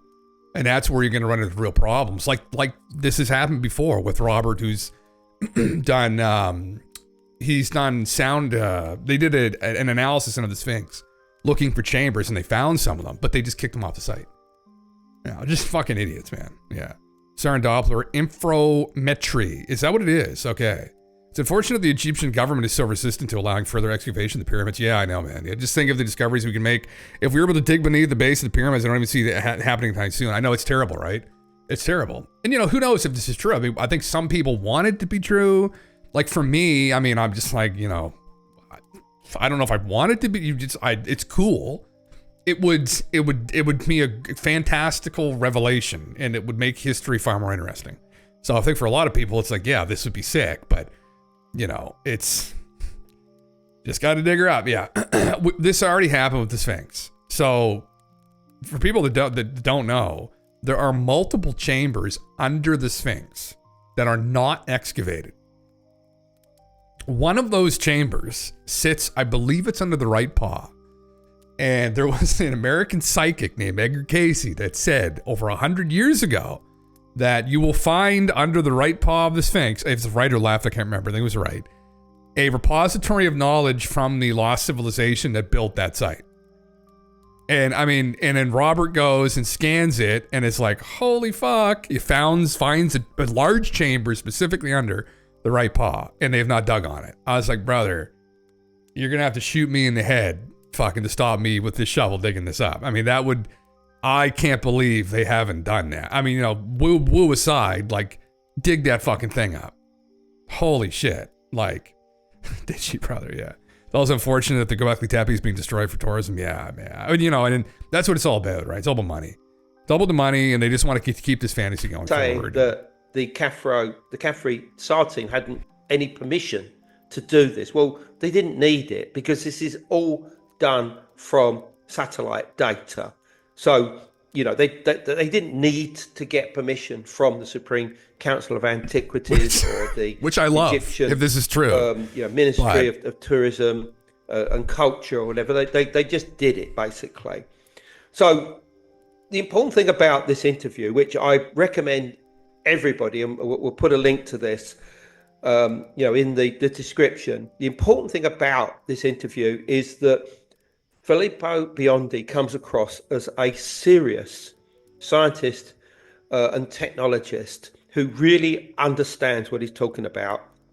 I watched this from a psychological point of view, you know, to see whether this guy, you know, comes across as serious in what he's trying to put across. And he does. He seriously does. And obviously Armando May was there to give his interpretation of what was going on. But something clicked in my mind when I watched this particular video and listened to what Filippo Biondi had to say, that said, you know, these people really have got something. But what's important, and I think that, you know, we need to look at this, is that it's data. Let's all go together and dig. It's data that has been interpreted. God damn it. And having said that, they certainly are able to translate this data using underground structures. And here's one example. And this only came out, you know, a week or so after the conference. Yeah, I haven't because seen what this. they've also mapped on the Giza Plateau is the so-called Tomb of Osiris, or Osiris Shaft. Now, this is somewhere that, you know, Hugh and I have been down. It's a scary place, in all honesty. You know, I mean, these rickety old metal, you know, ladders take you down to, you know, to the deeper levels. There's 3 separate levels, and going down from level 1 to level 2 is very scary. And I'm you know, I'm glad I survived it. But anyway, down in the 3rd level, you have this area of water which is, you know, made by the local water table, and in the middle you've got this island, this rectilinear island with a sarcophagus in it. There was originally 4 rectilinear pillars that connected with the ceiling, possibly. How the fuck did they get it down there? They fell down some while ago. But the significance about this place, which, by the way, as far as its dating is concerned, probably goes back to about 1500 BC. That's the oldest evidence that has been discovered relating it. In the middle section, there are a number of sarcophagi made of hard igneous rock. There's a lot of debate over exactly what they're made of. And they seem to be almost like intrusions into a much older structure. But it dates probably to about 1500 BC. Some people suggest that it could go back to the time of the Pyramid Age, and it's directly beneath the causeway that links the second pyramid to the area of the Sphinx and the Valley Temple of Caffrey. Oh my God, man. Now, I haven't even seen this. So you can kind of see in the top right where they've caught this actual structure that they know exists. This is, man, this paper might just kick this whole thing wide fucking open. Holy fuck. I mean, you know, I haven't been a proponent of aliens, but I haven't been against the idea either, you know? It's like, for the people that have been coping, that this is absolutely not some kind of out there explanation involved with the construction, it's going to blow up in their face. Because, I mean, if it turns out these things are real, man, there's no fucking way that there wasn't some, like, unbelievable construction. to put structures down 2 kilometers into the ground like that. I mean, here's the problem with the civilization argument, which all of the other fucking gentlemen have already fucking made, right? All of the copers have already fucking made. The problem with the civilization argument is, where the fuck's the rest of all their stuff? Now, you could say it was all on an island that went under the water and is covered under a mile of mud. But there's some inconsistencies with that. There are genuinely some inconsistencies with the civilization argument. Which then, if this is true, leaves only one possibility. Which is quite literally fucking aliens. And so they walk themselves into this. We walk together into this potential reality that who did this, well, they could have been fucking human, we don't know, but they clearly were just here for a short visit because there's not a very strong footprint of them around. At least to the degree that at least to the level of civilization that we have a footprint. And here's the problem with that again. You would expect to find older examples of a group of people that went through all the different stages we went to achieve civilization. And we don't find that. All we find are these crazy fucking structures. So then what does that imply? Well, it implies that they came down here already developed. And that implies that they weren't from here originally. They developed somewhere else. So that implies fucking, I guess, aliens, unfortunately, for some people. So I think that's really where this can kind of logically go. And they know, they will know this. They know if this is real. They're going to look, and it's not, if they just were a bit more agnostic, they wouldn't look as stupid. That's the problem when you're so dogmatically entrenched in this bullshit that you're just going to look stupid. It's why you should be a bit more agnostic with these. And I think most rational people are. It's just people involved in these disciplines that are involved in the power structure. So this is all true. The Egyptians have to already, it's there. Yeah, no, this guy needs to take his SAR machine to Dulce Area 51. Well, that's going to be the next little bit of trouble they're going to get themselves in. Yeah, they might want to keep it hush-hush. Well, man, that's exactly, yeah. And that's what we're going to... Well, if this technique can be honed, and they can really perfect it, we won't need authorization technically to dig. Because if we can replicate this on known structures 100 to 300 times, right? Or 1,000 times, right? And if we implement it again on these sites and we find these anomalies, they're there. That's effectively what it would mean. I mean, we'd have a high level of conviction that they'd be there. So then from there, we'd be already thinking, okay, well, I mean, it may even be, unfortunately for the Egyptian government, which is very loosely held together, Dawn may just look at those 3 pyramids and think, Stars of America. The Belt of Orion is an American constellation now, and they seem to be very similar to that. They might just go in there with an aircraft fucking carrier and say, listen, we're digging this up, right? Because who knows what the fuck might be down there that they might find.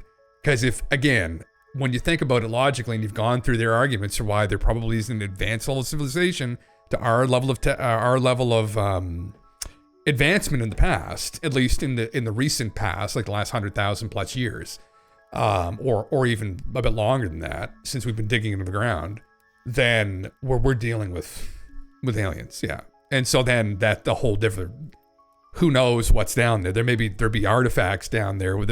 This could be a big fucking problem for the Egyptian government.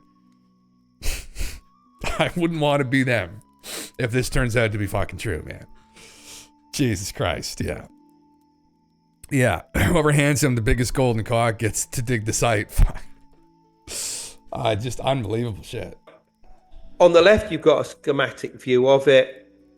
On the right, you have the so-called tomographic image that was created by the CAFRE scan team that was released into the public domain. And you can quite clearly see at the top up here that you have the 3 different levels and the connection between the levels. And if this is correct, then this really does show that this technology works. But of course, what you also see is that directly beneath it, you have other hollows as well. Now, they suggest, particularly with the one that's arrowed, that this could be a chamber in its own right. Although obviously what it means as to what's beneath it, I just don't know. But they clearly got something here.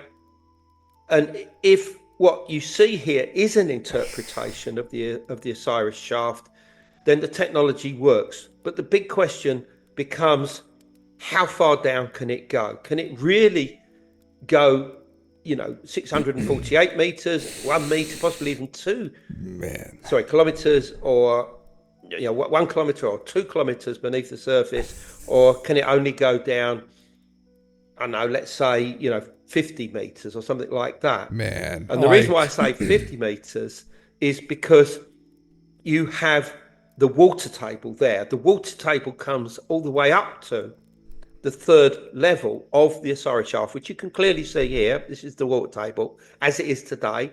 It's probably just slightly higher than it was in the past, when obviously each year you'd have had the annual inundation of the Nile that would have made the water table at Giza ebb and flow. But it's definitely the River Nile that would have created it. And this water table would have permeated the rock from about 50 meters down as far as the area of the second pyramid, right downwards, to whatever depth. You have porous limestone rock beneath the plateau, and this would have filled with water. Yes, it is, Aaron, yeah. What happens is that as you come down the causeway towards the Sphinx, it's down a slope, so that by the time you get to the position of the Osiris shaft, the water table is much closer to the surface, and then by the time you get to the Sphinx itself, it's probably only about 5 meters beneath the surface. And I've always said to people, if you were going to create a hall of records or a secret chamber, you would never put it anywhere near the Sphinx, because quite clearly the Sphinx is so close to the water table that even constructing some kind of hidden complex would be virtually impossible because of the water itself. The water tables under the pyramids too, though. The conclusion here relating to the Osiris shaft is, I think the team have got something, okay? But, and this is what must be stressed before we go any further, is that all that the team have right now is data that they have interpreted, data that they've interpreted to lot create of data points. Structures that have been made into these beautiful reconstructions that we've seen. And we have to encourage this work, but that's all they have. None of this work relating to the second pyramid has been peer reviewed. None of it has appeared in any journal. None of it has been repeated by an independent, separate team. And that has to happen. So we know that. Definitely something you got to think about with this, man. Is like, I'm assuming Filippo is going to be getting some fucking calls here if this turns out to be accurate, because, well, let's just look at, like in ufology, claims of underground bases by aliens. Going down 2 kilometers. Fly this over Skinwalker Ranch. That's what fly it over some of these sites where people have suspected this. Fly it over Dulce, fly it over some of these, fly it over Bermuda, fly it over, there's a bunch of places you could fly this over and take a look-see. And I'm sure the government would love to do that. If there's some accuracy with this. Fuck. There could be a great unveiling of things with this. And fly it over Teotihuacan in Mexico. It's another giant megalithic pyramid site supposedly constructed by the gods. So man, God, it's just so mind bending. Yeah. Kaylontics, is that what it says that the Hall of Records will be stored on CDT plates, possibly digital etching, so impervious to water. But that's woo. I mean, I don't know. From what I was trying to look into this, if anybody had actually like remote viewed or had any kind of like woo about what was underneath the pyramids. Like, I don't know. Joe McMeagle had one viewing of another site that had strange structures that looked similar to these, but yeah, I don't think anybody did. But yeah, I mean, there's been tons of people that have tried to remote view Atlantis too. That's another popular one, and it's a weird thing, you know. I mean, obviously, remote viewing in and of itself isn't something you can just like stake your life on. But I think our this could be the issue. Our understanding of all of this may just be wrong. Where even Plato's understanding of the civilization may not have been correct. Where they could have very well been just a maritime civilization, like another group of people like us, Homo sapiens. But maybe there was a precursor to all of it that was a bit more out there. And that's kind of what we're looking at. That's what we're looking at in a lot of these examples. And yeah. I mean, you know, for me, when you look at the whole ancient astronaut argument, the astronaut portion of it, in the end of the day, does start to, unfortunately, if you're going to go this far with it, fit better than the civilization arc a little bit, because again, it's the lack of development and the lack of stuff that's been found. Although we have found stuff that's disappeared. We found stuff that's been misattributed or covered up, unfortunately. The bodies are one example. But there doesn't seem to be an obvious progression that we found in the ground like 100,000 years ago of a civilization. So and all the stories do imply that whoever was influencing these cultures were not from here. And again, that's something you'd have to go back through again and take a second look at. And we'd have to stop interpreting these strictly as mythological scenes or, you know, stories. We'd have to take it a bit more literally. And I think that's what would have to happen. That's kind of maybe what we're beginning to touch upon. It's just interesting, again, with the vases. We've got a couple phenomena going on here in tandem here. We've got this just cropped up out of fucking nowhere. I had no idea about this. But the vases are another inconsistency where we just recently learned some of this vase they tested that Chris Dunn's son had scanned has been known about since the 1800s. It's how far back it goes back to. So we know that this vase's construction predates any kind of modern machinery. And it's taken us until now, literally like last year, to get the technology to be able to scan it and look at it and say, oh. So that's a red flag again, that what we're dealing with here is beyond our comprehension up until this point in time. And it implies something fantastical, unfortunately. Some of them do. And this is another site that implies that as well. So, are we going to have the courage to face this? And, it's great that we got the whole UFO meme going on, the disclosure movement, because this will probably directly correlate to this at some point where, we don't understand what's going on here either, right? The modern UFO phenomena. And we definitely haven't understood what's happened in the past. There's a crossover, clearly. Yeah. Let's start tomography, all the things. Man, tomography, yeah. Well, I mean, why the fuck in the not, future, right? For us to even we know take this matter serious, maybe out with the bathwater, basically.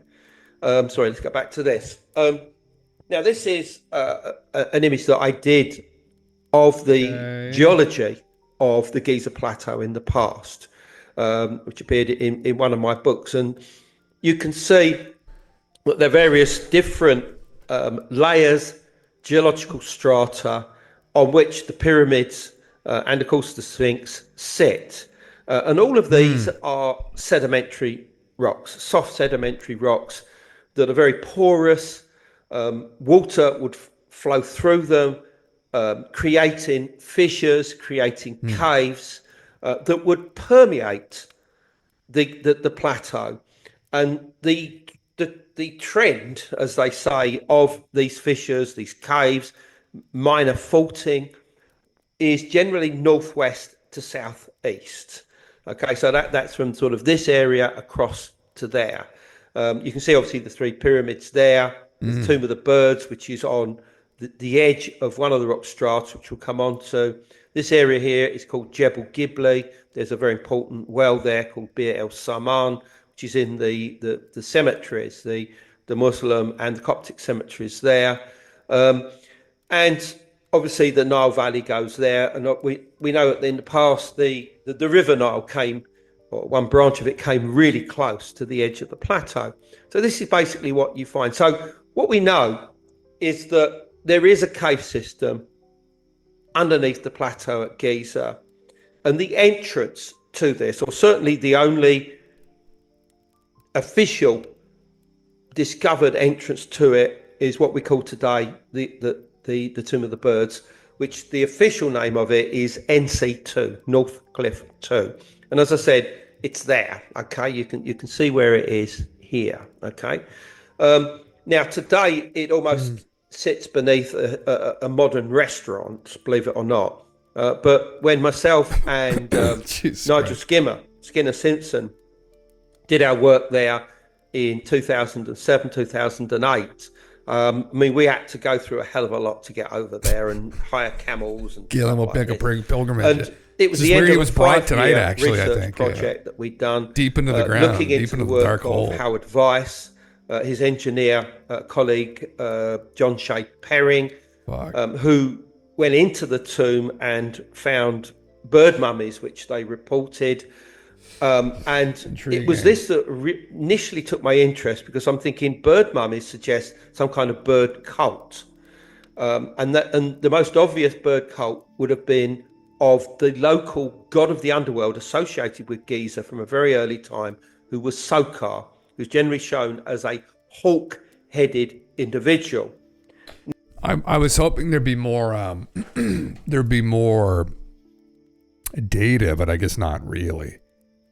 And Andrew's just kind of going over his knowledge of the area, which is very fascinating. A deep knowledge of they've been to this place. He's been to this place many times, but mystery of the Sphinx. There you go. Gaia TV presents, my brother. Again, like these guys, and there's lots of shit on Gaia TV, but these guys are no joke. I've mentioned this meme before, but some of these ancient aliens guys, they get kind of portrayed by maybe academia or mainstream media as being kind of wacky, but like, man, you wouldn't want to fucking debate them on this, because they fucking embarrass you pretty quickly. That's for goddamn sure. You can maybe kind of come at them with some other conclusions and be like, well, how convicted are we in this? But they're well learned gentlemen, and some of them are really quality researchers. So no fucking joke. It's just, some of the conclusions, like it's not really fair almost sometimes for some of these guys to get lumped in with Giorgio. Like Giorgio just pulls his dick out and just starts flapping around in people's faces. Like it's not really fair. Like some of these guys are authors, are very well traveled, well read people, and there's a genuine mystery here. And Giorgio just pulling his dick out and fucking memeing isn't really very helpful. So who's here? The Cosmic Summit. Okay, yeah. I've actually seen this before. Who's going to be speaking? Hugh Newman. Okay. Anyone else that I know of? Not really. Ashton Forbes is speaking at the Cosmic Summit. Oh, no. Guys. No. They got Robert Schock, Ben Van Kerwick, Randall Carlson, Dan Richards, Praveen Mohan, who's another kind of... He's kind of very knowledgeable in the Indian stories, Hindu epics and whatnot. Danny Hillman, he's an archaeologist. Yeah, okay. Interesting, yeah. My friend's dad was offered 2 camels for his wife on their trip to Egypt. He said he was tempted. Fucking Christ. Interesting times, yeah. Why isn't James on the list? Oh, Jesus Christ, yeah. Templar guy's here too. Oh, is he Dr. Who's the Templar guy? Is Dr. Stephen Collins? Who is he? Interesting. Oh, Tim Hogan's a Templar guy, isn't he? Yeah. Right. Yeah, fuck, man. I would love to see Randall and Robert Schock and Ben. They're definitely names that I know. They're very knowledgeable guys. Anyway, and Hugh too. Hugh would be definitely worth to see. So, where's it take place at? Is it North Carolina? Greensboro, North Carolina. Is that correct? Four Seasons Sheraton. 2 lunches, 2 dinners, 2 breakfasts, teas and coffees, all meals included. Get your breakfast, a little bit of fucking frosted flakes and a little orange juice. Oh, fucking Christ. I would love to go there. It'd be fucking stream content at the very least, but I'd probably just get fucking kicked out trying to stream it. But Scott is his name. Walter, is that him? Okay, interesting. Yeah. Catherine Ulysses, I think that's Robert Schock's wife. But I think. But anyway, interesting meme. I mean, at the end of the day, this stuff's all cool, but I'd rather have the paper out and then we can dig through the paper and just kind of ascertain, like, okay, how badly is this going to upset things? And how I was going to start looking for a new job. Well, I mean, we're going to have a revelation. The revelation might be this wasn't just a story. This wasn't just a myth. This was unfortunately the ancient past. So, anyway. And Tim, I missed him. Oh, I've never gone to any of these conferences and seen any of these guys talk. I mean, before it's like if I had the money, I would usually spend it on something else. But I hear them talk online all the time, which is really cool. But anyway, this is just place the bets. But that's why I meme about this, because I think this is important to understand that potentially, and it's a crazy thing to think about, but like, who were these people that were doing this? Well, like, they literally are. They told us a long time ago who they were. And it's like, man, we've taken this long to come to terms with it. It's so funny. It's all of these things it's all kind of culminating together at one time, right? In one moment. It's all slowly starting to get pulled together. And, yeah, it's fucking crazy shit. I just, yeah. Anyway, I was going to look and see, what was his name again? Filippo Bionde. Did he mention his name here? He didn't. I was just going to check and make sure that nothing's been posted like today, because I thought it was coming any day now. This Filippo Biondi, his name is now going to be all over the internet, I'm imagining. News. Giza, maybe, of what we'll fucking type to get. Interesting. Scientists, oh, here we are. Well, that was a while ago. That was 3 weeks ago. That's when it first came out. Yeah. That is the older paper there, I believe. From, 2022, yeah. Show more academic editors. Where's Buddy? Here he is here. There he is, Filippo. There you are, brother. See if you posted anything else recently. Google Scholar. Oh, my fucking Christ. No, that's not it. Oh my God, just post it on ArcFix or some shit, not all these other stupid fucking sites. 4 scholars found. There he is there, okay. 24 journal articles. Oh, 2024 July. Nope. Nothing yet. Synthetic aperture radar tomography reveals details of undiscovered high-resolution internal structures of the Great Pyramid of Giza. Fuck me, yeah. In time, what a great time to be alive. It is, man. Literally though, yeah. Yeah, man. It's gonna get crazy. It's gonna get absolutely fucking nuts. And I'm looking forward to it. So many of us have waited so long for this to happen, where there have been so many stories about all this stuff, but like now we finally are on the cusp of knowing this. Now, the question is, what are we going to do once we know? Depending upon where this goes, I mean, the question will be, well, if this wasn't a civilization here that did this, and was capable of doing it, where did they come from, and where are they now? And where else could we look? And actually, Filippo already answered this fucking question when he was interviewed by Jay, for people that don't know, that where we could go look is actually Mars. Mars is where we can go look next. Mars would be the next place that they want to use this synthetic aperture radar technique on the surface of Mars. And then that might get real fucking spicy.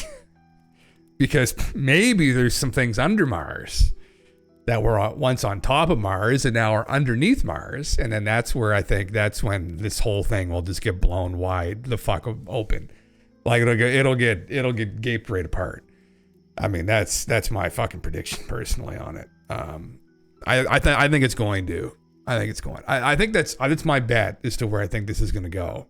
And this is one of those memes. It's like, well, we thought maybe one day we have to wait for the government to fucking, tell us all this stuff. But then some people in private industry or some experts just stumble upon some kind of structure on Mars. It's clearly artificial under the ground. And then this all just kind of snowballs. And that's why I think people in government that are still keeping this stuff wrapped up tight. I mean, there'll be a day of reckoning coming where they're not going to be able to control all of this.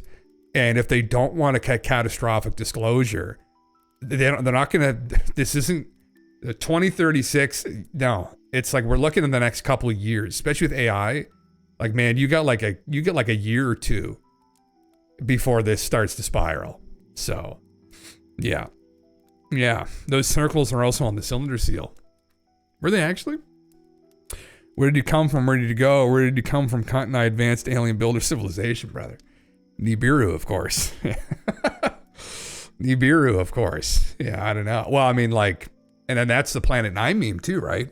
We're on track to discover Planet 9 here within the end of the year, potentially, if the Rubin Observatory goes up in time. So that'll be the end of 2025, early 2026 meme. I mean, I don't know what those boys are going to do if it's not there. And then it would have to be around the other side if that's the case. But once we discover that, and now the problem is that that's not going to get a high resolution image of it. So we're not going to be able to know with complete conviction whether it's an icy body or maybe it's not. And if it's not an icy body, that's where things get very fucking interesting. But that's obviously all going off of some of Sitchin's predictions. That Sitchin was completely convicted that if we discover that planet, there's going to be people living on it.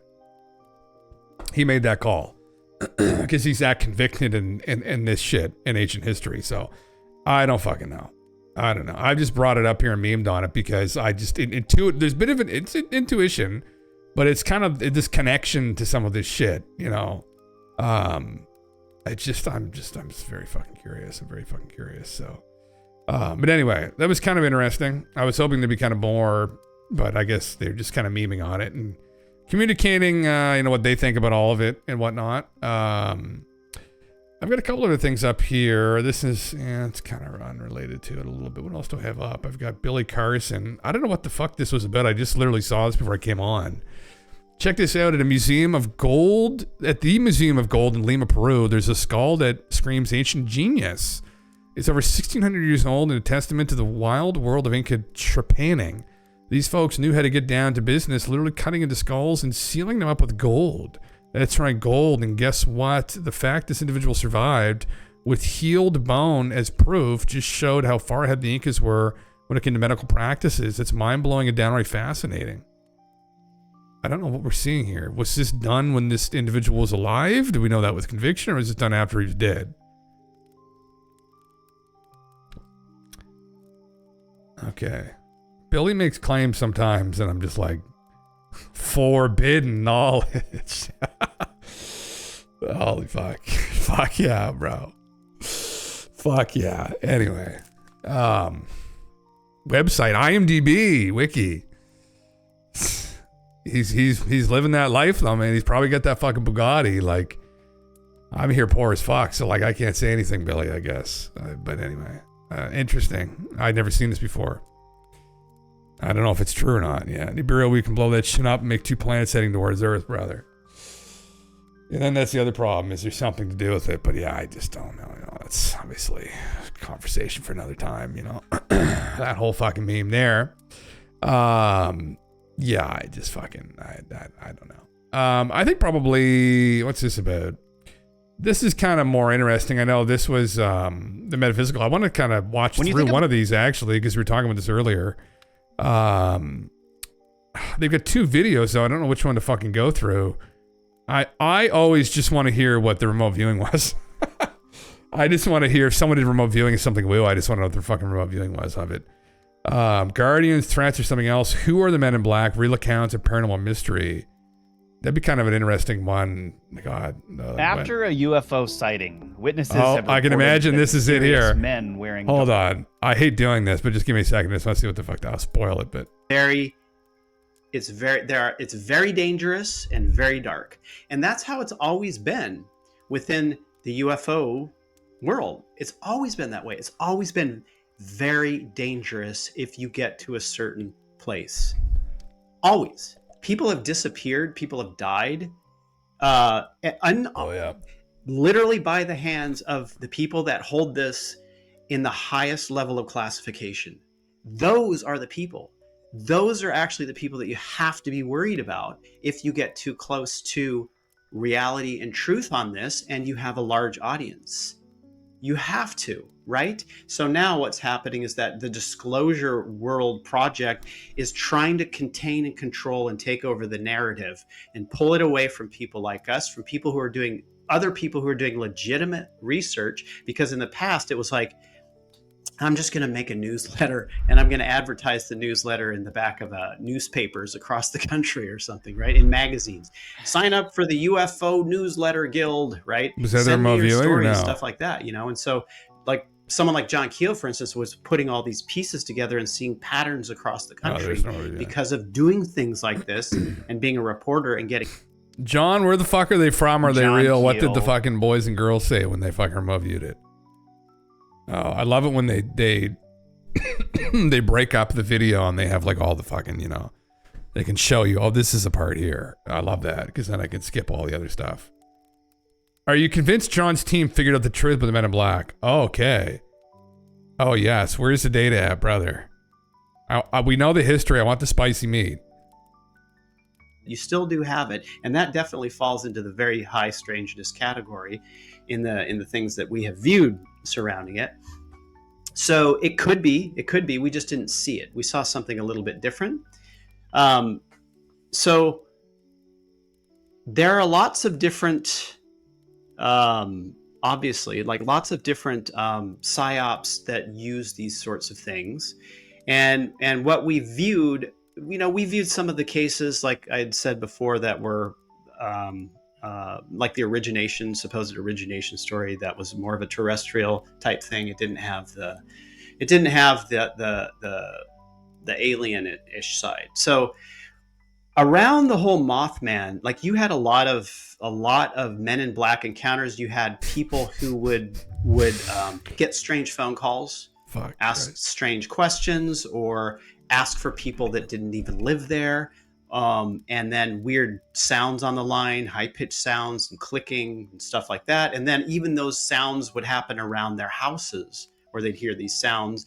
They'd get a visit from an MIB, or an MIB would show up and just do very bizarre things, not asking any questions about it, just, you know, just bizarre world stuff. Like it is someone trying to mimic human behavior, but they're failing at it miserably. So we looked at those cases. We looked at the like what that was, the reality of that. Yeah. To truthfully understand, like if this is something that people are making up, which at the outset I don't believe, just because when you have layers of these stories and they're showing the same aspects over and over, especially coming from that time frame. Where's the viewing at, John? Where there's smoke, there's fire. So the type of data that we have on these the real Men in Black, don't tell me they're underground, is that they are a mix of genetics, human and alien. Okay? They are not extraterrestrial, though. They are not extraterrestrial. No, John, don't say it. The data that we have is that they live underground.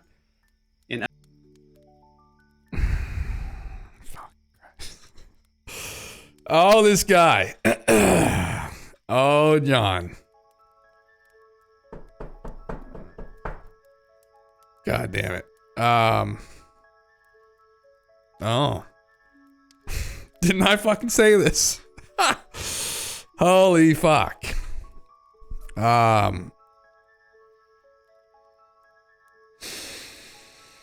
There's some people out there who have claimed they're talking to aliens, who at times I have thought might actually be. I don't know if I think I've mentioned this before. I hesitate to mention this because I do think she's running a cult. And if she's talking to them, then they need to get a hold of her and tell her to wake the fuck up. But I mentioned this before, and I don't like, I mean, probably some of you know who she is anyway. I mentioned her name earlier. It's Nancy Leader, okay? Nancy is the Nibiru woman, okay? I ran into Nancy years ago, going on the internet looking for contactees. And I emailed her once. And the answer I got back was weird. I think I've told like Galen TV this. I never even mentioned this on here. But I got a response back that actually I went back to it a couple years later. And it was then that I realized there was something weird in the response. I'm not going to go into too much detail as to what it was here, like on the internet, like 7 people watching right now. But it did make me stop for a minute and think, Now, you know, it could be very complicated where we don't really know when people are claiming they are in communication with something, like metaphysically. Do you know with complete conviction what you're actually in communication with? Right? Well, I just got like downloads of information. Like, it's like, okay, but where the fuck is that coming from? You think it's coming from aliens. Is it coming from aliens? Like, what? It's untethered to anything that we can confirm, right? I mean, Nancy, I believe, was the one who said that. This is back in 1995 that she said this was another a race of transplanted hominids to Earth, and they've been living underground. She also said that Bigfoot is another example of this and is being curated by ETs because they're a group of individuals that want to have an experience in a primitive life form. Yeah, please don't read. I mean, if anyone that knows here, you're probably GPT Nancy Leader, yeah. You'll get a breakdown of her claims. She thought the world was going to end in 2003. So, and I'll continue this, but fuck John. You know, anyway, John knows who she is, undoubtedly. Underground cities on this planet. John Keel mentioned that early Did he? research. Yeah, Okay. I was watching something. Right. So this is where it gets really, really interesting because you have that whole Asiatic look that I feel people nervous. are talking about with regard to the Still. Laplander and stuff. Mm-hmm. Man, this is crazy because this goes into that whole idea of Shambhala and being these physical beings that are living underground and like mixed with this higher dimensional realm. But these beings are actually living underground. Like, this is what the data says across the board. Like, there are underground cities that these beings live in, come from. They don't necessarily consort with ones on the surface, the surface dwellers, as surface dwellers. They're very pale because, man, they're cave dwellers. It's like the moles. Right. It's like they're not getting vitamin D or something, or they don't need it. They live underground. They look different. They act different. They actually remind me a little bit of these moon beings. These moon beings that we've seen before that are like a genetic manipulation to be workers, scientific workers and helpers in realms of technology, were brought down to look at a specific device that was found in Antarctica. And they were very pale. They had black, almost bowl-like haircuts, and they were very childlike. They have this childlike attitude. They look kind of to them, Chinese they're very there. I don't know. intelligent, and they're also very expendable because they can just like create them, like genetically create these beings. And this is kind of a little bit like what we saw with these men in black, was that they are a mix of genetics They are not necessarily involved with any alien visitations, and you'll understand why in a second. They are living underground. They have a very childlike attitude. They are not aware of the ways of humans because they stay far away from them as much as possible. John, we come and find you soon, brother. Okay, so what a lot of the data was saying is that they're very, very, very, very, very interested in portal type phenomena. Very interested. So they're very interested in UFOs. Okay, so you have to think about this too. The whole saucer era and up to now, we had this stuff happen on Earth before that period of time, but it increased after the 1940s and the development of nuclear weapons. It increased, okay? Big time it increased. And the story on what these beings are interested in changes over time. They've always been here. They have a different genetics than us, but they also have the genetics of us as well. But they've been here. I mean, John must know. Okay.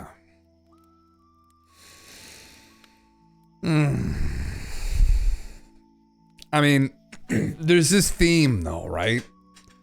There's this theme that's running, right? Where these contactees, these channelers, these remote viewers. Anyway, I've already mentioned like what John looked into, like, well, what I was talking to him about. And it's the whole TLDR of Nancy's page.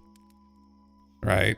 And so it's just, oh my God, a mental illness inducing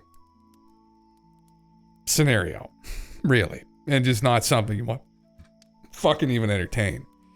But where's this info? Where did he hear that from? They did a session with Drinker. So John is a remote viewer, and professional remote viewer, I believe, does it for a living. And he has a team of remote viewers that he tasks these things to. So he tasks them on the Men in Black. What are they? And they blind to come back. They work up, supposed to be double blind, but I'm assuming in this instance they're not because John knows.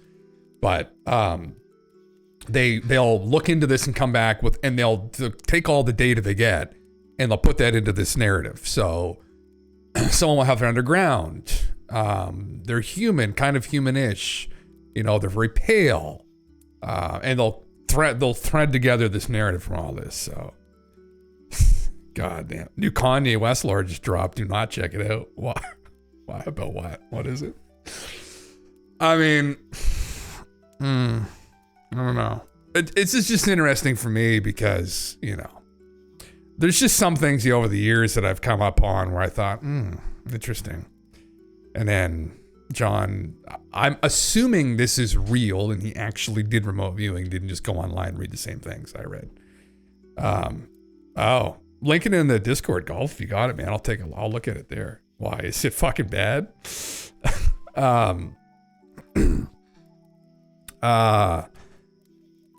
Christ, man. It makes me, this is why it makes me nervous. I'll just say this quickly. It makes me nervous because when I hear stuff like this, and if I know that John is a transparent, legitimate person, I think that he is, and he gets this kind of stuff blind that correlates data that someone gets or got in 1995, who's also telling us that there's going to be a cataclysm soon from this planet. I mean, none of that makes any sense to us, honestly, you know. There's no evidence of that planet anywhere around. But it does start to make me nervous as to, like, you know, are some of these people actually, because, you know, for me, I don't know with conviction that they aren't speaking to these people, or I don't know with conviction that they are, right? So there's that unknown. And when you hear stuff like this, I'm just like, fucking Christ. Like, and there's no way to corroborate any of this. All you're doing is you're going to remote viewing versus channeling or whatever the fuck she's doing. And it's like, but still, I don't know. I get kind of almost butterflies thinking about it. It does make me nervous, and I'd be slightly nervous anyone doing remote viewing like this would probably know that, where, you know, it's like if you start remote viewing secret government projects or something and you get a hit. Like, it's all fun and games until someone blows through your back fucking window with an assault rifle and tells you to shut the fuck up, right? Like, it's all a joke until it isn't. And with this kind of stuff, I think we're kind of in a similar kind of scenario where, you know, I've heard the stories of people having run-ins with whoever these people are. And it's like, it's never funny. It almost always ends in like a lifelong kind of fucking traumatic incident. And it's a joke to people on the outside, but you know from listening to the anecdotes on the inside, it ruins their life. And you know enough to not approach these things ignorantly, at least I do now, where, you know. Anyway, let's hope the needle doesn't keep pointing at the Cataclysm meme, because that would be curtains would have to stay positive. We'd have to stay positive. That's where it points to. I think, Aaron, I've told you, right? Because you know who John is, about that meme where John and his team remote viewed the COVID virus and found that it was a global elite that were anticipating some unstoppable natural event. And I asked him, and I said, listen, John, I sent him some things. I said, you know, what do you think of this? And he's like, oh. It's like, yeah, I've heard about this. I was like, yeah, okay. I was like, this is not a joke. And he's like, no. And I said, what was the unstoppable natural event? You guys must have kept going on that. And he said, yeah, it was some kind of an atmospheric event from some kind of celestial object. I said, okay, because they've gotten other data suggesting that. And, you know, you're at like the limits. Like, we can only go so far with what we know. So you need to step out into the swamp and do stuff like this. And I get even nervous talking about it. I just get a little bit, like, you know. Anyway, and none of that makes any sense to me. I don't know how the fuck they would know about any of this. It doesn't appear like anything's approaching us in any way right now, but this is where it all trends towards that, right? Like, underground for a long time, and they have had interests that change through the eras. So when you had the UFOs start showing up more, flying saucers have arrived kind of thing, they were interested in that and investigating it and following it to understand the portal-like aspect, the collapsing of the gravitational field with the craft, and what that does, what that creates. Now we get to the Mothman, and why they were so involved and around the Mothman stuff as well was because, I mean, this just gets weird. It just gets weird. Like the Mothman, we've spoken about this before. Like people hear about the Mothman, they get into the Mothman story and they go, man, that's some dark, spooky stuff. But there's nothing dark and spooky about it. People get into the MIB story and like, that's some dark, spooky stuff. But no, there's not anything dark and spooky about it when you get into the remote viewing side, right? Yeah. It's a totally different, tells you a totally different story. Like the Mothman is not the harbinger of death. The Mothman is not out to kill people. It's not a dark winged bat sucking people's blood or anything like that. People will always make a story about the unknown because it's the unknown, and the unknown is always going to be a dark story. Scary, yeah, right. Scary. It's always going to be scary, right? Mothman's not that. Mothman is working through portals to try to move through time and figure things out. I mean, look, there are a lot of Mothman researchers out there, and I'm sure some of them hear what the remote viewing data says on them. They just like shake their head. No, that's just too weird. It's too weird. We want to keep it a spooky, scary story. Right. But that's what we get all the time. And then when we get to so Mothman was like dealing with portals, moving through natural portals, created portals, trying to understand, not that Mothman was creating them, but moving through natural type portal situations in order to move into different zones and timelines of influencing events and whatnot, because that's its existence. For whatever reason, that's what it does.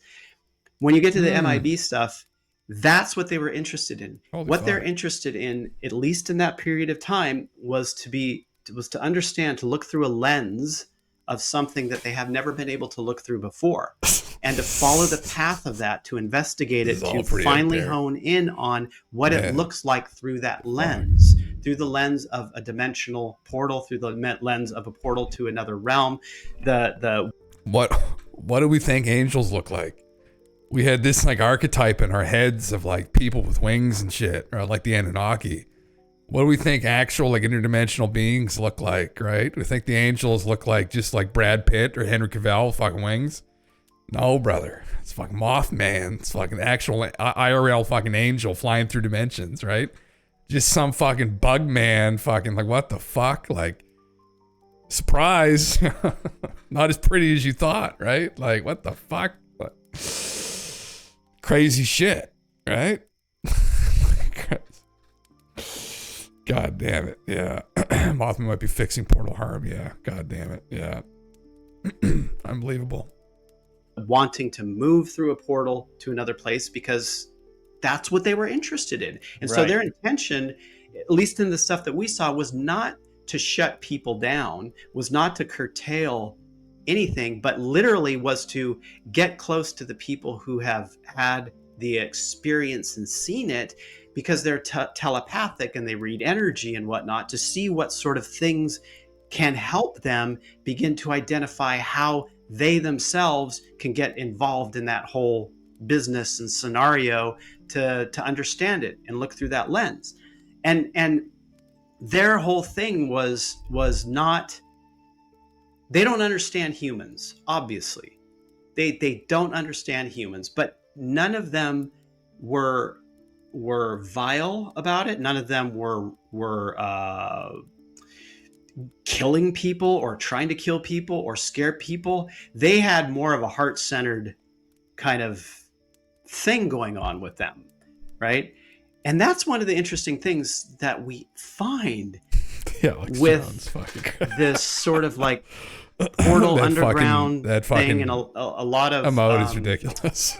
A lot of people who take these stories and turn them dark.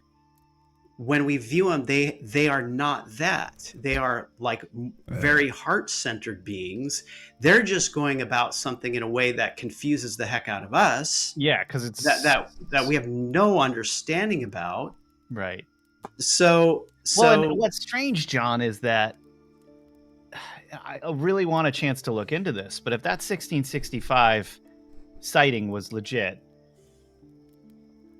there. And the previous sighting of the shooting star and all of that stuff. Not sure why it would have been a threatening thing. Maybe it was just because they were being attacked. I don't really know. I don't understand some of this stuff. But there have historically been beings showing up in villages and then disappearing into the woods, allegedly over and over again. And tall men. I mean, people seeing these tall men disappear into woods, even through the 1800s into the 1900s. Yeah. You know, are they disappearing into the woods and then going back down into their caverns? Could be. You know what I mean? Well, you know, it's like, okay, so I know this is like this stuff, you know, when I talk about like bring up bat squatch, for instance, like it's the most ridiculous thing in the world. You know, and it's something that I would never believe in until we remote viewed it. Sure. Right. Until we remote viewed it. And it's like, wait a second. Okay, wait, no, let me look, let me have more viewers on this. Let me like, actually, I think I know that one, Aaron. Same stuff. Wait, what, this is real? This is real? Well, you know, it's actually the name that causes people to get extremely skeptical, because it's the name's stupid. It's like stupid. It's ridiculous. And so somebody goes, "Oh, yeah, it's a flying Sasquatch, right?" Okay, I've never heard of this. Jesus, well, they can't call it the Batman. Jesus Christ, because that name's already taken. So someone was like, "Let's call it Bat Squatch." But here's the thing. So when we view that, this thing lives in the earth. There are these beings that live around this that live in this volcanic underground areas. Yeah, who thrive off the warmth of the lava, and they're just a different type of being, right? And when we viewed them, same kind of like heartfelt, like heart-centered, has a kindness to it, just like Mothman, just like the Men in Black, like. It's very bizarre, right? These are loving and it's creatures. Something that goes against. They just look like demons, but on people's basic perception loving of creatures. These things, and keeps the clicks coming for them, I guess, because you know it's the endorphin rush when you tell people that something is incredibly scary. Big and spooks. You can encounter it in the forest, and so you've got to be careful. And then we remote view it, and it's like, hey man, no, this thing will probably end up wanting to be your friend, and it's totally. It's just the fear of the unknown, I guess. I mean, fuck. We watched last night. I could probably find the video, but it's this guy did this. He does these like brilliant. I don't know, like on a YouTube on our TV. The guest thing I click into, it's got all these Sasquatch videos, and like we're just watching all these Sasquatch videos at night before we go to bed. And this fucking guy did this great illustration of this encounter this other gentleman had when he was a young boy. He was down somewhere, I don't know, it was like Tennessee and Arkansas, somewhere like that. But he supposedly had this crazy encounter, and he actually interviewed him in person. But he did like a sketch of the guy did sketches of this whole thing himself. This guy who does the YouTube channel usually does sketches of the encounters anyway. But the encounter went that one of his buddies when he was a kid in this kind of rural area made friends with this orangutan. They were like, oh my God, this local orangutan must have got out of a zoo. And it was just hiding in like the corn, essentially. And so they would go over and play with this orangutan. And they named him Mike. And I should probably find the video if anyone wants to watch it. And anyway, the story goes that Mike kept coming around and they'd play with him outside. Mike would kind of show up at night and they'd play in like their family's barn and shit. And what ended up happening was they realized at some point that Mike wasn't an orangutan because Mike's parents showed up. Mike was a baby Sasquatch, supposedly, is what had happened. And the guy's dad showed up with a gun because Mike started playing really rough with this kid who's now a grown man in his 50s telling his story. And Mike was doing weird things, like he was kind of like they in the story, I don't know what to say. This all sounds actually a bit much for me even. But in the story, they started fucking around with him, and he was a little bit smarter than they thought an orangutan would be. Where like they were making like cat noises, and then they would be doing more cat, like it understood what they were referencing. And they were like, oh, this is smarter than an orangutan. And anyway, then the parents show up and freak everybody the fuck out. And what happens is there's a night when Mike kind of gets a little bit spooked, goes on a rampage and breaks into someone's house. And then one of the parents of the children who now know what's going on shoot and kill Mike. Really sad, actually. Hopefully this isn't true. So the baby Sasquatch gets shot and killed. And then while the parents the next day start dissecting Mike on a picnic table, and the parents show up and see it. And anyway, there's this big kerfuffle, and then they end up just burying the body. And then after that, there's this huge presence that shows up, like military presence, because supposedly they want the body, and they're screaming at the kids. And this guy thinks in the end what happened to him is that him and the kids involved they blanked the memories somehow through some injection.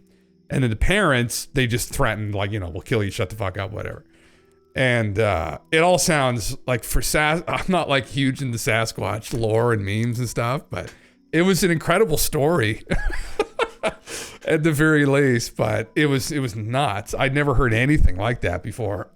So I mean, more than likely the guy probably just made it up. But anyway, I thought I'd just bring that up on that note, right? With like Sasquatch and shit, and the cryptids and all these fucking stories of cryptids and shit and weird encounters people have had with them. But that was by far the most involved Sasquatch story I've ever heard in my entire life. They're playing with the baby Sasquatch. Baby Sasquatch gets too comfortable around the kids. Baby Sasquatch breaks into one of the kids' houses, tries to pull him out to play with him one night. And one of the parents shoot because they at that point supposedly figured out this isn't an orangutan that got loose at the local zoo. This is, fucking some kind of cryptid. Anyway, need to pitch that to Netflix. I could find the video. Fuck, I don't know how you'd find it. If anyone wants to watch it, Mike Sasquatch interview. If anyone wants to watch the actual, what was his name again? It's worth the illustrations alone are brilliant. Fuck, what's it? Oh God. Fuck. You'd have to try and find it. I have to find it and put it up here if anyone wanted to watch that. But yeah, it sounded like a wonderful story. It was quite sad. I was like, by the end of it, like a 40-minute long video. I was invested. I was like, fuck, they shot Mike and killed Mike, the Sasquatch, and then fucking dissected him on the table in front of his parents. I was like, that's evil as fuck. Poor fucking guy. Like, anyway, yeah, this is like woo overload right now.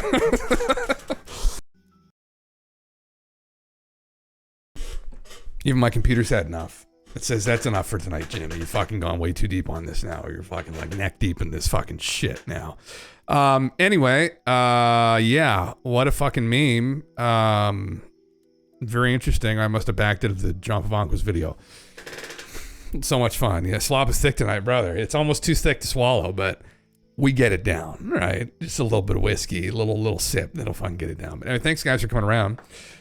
Hopefully everybody enjoyed the the slop presentation, I guess.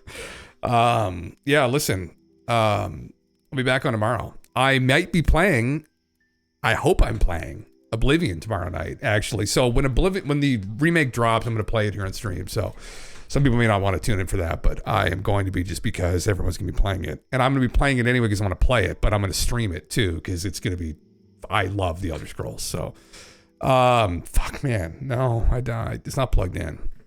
You probably can't hear this. Can you hear this? No, you probably won't be able to. That's just my electric. It's my electric. Yeah. No, fuck, I know. It's one of those memes. Yeah. Anyway, everybody, listen. Take care of yourselves. I'll be back tomorrow night. Maybe if Oblivion drops, I'll do a guitar you know what you could do is a guitar intro, not a guitar outro. The guitar intro will be much easier because I'll be ready for it. So, yeah, fun times, everybody. Thanks for coming around, guys. And guitar liar. Take care. We'll see you next time.